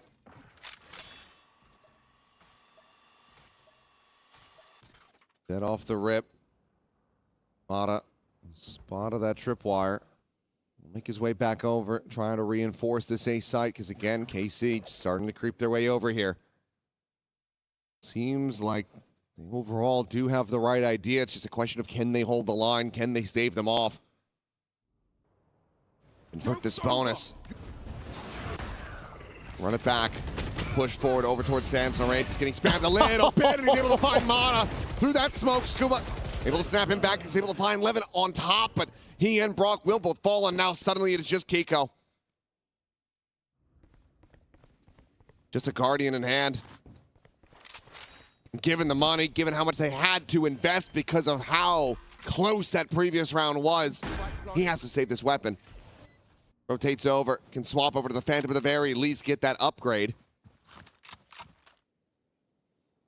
And perhaps just find somewhere to tuck away and try to play this out quietly.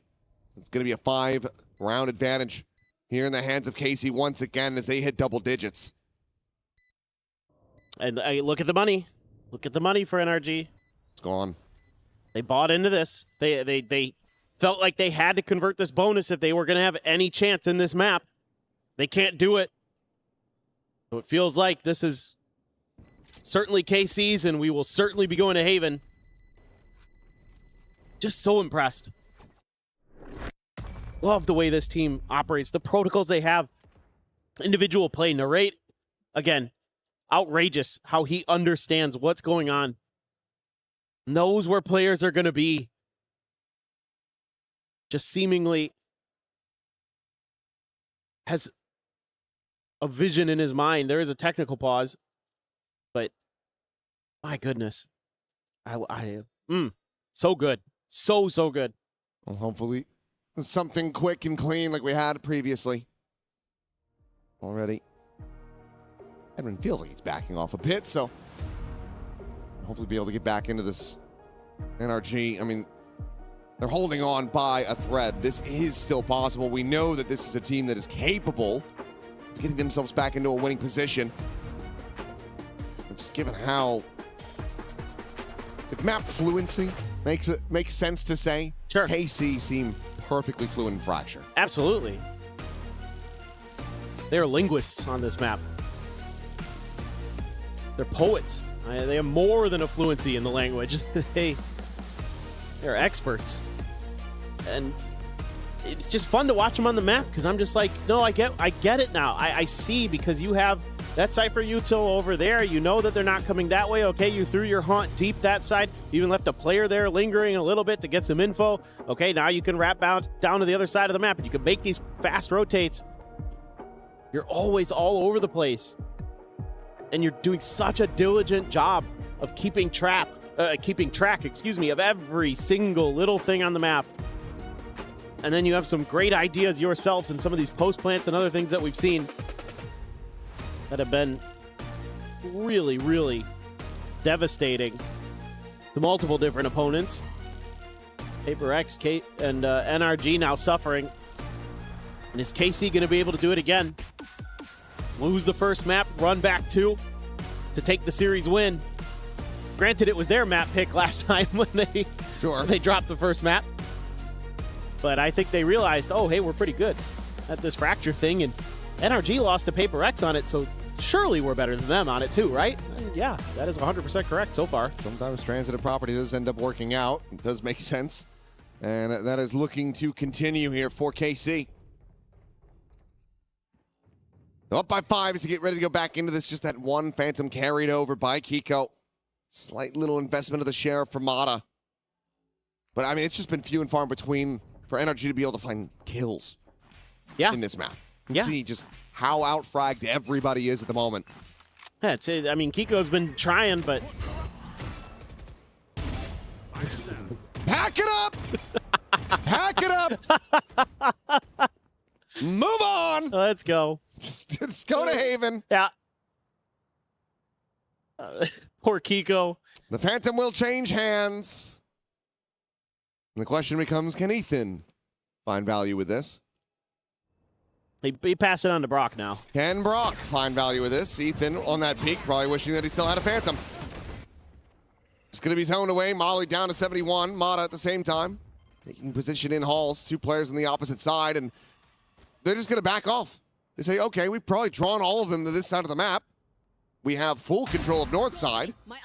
So let's send the spike there. Mata going to find a second. And that opens up weapons for collecting. That's huge. Mata, all of a sudden. No way. Trying to find this, and he will. Barely wins it out. Perhaps a gun for himself and a water round to be found after the start. Still not out of the woods yet. Levin will be able to collect that spike. If he could get the plant in play, obviously we give him a showstopper, but he's still going to have to try to take control of the site itself. Ethan tucked into the corner. They're picking that out. Convergent path's going to be sent. Showstopper. Now drawn. Gets lobbed in. Mata. He's been given such a lifeline. They're trying to clutch it, but he's going to be caught with util in hand. And what a roller coaster of a round. A devastating start into what looked like a guaranteed thrifty. Then wrested out of their grasp again. KC. They might stumble along the way, but it feels like they're always reaching their destination here on Fracture. Yeah, Mata has to start re-clearing that space because there wasn't a commit from KC, and he's going, well, they're either taking a pause, and I have to find that out for my team, so I have to throw my body on the line a bit. And he gets 2 big kills. That actually gives them hope, gives them a chance, and then nope, dashed, thwarted. Mata with the op. Moving a little bit further. But this is forward. an all in. Okay, spotted the one. Saturate going to be chucked in. Can still take the dash out the safety, but overstays to find another kill. Vaughn will get the reveal. He's frantically trying to escape. Will be able to do so, but Kiko can't say the same. Tries to go to the rescue, pushing forward, and Aves will be able to strike him down. Trail leading the way at the top of the plant. Not being fully committed to yet. NRG playing a bit of ring around the rosy, but look at DOS9. He might be able to find a monster timing. They are not watching for this at all. I know exactly where. Stabs him in the back, the neural depth now. Invested to reveal the final 2 players. But NRG, they go from a favorite situation to now back into a 2v2. It's going to be really tough. I'm going to try to double up. Scuba on the push, and Aves trying to hold the angle, but Scuba will be able to take him down. The Molly now going to be invested. He wants to try to hold this one up to half, and the Molly ends up going too deep. He realizes that it's not connected, so that a fuse can be stuck. NRG, you're rescuing this round, but cannot rescue that operator, I don't believe. It gets taken into the hands of DOS9. Out and away from these players. All right. Starting to feel like maybe there's hope if they can keep that operator. What a nice little setup they have there. Just outside of that cyber cage, gives himself a little bit of a window. And I wouldn't be surprised if that's a flick he's practiced. Yeah, we did get the glimpse of it there at the very end. So the operator does get carried over by DOS9, now into the hands of Levin. Right, so now is NRG not going to have enough money for another one. Mata's just going to go pushing again. Feels like big part of the success for them has been taking control of this A main space. Meanwhile, Aves, oh, hold on. Oh, they are still so very at risk. Back in the back of that box. Curveball in hand. And they will make their exit. A lot of KC now wanting to try to potentially re-clear this as Haunt over the top. Has to be cleared by Alves. There's some presence on the north side, going to be noted. And this is starting to make NRG feel like perhaps this is still going to be an exec onto this site. Especially as the Nightfall does get invested. And that's got the rotation coming out from Brock. It's a beautiful cell. Paint shell now coming through. And quick pivots back. Having to be done. Scuba still just watching on the camp. There's a boombot. The answering Nightfall now going to be going out. Brock with the spray and pray with the full flash connecting. Scuba going to be struck down. Ethan dead as Dawson finds that elimination. The neural depth now invested. Getting the ping reveal here is KC. Spotted on all the players as Keiko. Dead, but Mana able to cover the corpse. The snapback on the ultimates and Mana now able to expound. Finds one, but Alves keeps him in with a player advantage. The spike still going to be dropped on the ground here. Just alongside Generator. 2v3, the operator. Dialed in from that main angle, but the tap, Kiko drags across, finds the third, and that should be round done. 11 to bound forward, but no real way to recover this. I'm not sure how he stayed alive for so long, but he cannot rescue the round. It's Kiko with a massive 4K to keep NRG in this game. And also, Mata to the rescue here to bail Kiko out. He was dead to rights on that run it back. They thought they had him. But just enough there. Just enough to call the timeout for KC. I mean, you get the op back here, too. That's huge for NRG. That big piece of the puzzle, seemingly, again, is going to give them, I think here, coming out of this timeout, probably something KC's talking about is, you know, if that op's going to be an A main, what are we going to do? How do we want to maneuver around the rest of the map? You know, maybe Zipes feels like they saw some of that space being given up at Dish. That's something they could play for a little bit more. Leave an extra player to try to go for the lurk through main to maybe deal with Mata when he's busy trying to help out. Defend the execute from that direction would be something I could consider happening here, or maybe just some fast B hits. Just really put them to the test. Right now, NRG found their groove. They found their answer temporarily, and that's that A main setup. Just either being aggressive or having the op there. And they're not going to go for it this time. They're going to show a very different look. And I think this is wise. Unless, well, they might try to set up a bit of a sandwich outside of the door. Look at Sugetsu, though. The Outlaw, 4 half armors, 5 with the regen. So, yeah, everybody going to be susceptible to this. Smart pie. That's something that, you know, NRG is constantly doing, is going for those half armor buys. So he's looking to try to out-duel Mata, and he's going to. He's got it. Shades of Nats. Operator on the floor. It's now a 2-2 split for NRG to try to keep this going. Molly going to be spotted off the cam. Brock trying to scale on this angle. He's going to have to use the Molly just to try to cut off access from that RK side. Meanwhile, Pivot's going to be coming in, and Ethan wisely does backpedal away. Sends out that operator shot, trying to scare them off, usher them back over towards the heavier stack.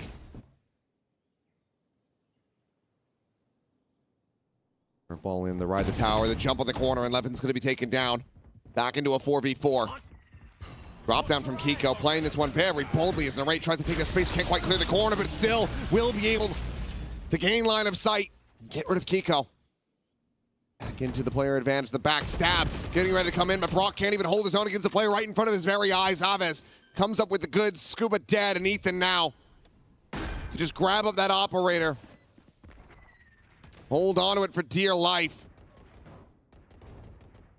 KC will move up 12-7. NRG are going to have to run 5 in a row just to get this into overtime.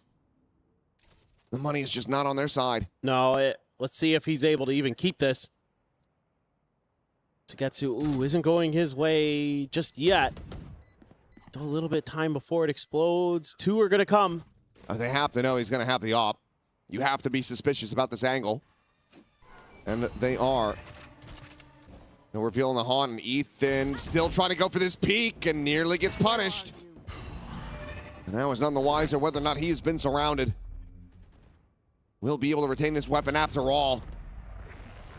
But even then, it's nearly taken out of his grasp. Well, I am so impressed with this timeout. And they identify the problem and find the solution. It's that A main op. And they needed something, and they found it. And it's a simple little trick. The outlaw into Sugetsu's hands to deal with that. And it makes the map so much more difficult for NRG to read and to control. And they start getting put in awkward situations. That orbital strike, Kiko knew it was coming. Had to get out of there. Narrate just too sharp with those phantoms, man. It is so impressive to watch him operate with it. And speaking of which, it's Tower for Mata. No one playing on that side, at least at the moment. Some early contention around a Hall. And this is KC now just starting to probe a little bit. Just trying to push NRG in towards the sights. Ethan's at risk here. And now he's dead. Elbow spot. Sugetsu clips it. Kill is found. And now Mata going to be left on an island. Spike is still going to be dropped back over in the attacker spawn, but right over the side, Alves can recover that. The question is, which do they decide to go for? They've got more players scaled forward outside of B, so they're going to look to attack into this one. And Mata, yes, he does have the full health. Almost certainly would still be dead on the swing. Looking for that shot. And critically for him, it does not come through. Saturate connecting onto one. Alves going to be held at bay. The rotation's coming in. NRG trying to get their players clustered together to hold the line and keep this map going. But Mata's just given absolutely no sightlines. Meanwhile, Brock still waiting for this late flank. He's reading it well, but this still keeps him contained away from the rest of the squad. We're falling to the wayside. Peek in. Brock able to find the one off screen. Oh, no. Arriving in tower. Takes the op into his own hands, and at the cost of all of his health. That's what it took for Brock to win that with the Spectre. And now, it would have to be two of the fastest, crispest, cleanest shots that we have ever seen to keep this map going. They all know that this is the end. Sugetsu, an absolute beast, a monster in these last several rounds for KC. They clean house on Fracture, and they send us to map 3. It is amazing to watch them operate. The best defensive side Fracture I can think of that I've seen does KC have right now. They are so smart, so with it, and on top of their opponents from the get-go. Other than the pistols, they looked really darn good on this map. Yeah, and that's another thing to take into consideration. NRG, so many of the round wins, just the pistols and those anti-ecos, could barely find any gun round wins throughout this Fracture. That's how clean Carmine Corp was otherwise. And now a third and final map to determine it all, to see which one of these two is going to be pushing forward and which one is going to be going home. But for now, we'll allow for the analyst test to break down that Fracture. I still just can't believe that Carmine Corp, with a terrible start to the year, have found the form against these level of teams. Fnatic in the qualifier, Paper Rex, Vitality, and now coming up with the map victory against NRG and one win away from playing in front of the blue wall here at EWC Paris 2026. Welcome back to the desk. Degon alongside Kakuka and Big Time. And Fracture, yet again, was a trump card for KC. Loved it. I love their Fracture. I think they're so good on it. They're really smart, especially that defender side. That's where a lot of teams get tripped up, because you have to be aggressive. You have to shut down the map. You have to deny information with your body. They did that so brilliantly. They understood where to fight. Kakuka, you said you were feeling great about NRG. You doubted. I don't want to jinx it. Now I'm in true. Listen. Classic jinx Don't try excuse. to play the reverse. This is not like in log. It's not like the last thing I say is the one that goes, okay? I've been for the entirety from day one saying, wouldn't it be great to have all 5 teams, especially coming into today, having all 5 EMEA teams. But I need to be realistic. At the end of the day, it's NRG that they're going up against, and this is a wounded KC, and why wouldn't they be? It's been a terrible year for them. So I know that the caliber of the players is good, but listening also to Avis and the interviews that he's been given, it is a mental problem. Yeah. Now I'm kind of sad that Fracture's leaving the map, man. Yeah. Because we're gonna go to him. Where's this beat all the time? Yo, you were insane on Fracture. And Which it's isn't going to there be Casey anymore. again. Yeah. But jokes aside, and focusing just on this map, there is something that I think is the most promising coming out of this Fracture, and it's the fact that, as you were saying, not only how you interpret this map from the defense is the amount of refracts that we saw during this game. So many of those duels were traded. So many of those half mistakes, half gambles go in the way of KC just because there's someone to battle next. Yeah. And if you add that onto a narrate that decided not to lose against Americas today. Yeah. I mean, that's exactly it. Formula, innit? You complained after map 1 about how Americas had stolen away Keiko. That he'd been poached away to the other region. But they did. We all, you guys poached Narrate. Narrate was over in Sentinels. No. He comes back across for KC. He's ready to go. No, that is a myth. Nobody wanted a Narrate on Americas, and we gave him a chance. And then when he was good, Sentinels came knocking on his door. Rob is here. I literally say Sentinels, and he appears. You haven't been gone the entire day.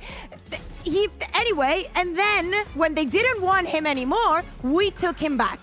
And this is Narrate. Well, it's been a great welcome home for Narrate here in Paris. I think, they're trying to do everything they can to get across, play in front of the crowd that will give them so much energy, so much passion. One map away now from deciding that final spot here in this group and eliminating NRG. Could this be the second international in a row where they crash out in the group stage? Yeah, 7-1 on opening duels for Narrate, and that was the big difference here. It just felt like, as we said earlier, the first 2 maps of this series, if you have strategies prepared, it is very difficult to try and gunfight your way out of it.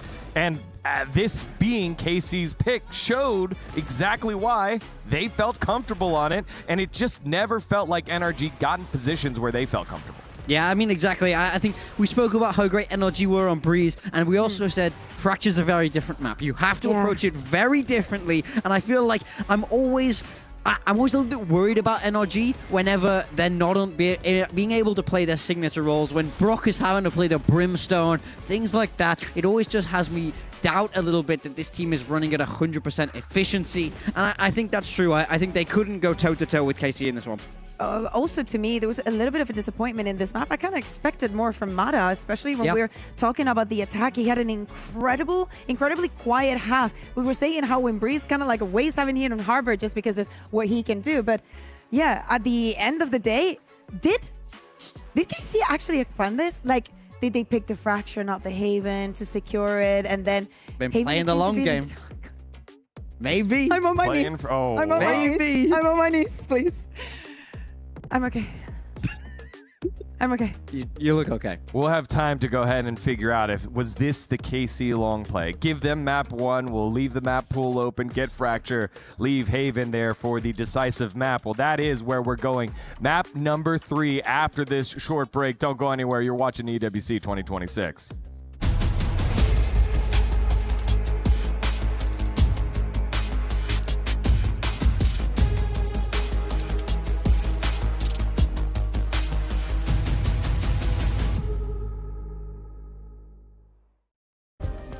Play is in our DNA. Whenever we let it out, it becomes our superpower. Now imagine an entire city being built to supercharge it. Kadir City, powered by play.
Play is in our DNA. Whenever we let it out, it becomes our superpower. Now imagine an entire city being built to supercharge it. Qiddiya City, powered by Play.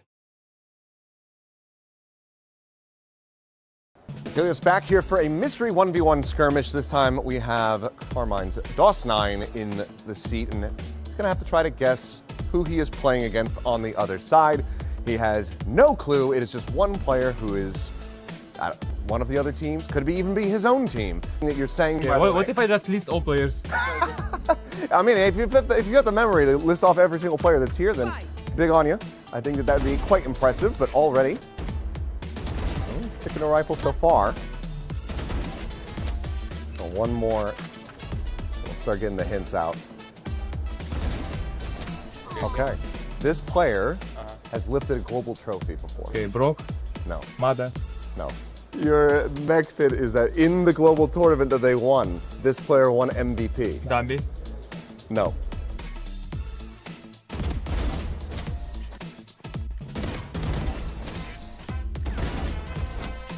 They're from the CN region.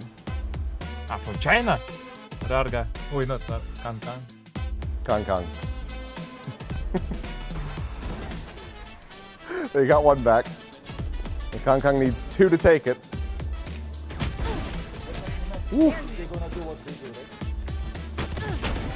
Oh. That is a GG.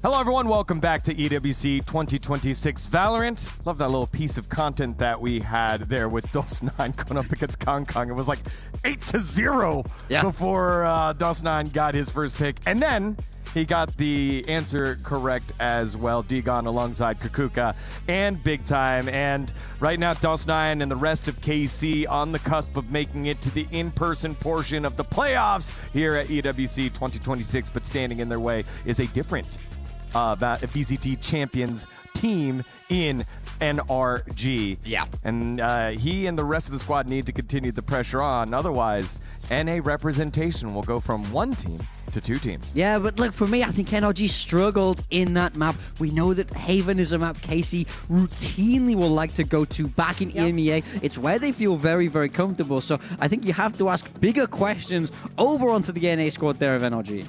Yeah, absolutely. For the side of KC, as you're saying, is somewhere where they're comfortable, is somewhere where they know what they're doing, and is somewhere where actually the change in putting Aves back into an initiator, moving him away from the duelist, has worked wonders for them, especially if Narrate is able to keep the same performance. For the side of NRG, we did see, the last time that we saw them play in this map was in London against Foot. Overtime did not go their way. I think that the composition is something that they might stick with. Maybe with all the Whaley that we're seeing in Mada, that might be a change to consider. But if he does want to roll with it, we have to see him step up. He was slow in that fracture. He couldn't land those shots with the operator. He's not in the right positions, and he's not being able to make that space. I really do have to ask what they have in store here. Over on the side of KC, Narrate, we have to give him his flowers. In that second map, he was absolutely spectacular. Look for him to be able to try and continue that form, because if he does, things start to get really scary over there for the squad in white. I think for me, it's Kiko's performance has been fantastic on these duelists, and in that map 1, he was dominant on the Jet and needs to have a performance like that here on Haven to close things out. Yeah, I mean, one thing's for sure, they need a hero right now. They need somebody who's going to electrify this team, who's not going to let them go down without a fight. That goes for both sides of the ball here, because we don't know how this Haven will begin to shake out. Both teams looked very confident on their own map pick. Now we're on the neutral ground. It's all to play for. Playoffs on the line. Win and you're in. Lose and you're on that flight back home. I was highlighting how KC was not given untraded duel, something that, of course, on the side of NRG was happening. Something to work on, and Kiko is actually going to be going on to the chamber. Mada on the Phoenix, and now Ethan Back on the Neon. We saw it the other day. Not Yeah, bad. Ethan on the Neon is one that, we're scratching our heads a little bit. He's not normally the type of guy you would expect to see on the Neon, but let's see what he's got in store cooking up here over on the side of KC. Double duelist that they seem to love so much. Narrate once again on that Phoenix. Fantastic map 2. Can he do it again here? It was third at America's kickoff, third at Santiago, third at Stage 1, and third in the EWC America's qualifiers. Will it be a map number 3, the magical number here for NRG to get in the playoffs? Or will the blue wall be unstopped into the playoffs in front of the crowd here in Paris? It is final map number 3. Let's send it on over to Achilles and Paper Thin. Haven, the last hurdle for both of these teams. They try to work their way forward into the playoffs. The barrier's about to drop. First on the attack, RKC, and of course, Narrate still on that Phoenix. Saw how impactful it was on the previous map. We've seen it this whole event through. Can that continue when it now matters the most? A best of 1 to see who moves forward. And it's a quick exec onto an otherwise empty A site. Yeah, and this is going to be one of those big moments for NRG. Looking towards Ethan on that Neon again. Kind of a surprise to see him on a duelist role, but here we go. Curveball to the corner. A little bit of damage going to be suffered there in response. As Ethan, the first to fall, just trying to put his body on the line for his teammates to go ahead and succeed. The drop down from Scuba going to be able to find it now as he goes into the 1v1. And Kiko will have the headshot. NRG continuing to be perfect in pistols. But can they expound from here? Yeah, it just comes down to that gunfight at the choke and who's going to be able to get over the line. And it's, frankly, Ethan here who does create that little bit of extra space. A really nice flash behind him. Ethan's like, just throw it behind me. I'll tank it. Nice job by Mata. Picking up 2. Scuba as well getting involved. And then Kiko good for it with the headhunter. The buy up for KC. Just going to be a Sheriff and a Bandit. Oh, nope. No Sheriff. Never mind. Levin changed his mind. Aves, just the Bandit. A little bit of noise being made. Over towards mid. Ethan, a little unsure about taking that fight right at the front of garage. Ethan with the spray and pray. Prayers are heard. Plenty of damage going to be dealt as well as that kill found. All right, just going to go get healed up by the hot hands. Yeah, I was just about to point that out. Thank you, observers. It's the trip there, set up by Kiko, being observed by Sugetsu. Meanwhile, Kiko observing the whole rest of the team, and yeah, heals be damned. Kiko looking to tear them limb from limb. He heard something over here at long. Now with the clear of the recon, knows that there's going to be that prize in. So you hear the orb being taken. Trying to go for the headhunter shots. I mean, not enough shells remaining in the judge. Either way, it's a flawless for NRG to start things off 2-0. Okay. Pretty good start for them. I mean, traditionally, Haven, a map I always really liked the way NRG, especially when the Waylay was in the mix, but now feeling like this map just isn't going to be it. With the changes to Waylay, they try it on Fracture.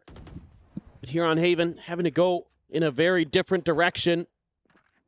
Sturdy stuff from Ethan. Good decision making. Got the little bit of a spot out there before the smoke bloomed. Able to spray down one. Kiko, reliable as always. Halfway to that tour de force. Now with the change up, shifts over to Garage. Just wanting to continue to play angles where this judge is going to be able to find a good amount of value. And this should be pretty readable from KC. Almost always that judge ends up right in this spot here in Garage behind those doors. It's just how quickly is like Mata going to be able to pivot in there if there is contact or if they try to clear him. Instead, Mata now going in a bit of a different direction. Have to assume Aves has a pretty decent idea. It's just how do they want to clear it? They're going to use the drone. Smoke falling. Not sure if anything was spotted on the side there by Ethan. Well, sprint across now, knows that Narrate has scaled forward. Still that trip around the corner. Mata, consideration. Will just be the hot hands first. So that smoke to get layered in can still hold the curveballs. Meanwhile, Sugetsu has just been taken down over at A lobby. The late linger from Brock being rewarded with that Guardian at range. Now they're all going to go pushing in towards that Sova. Another shot out. Finds connection. Aves tagged to 70. Shock darts down towards Sewer. Narrate, curveball over the top, trying to breach this position. Meanwhile, Kiko will be found at Garage, and that's going to be a repivot now over towards B. That trip no longer in action. Mata near enough by to try to offset them here. Paranoia now going to be sent through as well, and Scuba collecting one. The run and gun from Mata, able to find DOS9. And now it's just Aves and Narrate to try to clutch this one out. Narrate will be able to strike. Aves still very low.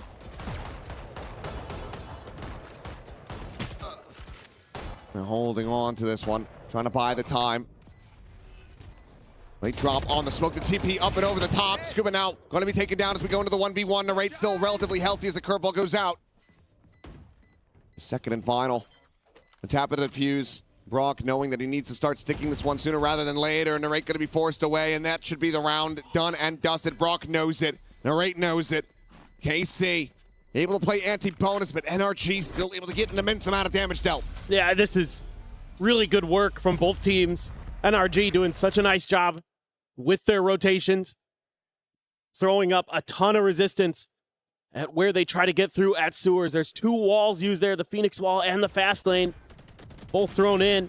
And then they're trying to contest that B plant, but it just was there fast enough from KC. They just made that pivot. Narrate sold it as the Phoenix, and he's able to close out the round. And a little bit of relief on his face, but it's going to be tough now for KC. Still going to be able to get the rifles to go in this one, but on the back foot economically if they can't find a win here in this round. Similar scenes, except now got Kiko, or excuse me, Mata up at the front door. It's just holding a little bit of an off angle there. Spam catches a lot 11. Down to 56. NRG not wanting to give KC anything easily, anything for free. Molly to be sent, Blazewall as well. And that's Aves down to 59. Still, the neutral damage being found in the fights here. It's looking damn good for NRG. DOS9 turned back over to the side, able to find the one outside of Garage, but Kiko quickly to scale. Chasing forward, prevents him from escaping. KC now gets an Aves clustered here on the site. That would give him a Hunter's Fury, but in a 2v3. So Getsu would need to find an elimination, trying to make it a little bit more comfortable for them to try to make a play off the ult. He's going to be holding out into the open. Finds that first elimination. Brock dead. Fake under from Scuba. The spam, the check, it forward into the smoke. Another gets layered in. Face forward, Kiko. Quick rendezvous over to the side. And Kiko finds them both. Damn near the collat. Gets them in quick succession, and NRG persevere to move up 3-1, denying the tied scoreline. Oh, that's a heartbreaker for KC. They played this really nicely at the end. They do such a good job in that 2v3, holding the line. Get it down to the 1v2. A scrape that doesn't go their way. Some really nice util used here. Good relay bolt to get the kill on the Narrate. Good paranoia there on the DOS9. But then it's Kiko heroics on the chamber. That is unreal. Yep, and tosses the weapon over to a teammate. Grabs the outlaw. Knows that he's going to have free reign here. Meanwhile, Narrate spammed down by Mata, just taking a couple taps out into the open. Walk down to Sewers. Aves dead. The spike going to be spotted. Narrate down to 8 HP. Should be a clean cleanup, but no. It's a fadeaway shot on Mata. Backpedals his way out of there, but Sugetsu's still going to be caught at the same time. Dude, Narrate is just incredible. He is a beast. But how are you meant to pilot this from here? Spike can be planted. It's a free C site. Scuba nearby. I think he's hearing this noise quite just yet as Narrate's the one slowly creeping forward. As he gets ready to swing this corner, he will be dead. Tuck back, Paranoia ready to fly. Swing out though, and Brock greets him with the Odin, Old Faithful back in hand. Levin feels the pain, and now it is down to Dawson9 to try to see what damage he can get. All of them spilling forward, but it's a quick check back from Kiko. Still constantly thinking about these angles of approach, constantly reading his opponents on these flanks. Stops them from suffering any more damage, as now it's 4-1. Looking into this next round, it's going to be a lot of ults on both sides. Is there going to be a timeout called here by KC? This Talk feels like about the right this. moment. Yeah, I think you have to. You have to ensure that this half starts turning. I mean, unbelievable work with the bandit there by Narrate. Ethan looking pretty okay. He's in the right places at the right times. You would expect that out of the IGL. He's finding his kills where he can, 3 and 3. Doesn't have his overdrive just yet, but every other ult available gets you one away from his, and then Let's play. there you go. Tour de force. Immediately invested. It has a judge behind it. TP4 just the default on B. Plan to come in, but Hunter's Fury is going to be far too late. Not able to be committed fast enough. But meanwhile, Mata, he's able to shut down Narrate's ult as well as find Levin. Now pops his own, sprinting over into back sight. Spots the enemy Omen, cleans up Dawson9. Effectively 3 kills for him. Meanwhile, Ethan making that contact, and he pushes Aves out into the open for Kiko to collect that kill. Molly out from Narrate, the window being watched. Sugetsu, however, just too many angles to try to clear, to try to protect. It's Kiko. Can just keep this Cypher contained. Sugetsu, nothing more to be done. The defuse will be stuck. He has to hold on to the weapon. He's going to try to. And Scuba will find him, and he is surrounded. And finds the one, but Mata will find a fourth as NRG find themselves up by 4. What a pincer setup here for NRG. I mean, they're happy to give up this B space because they have so many layers behind it. They're pushing out from long A, from long C, immediately off the rip. I love the way Ethan just baiting a little bit there for Kiko. And on site, Mata goes absolutely crazy with that run it back. Finds so much value out of that ultimate. Multiple kills. Shuts down Narrate's ultimate. And now the timeout. Seemingly going to be here. It's still a couple ults to use, but you committed 2 into that. Yep. From the shadows as well as the run it back. They're trying to make a go of this, and now you're going to be on a weaker bye. There's a lot to discuss, a lot to try to figure out here because, I mean, if you're KC coming into this, starting on that attacker side, this is where you should be finding an immense amount of value with that Phoenix Neon. For sure. And you're going up against a Phoenix Neon too. That's the concern here, is that, you know, in theory, the attacker side power should be there for NRG as well when we flip. Just KC has been thwarted, and it's really good stuff from NRG. I mean, they're taking control of long A pretty consistently, and when they do give it up, they're quick to rotate back to it to set up for the flood retakes.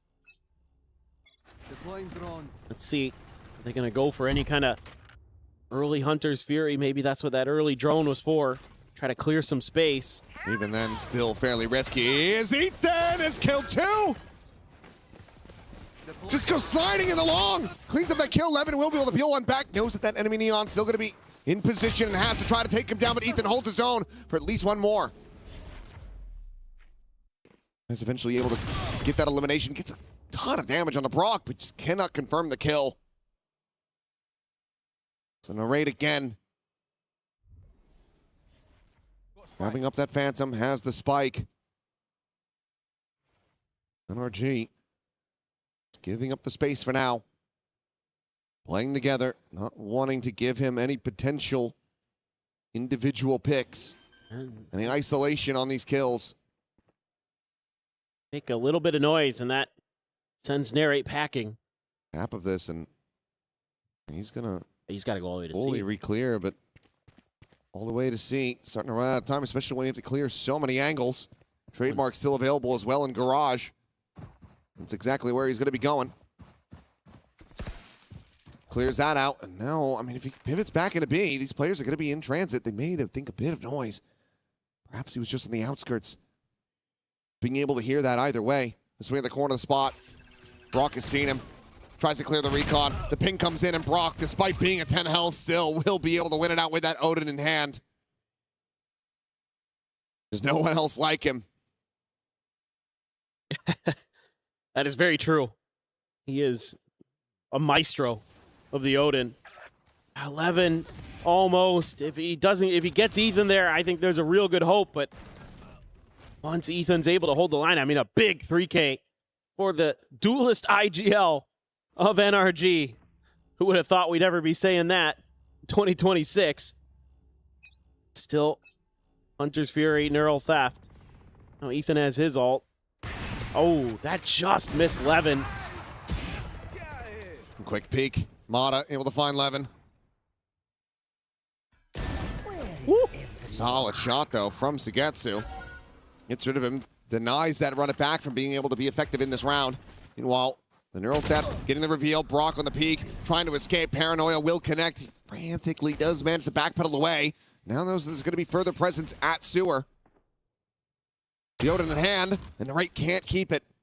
Ooh, they were trying to sell a bit of a fake over at A. But NRG has been really aggressive on this defender side at times.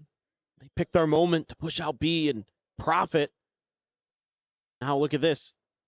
They're pretty convinced that A is no longer going to be the destination. They're going to group up, and oh man, DOS9.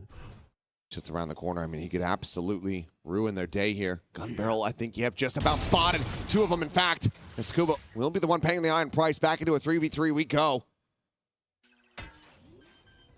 So now hearing the plant.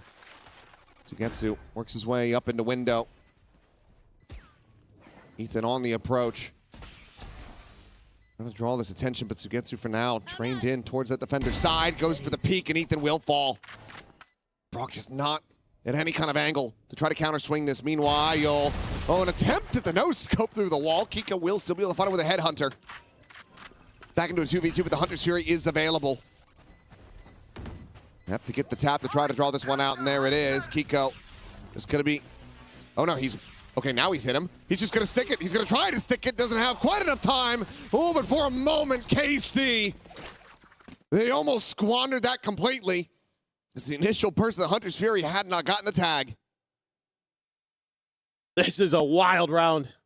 And it felt like, again, NRG was just going to be a step ahead. But DOS9 tucks in there right outside of grass. That was the difference maker. This right here completely set NRG off balance. They were grouping up. They were expecting to have some free reign. Try to maybe spread into long and into garage. That got shut right down. And they had to scramble a little bit. Brock, not sure if he connected. Yeah, he did. He did. Narrate is very unhappy. Quite a big way. Yeah. Is not ideal. Meanwhile. Oh, goodness. Scuba just found Sugetsu trying to tuck away that C-long cubby. Oh, goodness. Molly, Blazewall, chucked into the garage. Bot will end up getting taken down. Levin with a nice shot. And this relay bolt gets sent over towards Platt, but to tuck away, Scuba staying flush against the wall. Spots him out. Levin just not quite looking in the right direction. Scuba now TPing down to the sewer, trying to see what this approach is going to be, but Kiko, he's the one, Johnny on the spot. Oh, what a paranoia. Saw the hand, the curveball will connect, the overwhelm will come in, Narrate able to run him down. But look at this around. Scuba in around the back. Here's the tap, the check. DOS9 now watching the window. Will be able to find that kill, and suddenly, round win back on the menu for Carmine Corp. Ethan tries to play this one quietly, knows that they're going to go re-pushing back into this, and Ethan has the transfer, has them both dead, and has NRG up 7-2. Wow. It looked like maybe it was going to be another round where KC was going to be able to salvage those early disadvantages. Narrate tagged up, but he can heal himself. Sugetsu down. You're losing players. You're able to clear out garage window. What a nice little play there by Scuba. It hedges his bets. He can go back to C, or he can stay in sewers if there's confirmation on this B hit. He throws a paranoia, but Kiko not able to take advantage of it, and that opens the door for Narrate. But then Ethan just clean with it.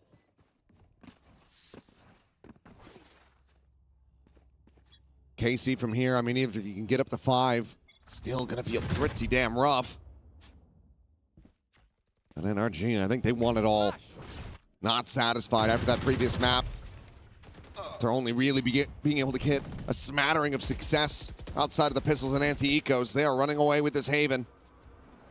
And the onus is absolutely on KC to do something about it. From the shadows or run it back available. Mata similarly has his on the other side.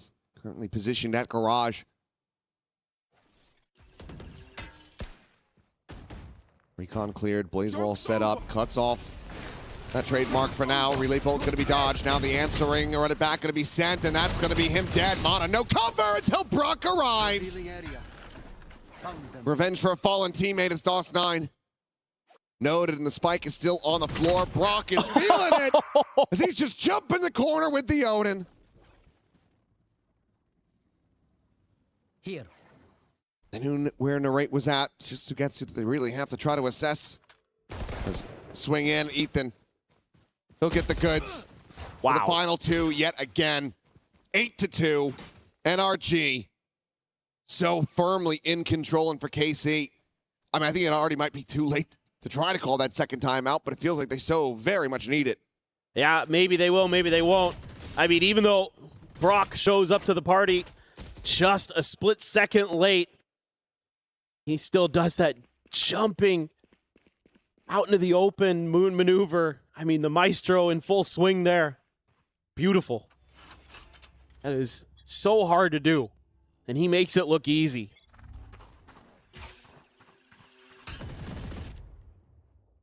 All this to try to set up Kiko. Hadn't gotten spotted. Narrate goes back for a little bit more. A second glimpse, a second peek. And he hits the floor dead. 4-10-2. Not sure if it's just the map or maybe the experience of playing against the Phoenix on the previous, but it feels like NRG figured out how to deny Narrate value at every twist and turn. That was a huge pain in the butt for them on Fracture. Narrate has got to be so frustrated. Try to scale up into B. It has been left sort of open. I mean, Ethan is kind of watching it. About this garage presence. Nobody home. Volley out, and Scuba just disrespects that. Eats the damage from his teammate. KC think, well, no one's going to go pushing that angle. Incorrect. Scuba is right there, ready and waiting. DOS9 able to find another with that stinger, but now 11. Pressure building on his shoulders. Trying to get this jump, to try to get this catch, and he will be able to do so. Scuba going to be taken down, but Mata is there to cover it, preventing him from scaling over to grab that weapon. Havas with an opportunity. With this Sheriff, it has to be 2 crisp and clean shots to make a go of it. The first player going to be spotted out. Overdrive going to be popped. Shock Dart trying to soften him up, and it's just going to be Ethan sprinting at him, running him down. Steamrolls him, much like NRG have been steamrolling KC on Haven thus far. They are looking to make this 10-2. I mean, some of these mid-round ideas from KC are quite nice in the scramble, but it's just not enough. You're just hemorrhaging too many players early, giving over so much to NRG. It's the pick, it's the setup here. Disrespecting your own util to go for the kill. DOS9 finds 2 nice ones, and then that's opened up the map. It's given a bunch of question marks for NRG to have to deal with, but superior weaponry, superior numbers, are able to get the job done. Well, Narrate going to try to utilize an Odin against them as Hunter's Fury is going to be going through. The relay bolt committed in. Ethan's going to be good for 1, but Levin has the trade. Spot out onto the enemy Sova at the walk forward, but Kiko just a little bit too trigger happy. Will not be able to find it. So NRG, the trap play, not really going the way that they would have liked, but they do critically get the Smokes player out of the hands of KC. That's going to make for very difficult scaling. For sure. Now you can be a little bit more aggressive as NRG, especially with that spot. Easy. Easy for Brock. Here's ping reveal, just no idea. They couldn't get pushed from behind like that. Jump of the corner, the op in hand. The curveball going to be sent out. Kiko does get blinded up, and the spike can be planted. 3v4. Mata and Scuba going to be taking their time. They know that Sugetsu's going to be somewhere a little bit more unorthodox, a little bit more unexpected. Mata, he is fully ready for Aves, and now they know the Odin is here as well. The Paranoid connecting, and Narrate just cannot slink away. Sugetsu now. He's got to make his presence known. He's got to find something, and he's got to do it right now. The defuse is just going to be stuck, and that's it. 10-2. This half is over. A couple clean shots from Sugetsu, but to no avail. NRG up by 8 at the half.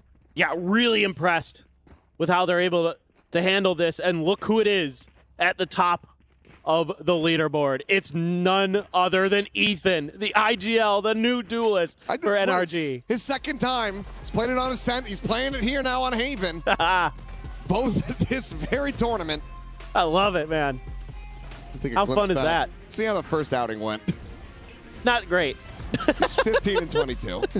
Like, it wasn't great. Yeah.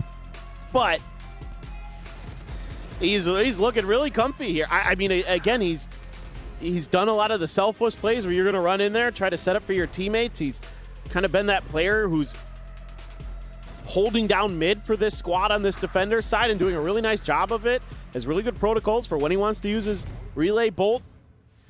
It's a very smart player, and you know, may not be the flashiest, but because of his brains, he's able to make it look like Braun.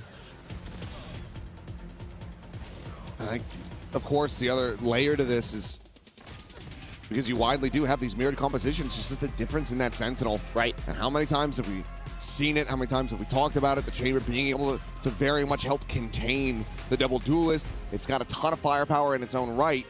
And NRG, they've widely been winning a lot of these rounds from the outset. The barriers drop, kills are found, and KC just haven't really been able to put anything together. When you have a player the caliber of Kiko on a Chamber, and he can pretty freely and easily fight forward, take aggressive positions at the start of these rounds, come away with opening picks, you're going to have a bad time. Yeah, for sure. Kiko is so good in so many different aspects. Unbelievably talented as that player. What a great pickup for NRG he has been. And then you always have that threat of Brock. Never know where that's going to be, where the Odin's going to be. He doesn't even need the Odin, to be honest. He's incredible with every gun.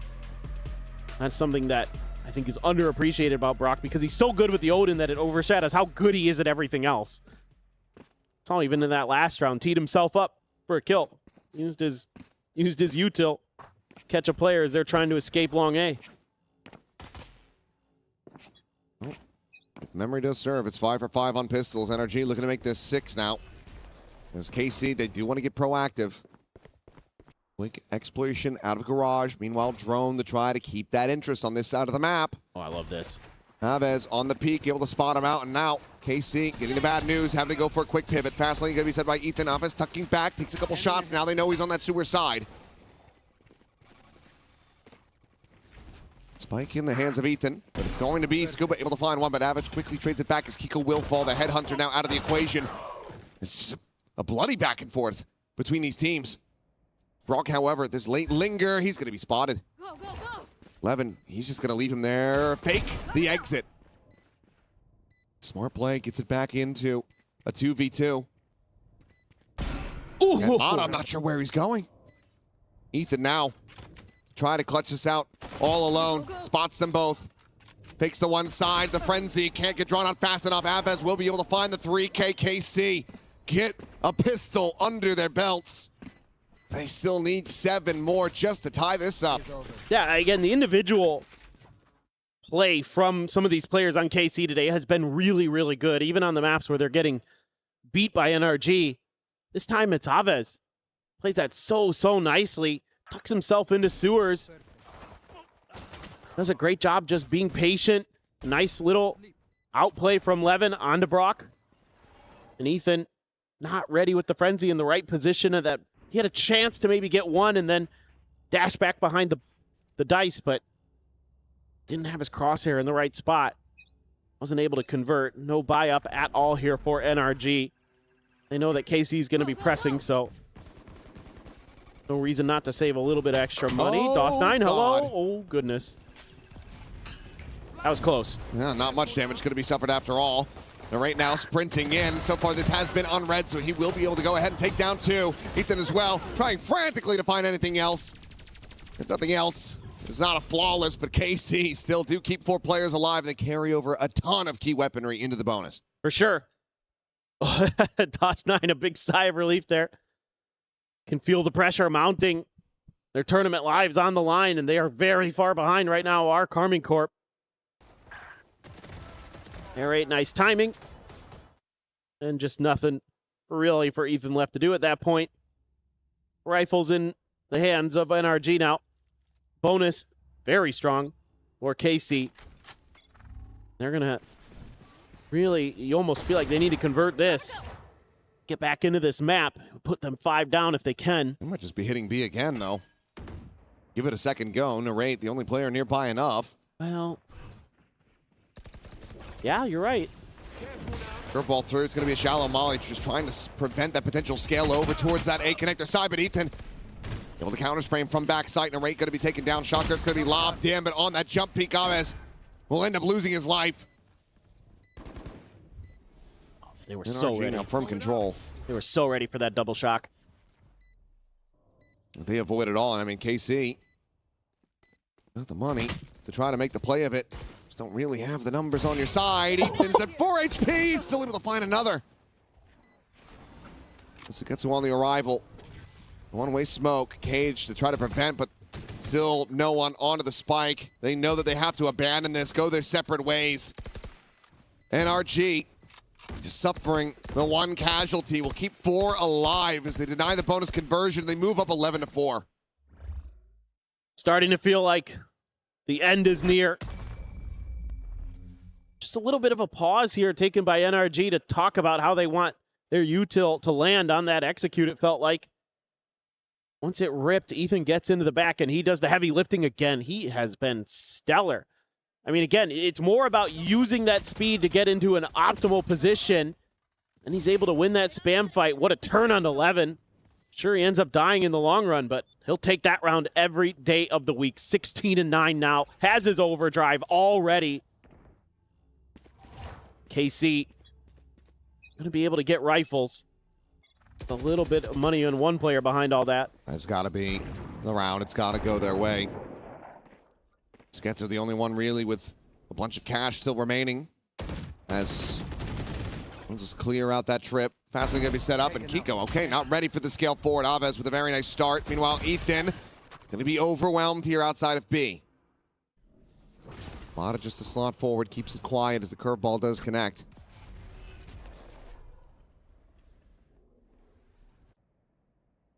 Pushing forward, Brock now trying to scale on this angle. Levin missing him. But if he continues to scale, if he just checks back over towards long, he'll have him dead to rights, and he does. So far, so flawless for KC. Exactly what they need. Gotta jumpstart that engine and roar their way back into this. I mean, honestly, you might just save at this point. I think you are. It's NRG. You don't really necessarily need to, but you might as well because... The rate's 1 away. Alvis is 1 away. Yep. That's just it. No reason to give over any more orbs. Okay, 11-5. Yeah, I think here just NRG, it is a different look than the previous round. Of course, they're not going for the fast B hit, but this time around, KC kind of goes back to something that works so well for them on Fracture, which is being aggressive on the defender side, and they're going to need to be. Just like we saw with NRG on their defender side of Haven, when you're running double duelist like this, it requires you to be a step ahead. This time they were. They're going to find a bunch of big kills because of that. Then we go. Another round. Should be okay in the money department, I would think, for KC.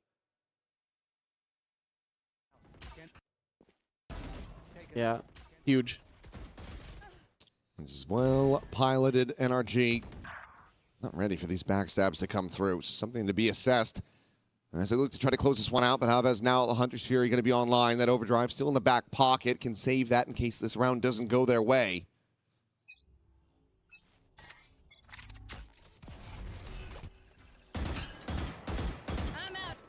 And now just some early fishing and very slow approach overall for NRG. Just grabbing that orb outside of C-Long.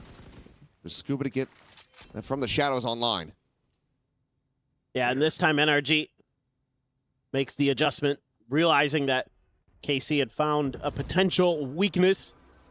And that was just to be a little bit more aggressive off the rip, but instead, they fortify B early. And then they're going to fan out 2-1-2. NRG begins to explore the map somewhat themselves. You've got Kiko tucked into a corner.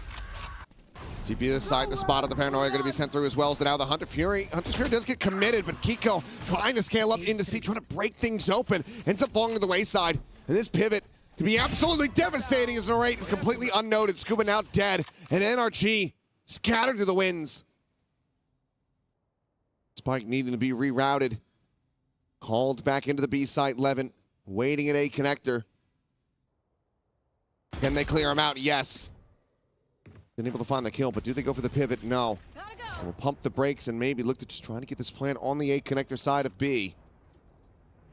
But defending from here, a 3v4 going to be damn difficult. You cleared DOS 9. A lot easier. Run it back, going to be committed.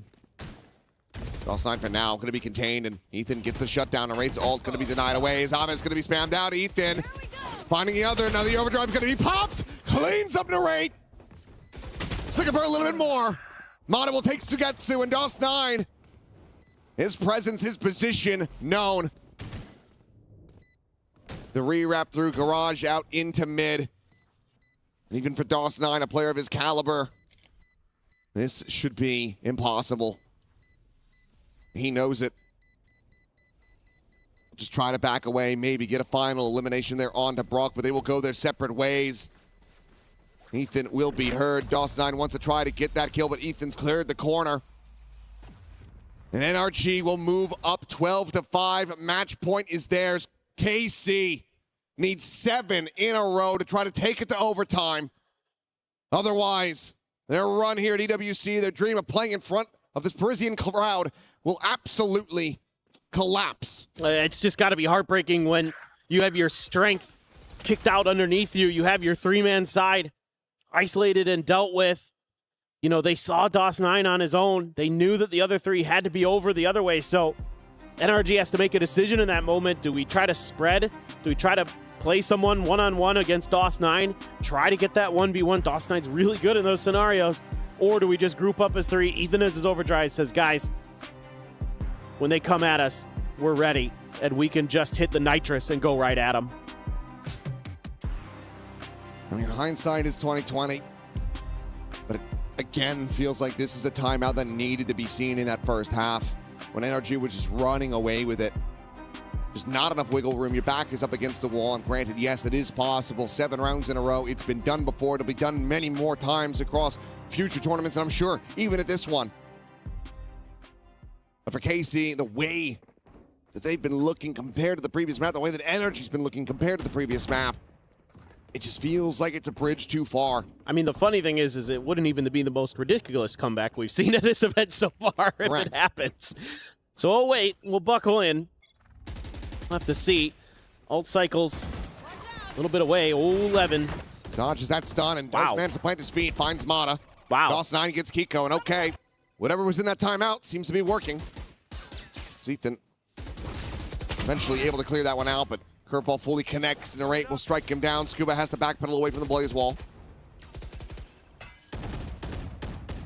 KC, again, slated to try to find a flawless round win. Exactly what they need to try to snowball from here. Back to a save. Should be. Some of the more critical ultimates not quite getting ready to be cycled up aside from Sugetsu with the neural theft. Seems like Ethan is spurring them on, though. Well, gotta check this angle. They beat Aves. Maybe. Just maybe. We've been watching for it. The face in. Fadeaway shot. Doesn't suffer any damage. And they're off. Sprint forward going to be coming through. Paranoia going to be chucked in. The drone blinded up for the moment. Molly does land. One player going to be spotted out. The TP up into heaven for Scuba. Plan to come into play, and they're going to look to double re-clear this. Smoke going to be cycled in, but now it's just Scuba all alone. Sugetsu able to find it, the jump out of the smoke. Scuba The spray and pray rewarded with 2. Up to a third now in this round. Make the TP. The tap it of the fuse, and what a way to close this out if Scuba could get it done. Just so very unfavored. Spots him out, the counter spray looking good. And it will get them over the line, but Scuba makes it costly. 3 players lost, but the round goes to KC. All right, again, KC matches some of this early B main pressure. They want to take the fight at grass, and they're going to be successful in this one. I think I'd like to see a change of ideas again from NRG. Feels like to me they're trying to close this map out by just brute forcing their way onto B one way or another. Scuba able to come up with some crazy in the kills up in heaven there, but yeah, okay, timeout NRG. Yeah, I mean, I think this at this point, like, just say, hey, let's go back to maybe playing a little bit slow off the rip. Let's spread out a little bit. Let's give Kiko the opportunity to maybe win some 1v1s at long C or long A. He's had a rough go of it, to be fair. KC has done a really nice job of shutting Kiko down in the early parts of the round, which is complete opposite of what we were seeing on the first half of this map. So credit where credit is due. KC's been able to keep the chamber in check. But beyond that, it's actually been the Neon that's been a huge problem in some of these rounds. So I think as NRG, I'd like to just see a little, frankly, a little more defaulting, a little bit more just kind of respect being shown at the early parts of these rounds. KC, when they're finding value, it's when they're getting aggressive early and catching players out. And stop that, and I think you're probably okay. Or maybe just rush A. Who cares? Run it down. Well, maybe just roll the dice at the end of this. We'll see, but ping reveal out. No damage to be suffered. Playing back on safe sight lines. It's a neat little setup with the relay bolt. Makes it hard to clear that dart. They still are able to get slotted decently far forward here with Mata. One charge. Gets him a run it back. Back around mid. Brock making sure that they haven't gone for this deep forward scaling. They now know that there's a camera somewhere out in the mid. They haven't quite cleared it, and there you go. It is. Well, got a lot of map control now as NRG. It's just you don't have long C, so KC can lean a little bit more BA. But you might, I mean, the funny thing is they've left Sugetsu over here. A lot of times teams will just leave that player in the cubby by themselves. But with Sugetsu there, this makes this actually really tricky to clear. You smoke the front of the choke here, you can maybe isolate this, but you know Narrate potentially good for a lot, and Sugetsu is going to be able to give him the early warning. It's all a bit of a bait for Narrate, and there you go. Swings out, finds a kill. Kiko going to be taken down, Sugetsu with Plat. Is able to find Mata as well to boot. The turn to the side, and Narrate holding his own. Eventually will be flushed out back into a 2v3 as it's Brock and Scuba yet again. Try to make a miracle happen. The plant having to be committed to the paranoid fly. Scuba not going to be caught by that. Finds the first. Looks for the second. Doesn't manage to connect it. Swing in, and Abez has the follow-up again. 2 players surviving. NRG continue to make these close, but they cannot close it out.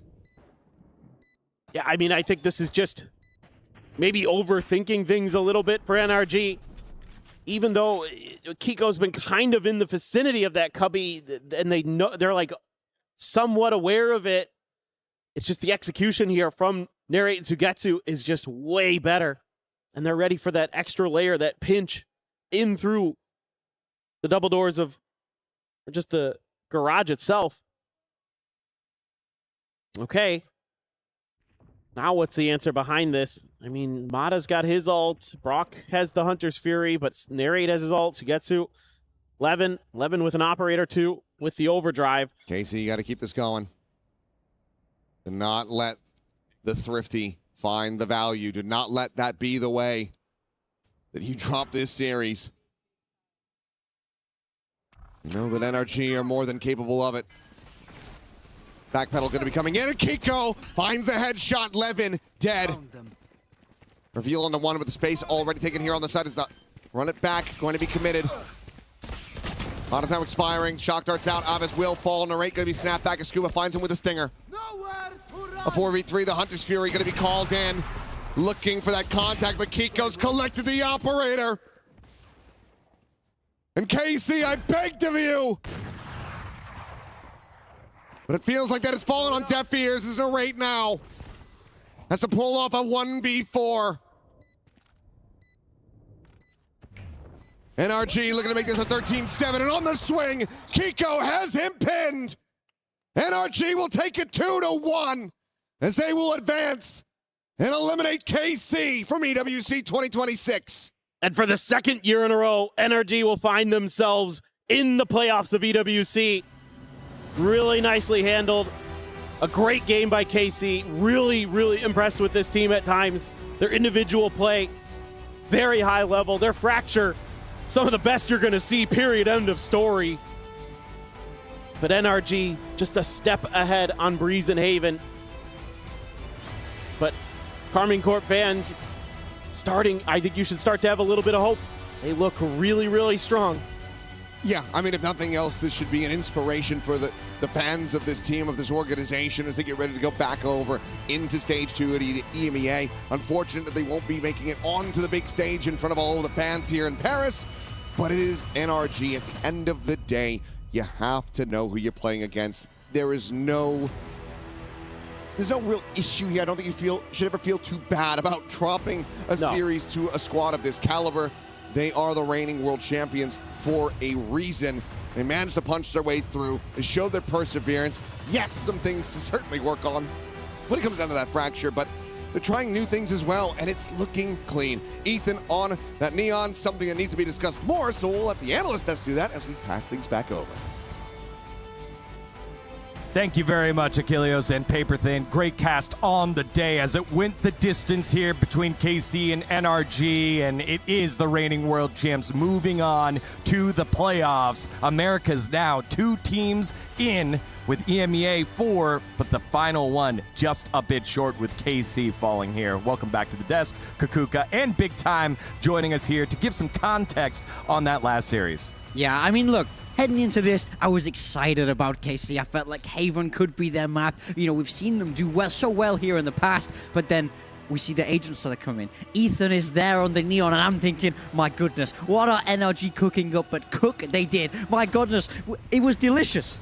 Funniest thing is that if you're KC, you know exactly what it is when your IGL is playing on the duelist. And Ethan was an absolute menace from the defense. We saw in so many occasions how mid-round it was just him and a couple more players, and he was like, guys, all together with me. There's so many rounds that they turned around. Kiko with the clutches. Mara also, I think that it was just a great map for them. On the second half, we see a KC that is starting to come alive. We see Narrate going back to the performance that he had been given us for the rest of the tournament, but it was just too late. NRG was already punching their ticket to playoffs. Yeah, just a little bit too much there on that Haven, and it just feels bad, I think, if you're a KC fan. If you're an NRG fan, that's the expectation now. When you win world championships, when you're constantly in the mix for America's titles, this is expected of you, despite the fact that you're kind of pinned as the villain here in France. You're stopping KC from making it on into the playoffs, but they get the job done, and it felt like there were multiple heroes on NRG that they can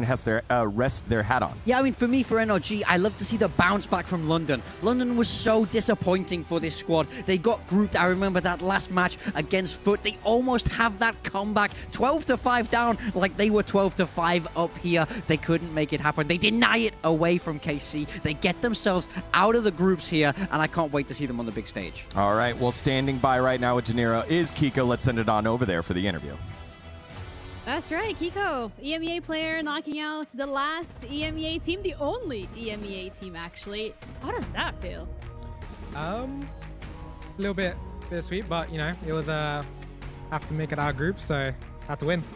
I want to talk about your group specifically because you had the likes of Vitality, PRX, and then also KC in there, and you two, a lot of people dubbing it the group of death. You did also lose that match against Vitality to drop into that lower bracket. How difficult was it to actually make your way out of here? We had some pretty strong teams we played against, definitely. PaperX and Vitality gave us some really hard games. And also KC, like, they were really good as well. So, I mean, it's not really an easy game. So, it was just a struggle, and we made it out. Not grouped again, so it was fun. Surprised to see PRX knocked out? Yeah, very surprised. Normally, I think they're a really strong team, and I think just this time they got a little bit unlucky. So. You guys also maybe got a little unlucky on that fracture. I want to talk about that one too. Do you want to talk about it? I mean, they're a really good fracture team, and yeah, they just out-macroed us, I think. They were really ready to flood onto us, and they were just destroying us every time we were hitting site. We just didn't have any time to breathe against their comp, so yeah. Well, lessons to be learned, I assume, heading into playoffs, which is also very exciting. You get to play here in front of the audience, in front of a stage. Is there any team in particular from the ones that have qualified so far that you'd like to go up against? Maybe Vitality for that rematch, little revenge? Definitely Vitality. I'm coming back for Sire. He's not going to win against me again, that's for sure. All right, I like the confidence. Well, thank you so much for the interview. I appreciate it. That's it from us over here. We're going to be heading back over to the desk, so Digon, take it away.